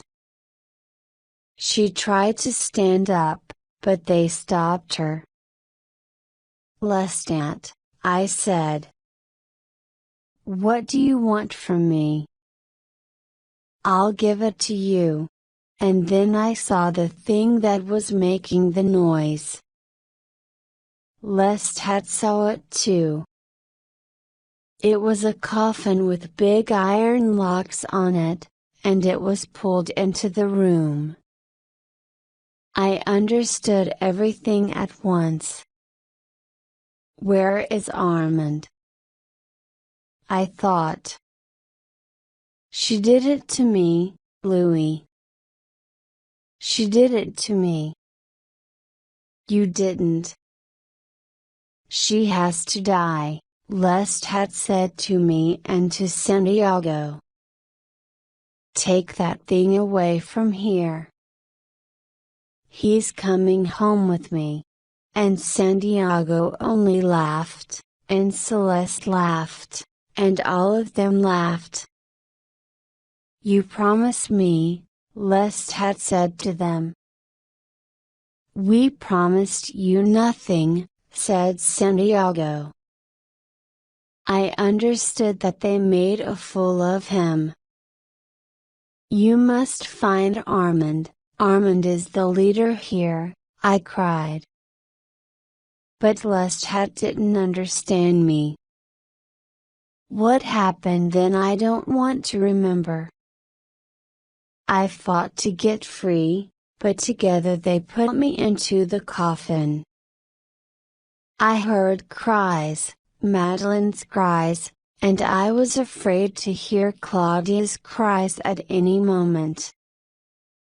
They shut the lid on me, put in the locks, and locked them with keys.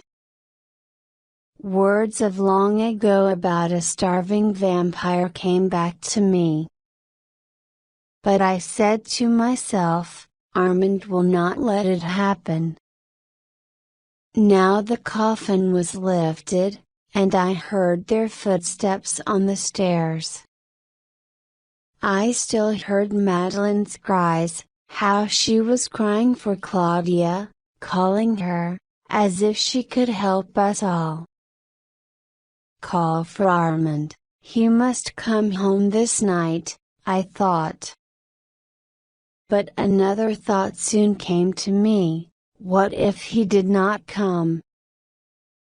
I tried to break the coffin with my power, but the lid was too strong. Madeline's cries were gone. All I heard were the footsteps, and my own breathing.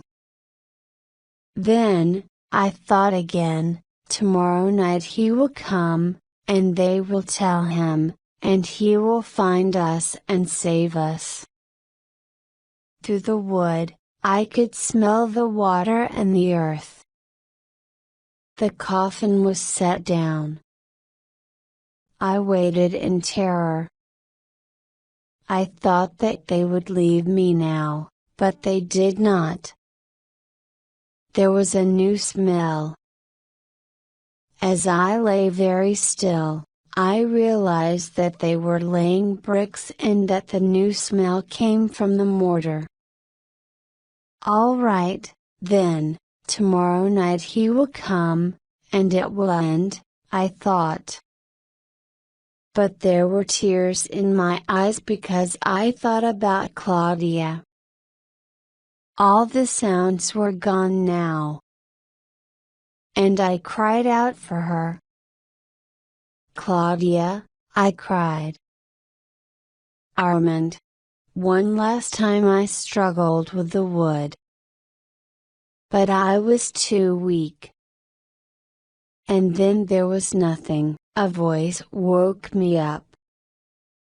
It was distant but clear. It said my name. For a moment, I didn't know where I was. Maybe I'd been dreaming. Then I opened my eyes and felt the lid of the coffin. I knew where I was now, and I knew that it was Armand calling me. I answered him, but my voice was weak. Terrified, I thought, he's looking for me, and I can't tell him that I am here. But then he spoke to me, telling me not to be afraid. And I heard a loud noise.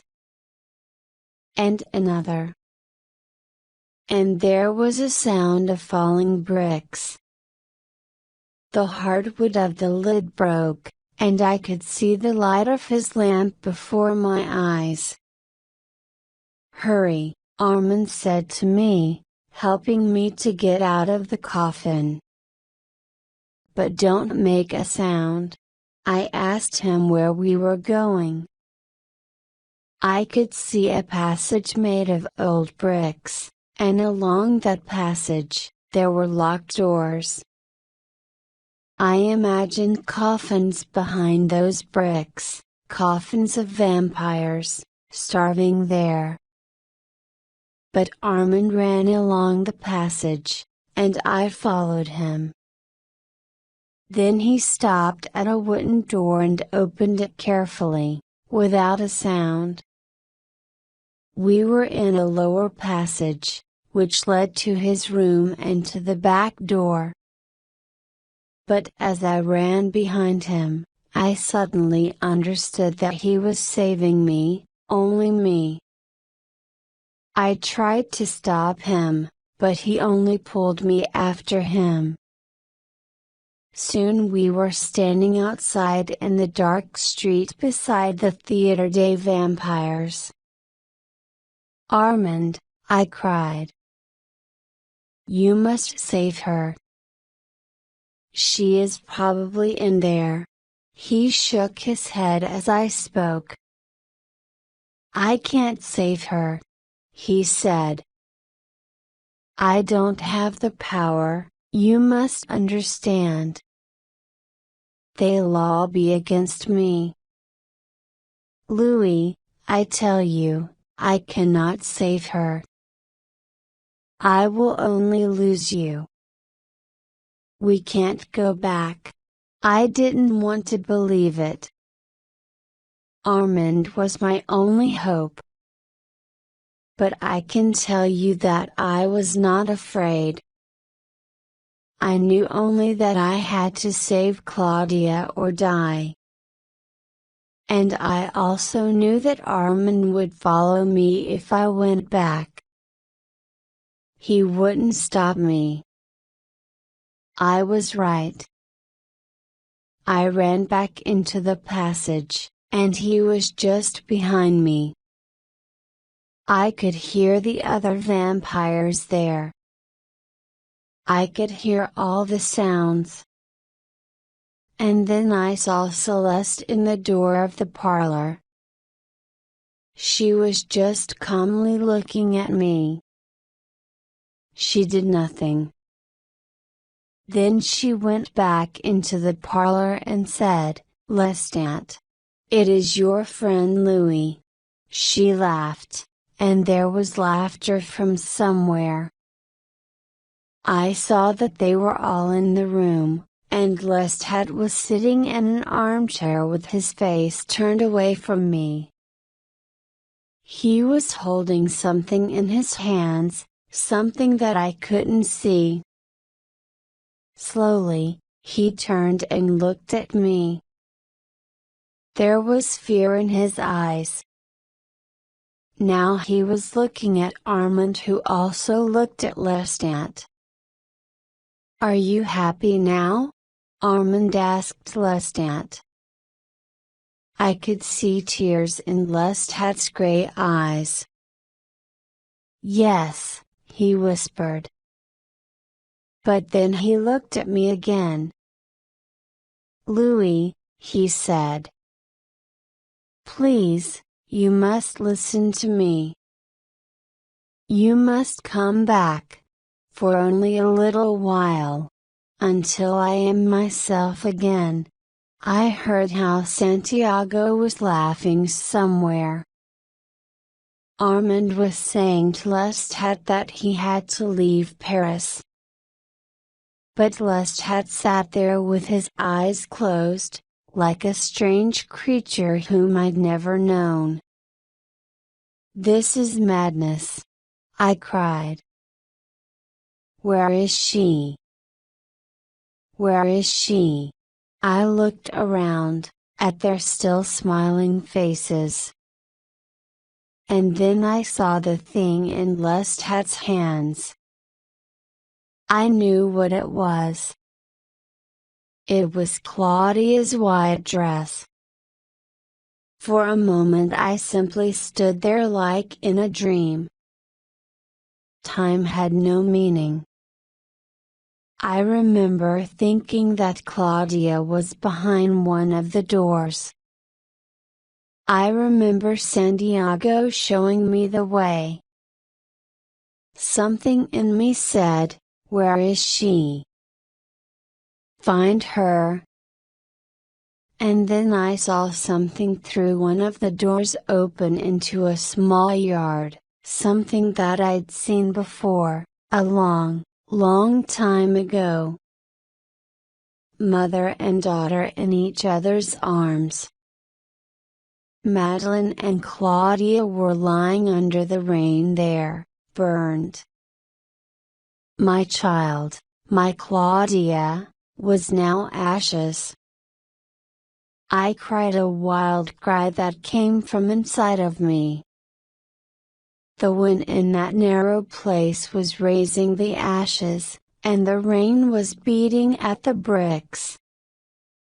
And as I cried out, blind with tears, I grabbed someone near me that I think was Santiago, and I was beating him, destroying his smiling white face. He couldn't free himself from my hands. He cried too, and his cries mixed with my cries. I threw him away from me and grabbed someone else. It was Armand. Armand, who was pulling me out of the yard and back into the parlor, where Lestat was calling me, "Louis, wait for me. Louis, I must talk to you." I could see Armand's eyes, and I heard his voice saying, "I could not help them, I could not help them." And they were dead, Madeline and Claudia were simply dead. And I was losing my mind. Armand put his arm around me. Then he was carrying me through some places. Then we were walking down the Boulevard des Capucines. Is he mad that he says these things to me? I was asking Armand about Lestat. I was laughing and crying. He's mad to speak to me like this. Did you hear him? I wanted to say something about Madeline and Claudia, that we could not leave them there, and I felt that cry again inside of me. Then I seemed to wake up. We were walking now like two drunk men. I was angry that their bodies were still there, in that place. In my mind, I saw Santiago kicking the black burned thing that had been my child. I was crying again. "Get away from me," I was saying to Armand. "Don't come near me. Don't come near me."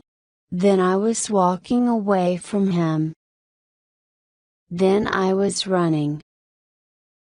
I was weak, starving, and I thought about killing, but I could not do it. I was sitting on the stone steps of a church, and Armand was standing there under the trees. Finally, when my head was clear, I understood all that had happened, and how far from the theater we were now, and that the ashes of Madeline and Claudia were still there. "I could not stop them," Armand said to me. His face was so sad. He looked away from me. "Oh, but you could," I said softly. "You know very well that you could. You were their leader." He still looked away. But I could see the effect of my words on him. I could see his sadness. "They feared you," I went on. "You could have stopped them. But it was against your rules. I understand you. I see myself in you." Armand said nothing. He was feeling my pain, and he feared that emotion. I did not. I was not feeling his pain. It did not matter to me anymore. "I understand you very well," I said to Armand. "I have the same evil in me. That weakness, that stupid morality, that pride. Because of it, I let myself become the thing that I am now, but I knew that it was wrong. Because of it, I let Claudia become a vampire, but I knew it was wrong. Because of it, I let her kill Lestat, but I knew that it was wrong, too. I did nothing to stop her.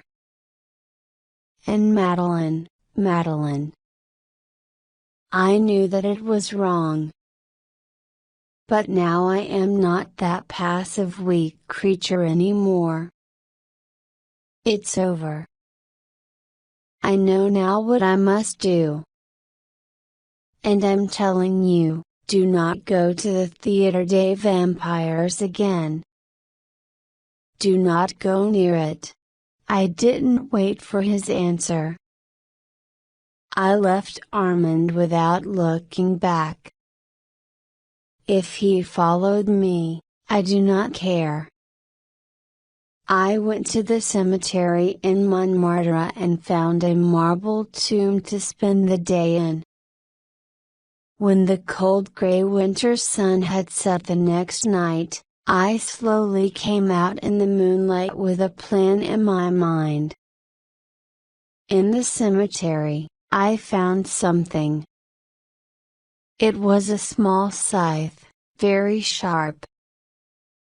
Later I found a carriage and a driver whom I paid to take my casket and my other things from the hotel. Then I asked him to drive me to the street of the Theatre des Vampires and wait for me there. The theater door was locked because it was almost morning. I knew that inside the vampires of the theater were already in their coffins.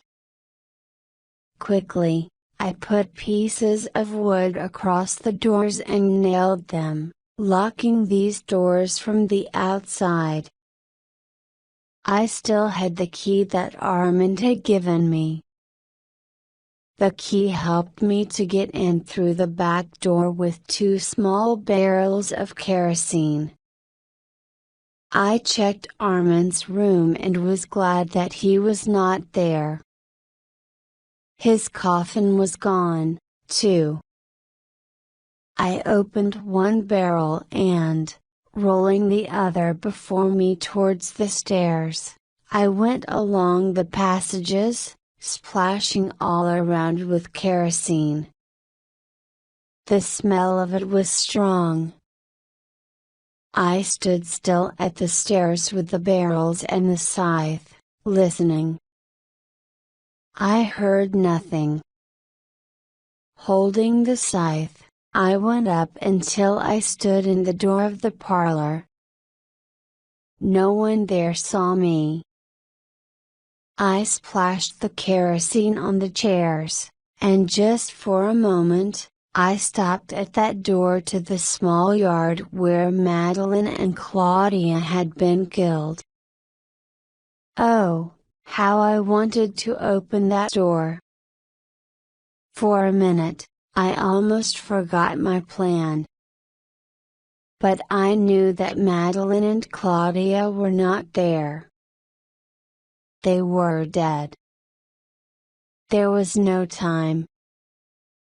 I was running through the dark passages, splashing the kerosene until the barrel was empty. Then I lit a torch that I'd made, and with that torch I lit all the chairs, the curtain, the stage. In seconds the whole theater was on fire. But I had no time to enjoy it because I heard the sound of a door opening. It was too late, I told myself. They would be destroyed. I ran for the stairs, hearing cries. One of them was Santiago's cry, I was sure of it. And then I saw him above me, coming down the stairs. You, damn you. he cried. He used all his power now to attack me as fast as he could and to become invisible. But I swung the scythe, and his head was cut off. Then I threw the torch and the scythe down and ran through the burning building to the back door and into the street. Outside the rain was still falling. I could see the gray morning sky and the dark carriage. I ran to it, opened the door, and jumped in. The horses went forward fast as I got into my casket. I could still smell the smoke. It burnt my eyes, and my hands and face were burnt from the first light of the sun. But we were driving on, away from the smoke and the cries. We were leaving Paris. I had done it. Those were the only right deaths in my life. The Theatre des Vampires was burned to the ground. In my mind, again, I saw Claudia and Madeline in each other's arms in that yard, and I said to them softly, "I couldn't take you away. But they will lie dead all around you." 2 nights later I returned there to see the burnt building of the theater. With the evening newspaper, I was sitting in a crowded little theater cafe across the street, reading about the fire. Something worried me. Why had there been no guards? I was sure that Santiago had told me about the guards before. But they had not been there. It was strange, but not important. Now that Claudia was gone, I had less reasons to live. But where to go then, if not to die? It was strange how the answer came to me. I left the cafe then and went towards the Palace of the Louvre. Somewhere along the Avenue Napoleon, I heard footsteps behind me, which I knew. It was Armand. I slowed down, and for a long time, we walked together, saying nothing. I did not look at him. Of course, I'd been thinking about him all the time.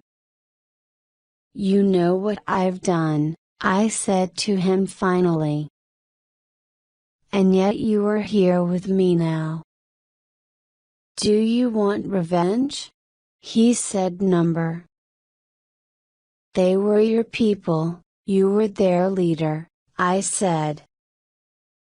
"You didn't tell them that I was going to come for them. There were guards in the theater. Why weren't they there when I came? Why weren't they there to protect the sleeping vampires?" For a moment, Armand was quiet. "Because I sent them away," he said.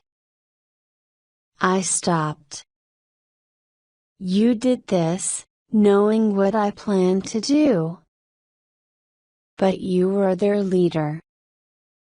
They trusted you. They believed in you. They lived with you," I cried. I couldn't understand him. "Think what you like," Armand said calmly. I walked on for a while and then, before the entrance to the Louvre, I stopped. Armand waited for me to say something. But I wasn't thinking about him anymore. I had one of those moments when I thought of nothing. I saw that the rain had stopped. I saw that the air was clear and cold. That the street was beautiful. And I wanted to see the Louvre. We left Paris together very soon after that. I told Armand that I wanted to go to Egypt. I wanted to see the desert there and the pyramids. Armand agreed. But before that I had done one more thing which I should tell you about. I had gone back to our rooms in the hotel. I wanted to take some of Claudia and Madeline's things, put them into coffins, and bury them in the cemetery of Montmartre. I did not do this. I was standing in the rooms, looking around, and it seemed to me that Madeline and Claudia had just gone out and would return any minute. So I left. And that is the end of the story, really. Of course, I know that you wonder what happened to us later. What happened to Armand? Where did I go? What did I do? But I tell you that nothing really happened. I never changed after that. And even in my love for the beauty of the world, I learned nothing more. I drank the beauty of the world as a vampire drink. I was comfortable. But I was dead. The story ended in Paris, as I've said. For a long time I thought that Claudia's death had been the reason for it. If Madeline and Claudia had been alive, things might have been different with me and Armand. I might have loved again and had a rich life. But now I saw that it was false. It was not the reason. I didn't want it finally. I isolated myself from the world. I even isolated myself from Armand, who was my only companion. But I know that you would like to hear what happened to Armand. The night has almost ended. I want to tell you this because it is very important. The story is not complete without it. We traveled the world after we had left Paris, as I've told you. First, we went to Egypt, then to Greece and Italy, then to Asia. Time didn't matter all these years. I enjoyed art, paintings and museums, beautiful cathedrals, marble statues. But during all these years I wanted to go back to New Orleans.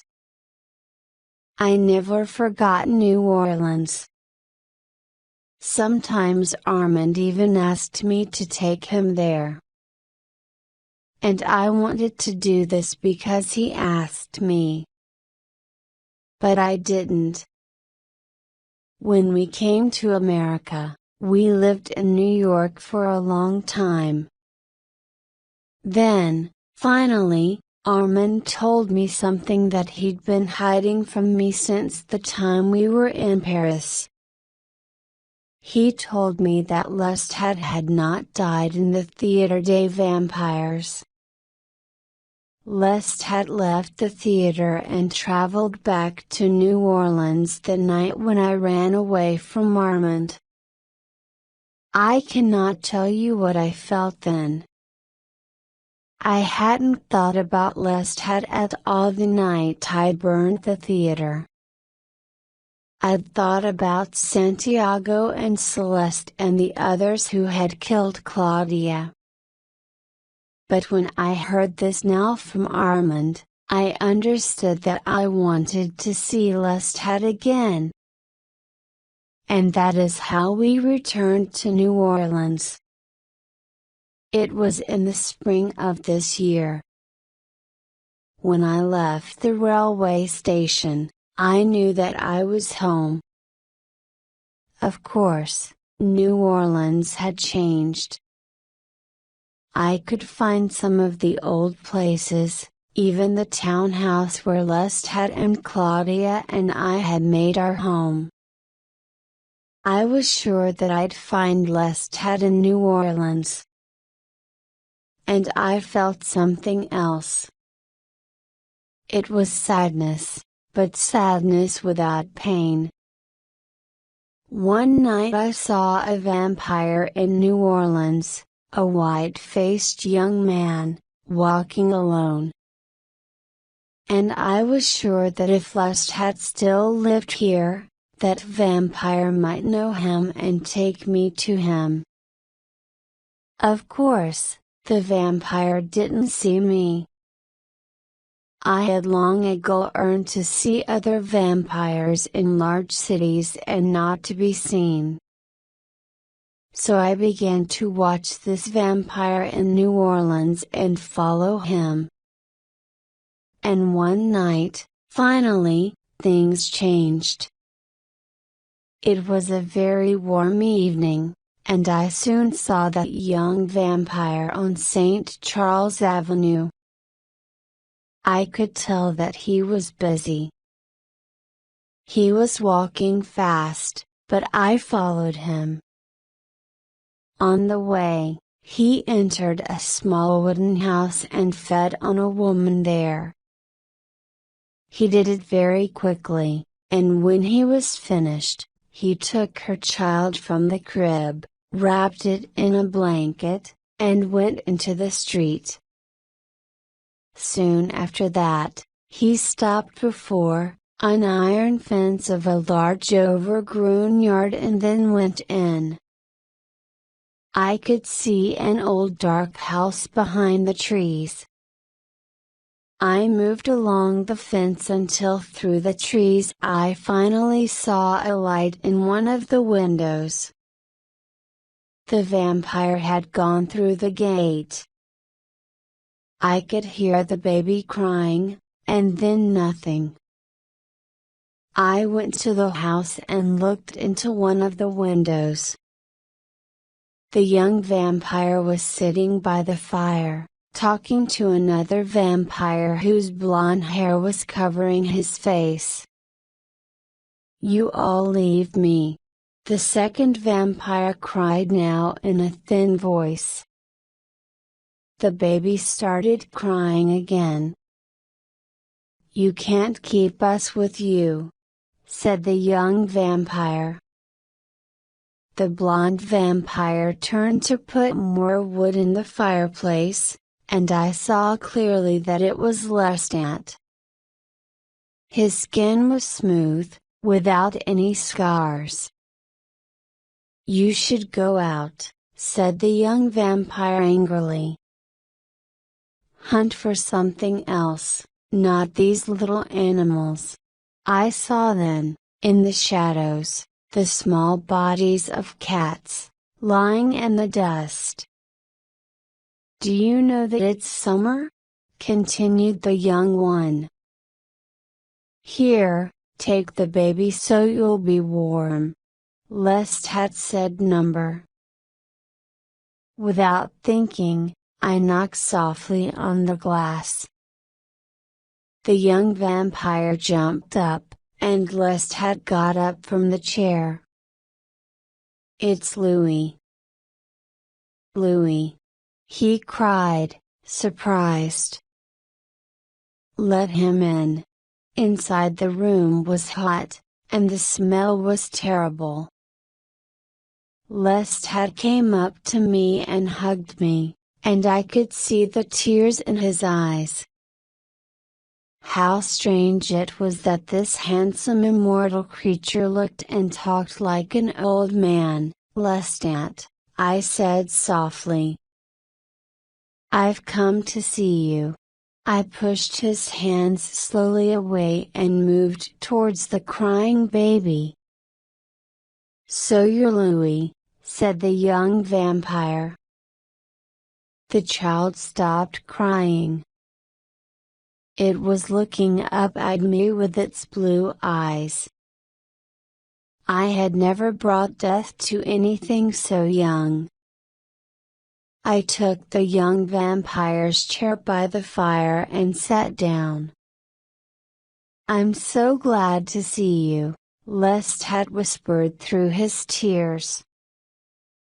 I've dreamed of you coming here. I didn't want to let them do it, Louis. I mean that Santiago. He didn't tell me what they had planned to do.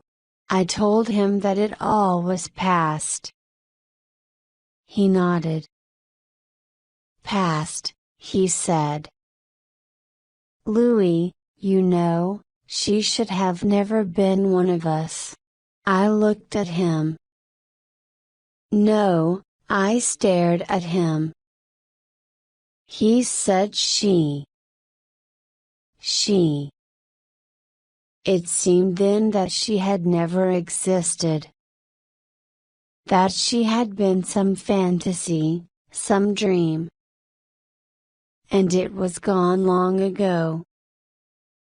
You've come back to me, Louis, Lestat whispered in that thin voice. I shook my head and said, No, Lestat.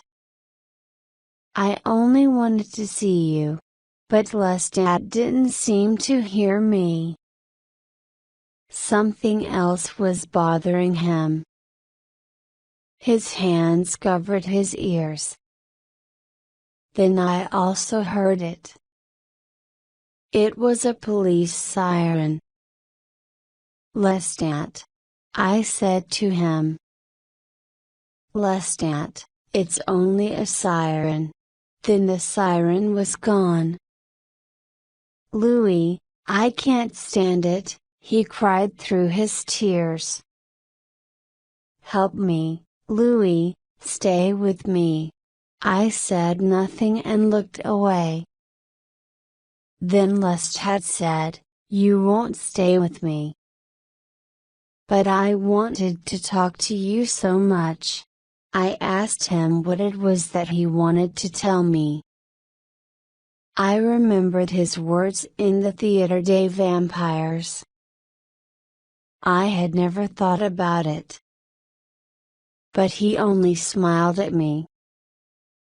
Louis, Lestat was saying softly. How can you be what you are? How can you stand it? He was looking at me, and his face was wet with tears. I have to go now, Lestat, I said to him, feeling sad. But you'll come back, you'll come to visit me, Louis? He asked. I turned away from him and quietly left the house. I took the little baby with me. When I was in the street, I looked back and saw him at the window as if he was afraid to go out. I went to the small house from which the vampire had taken the child, and left the baby there in its crib. Maybe a month later I finally told Armand that I'd seen Lestat. Time meant nothing to me then, but Armand was surprised that I hadn't told him before. We were walking that night in the city center. I was thinking that maybe I should never leave New Orleans. But then, how can you think so if you can live forever? Didn't you want revenge? Armand asked me. At that moment, I was wishing, as I often wished, that he was not there.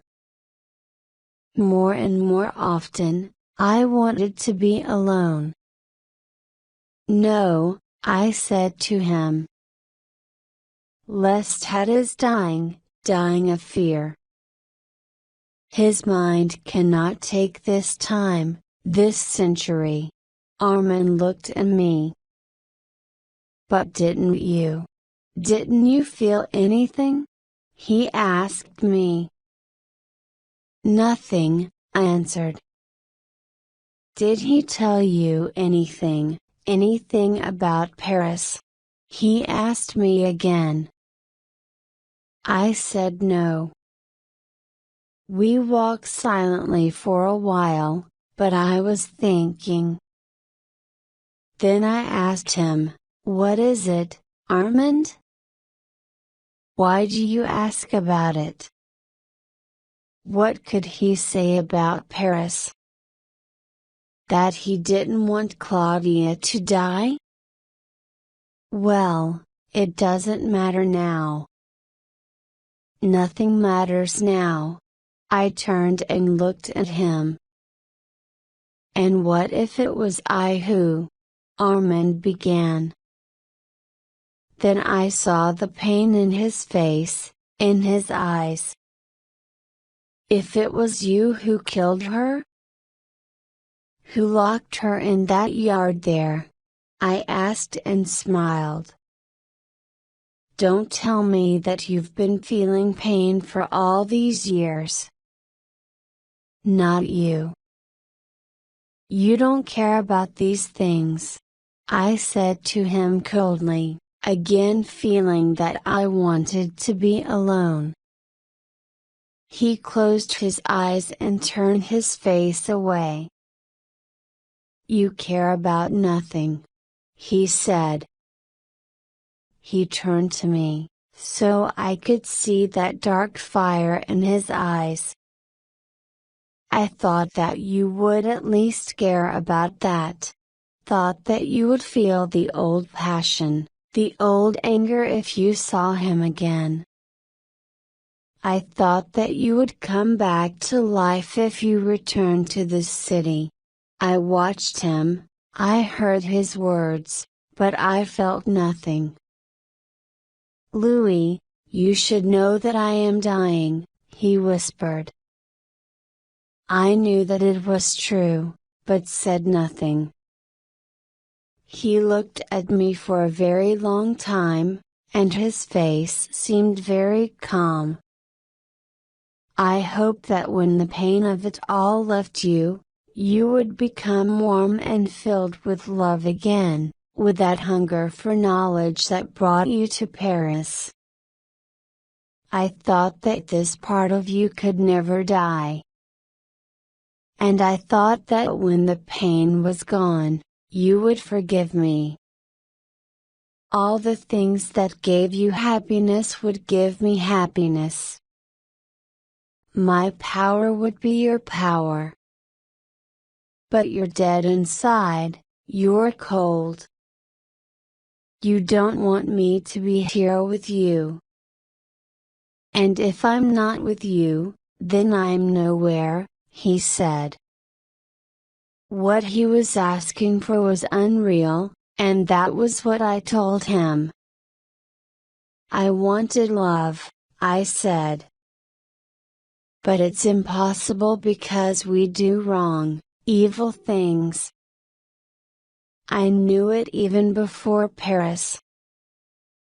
I knew it when I first took a human life.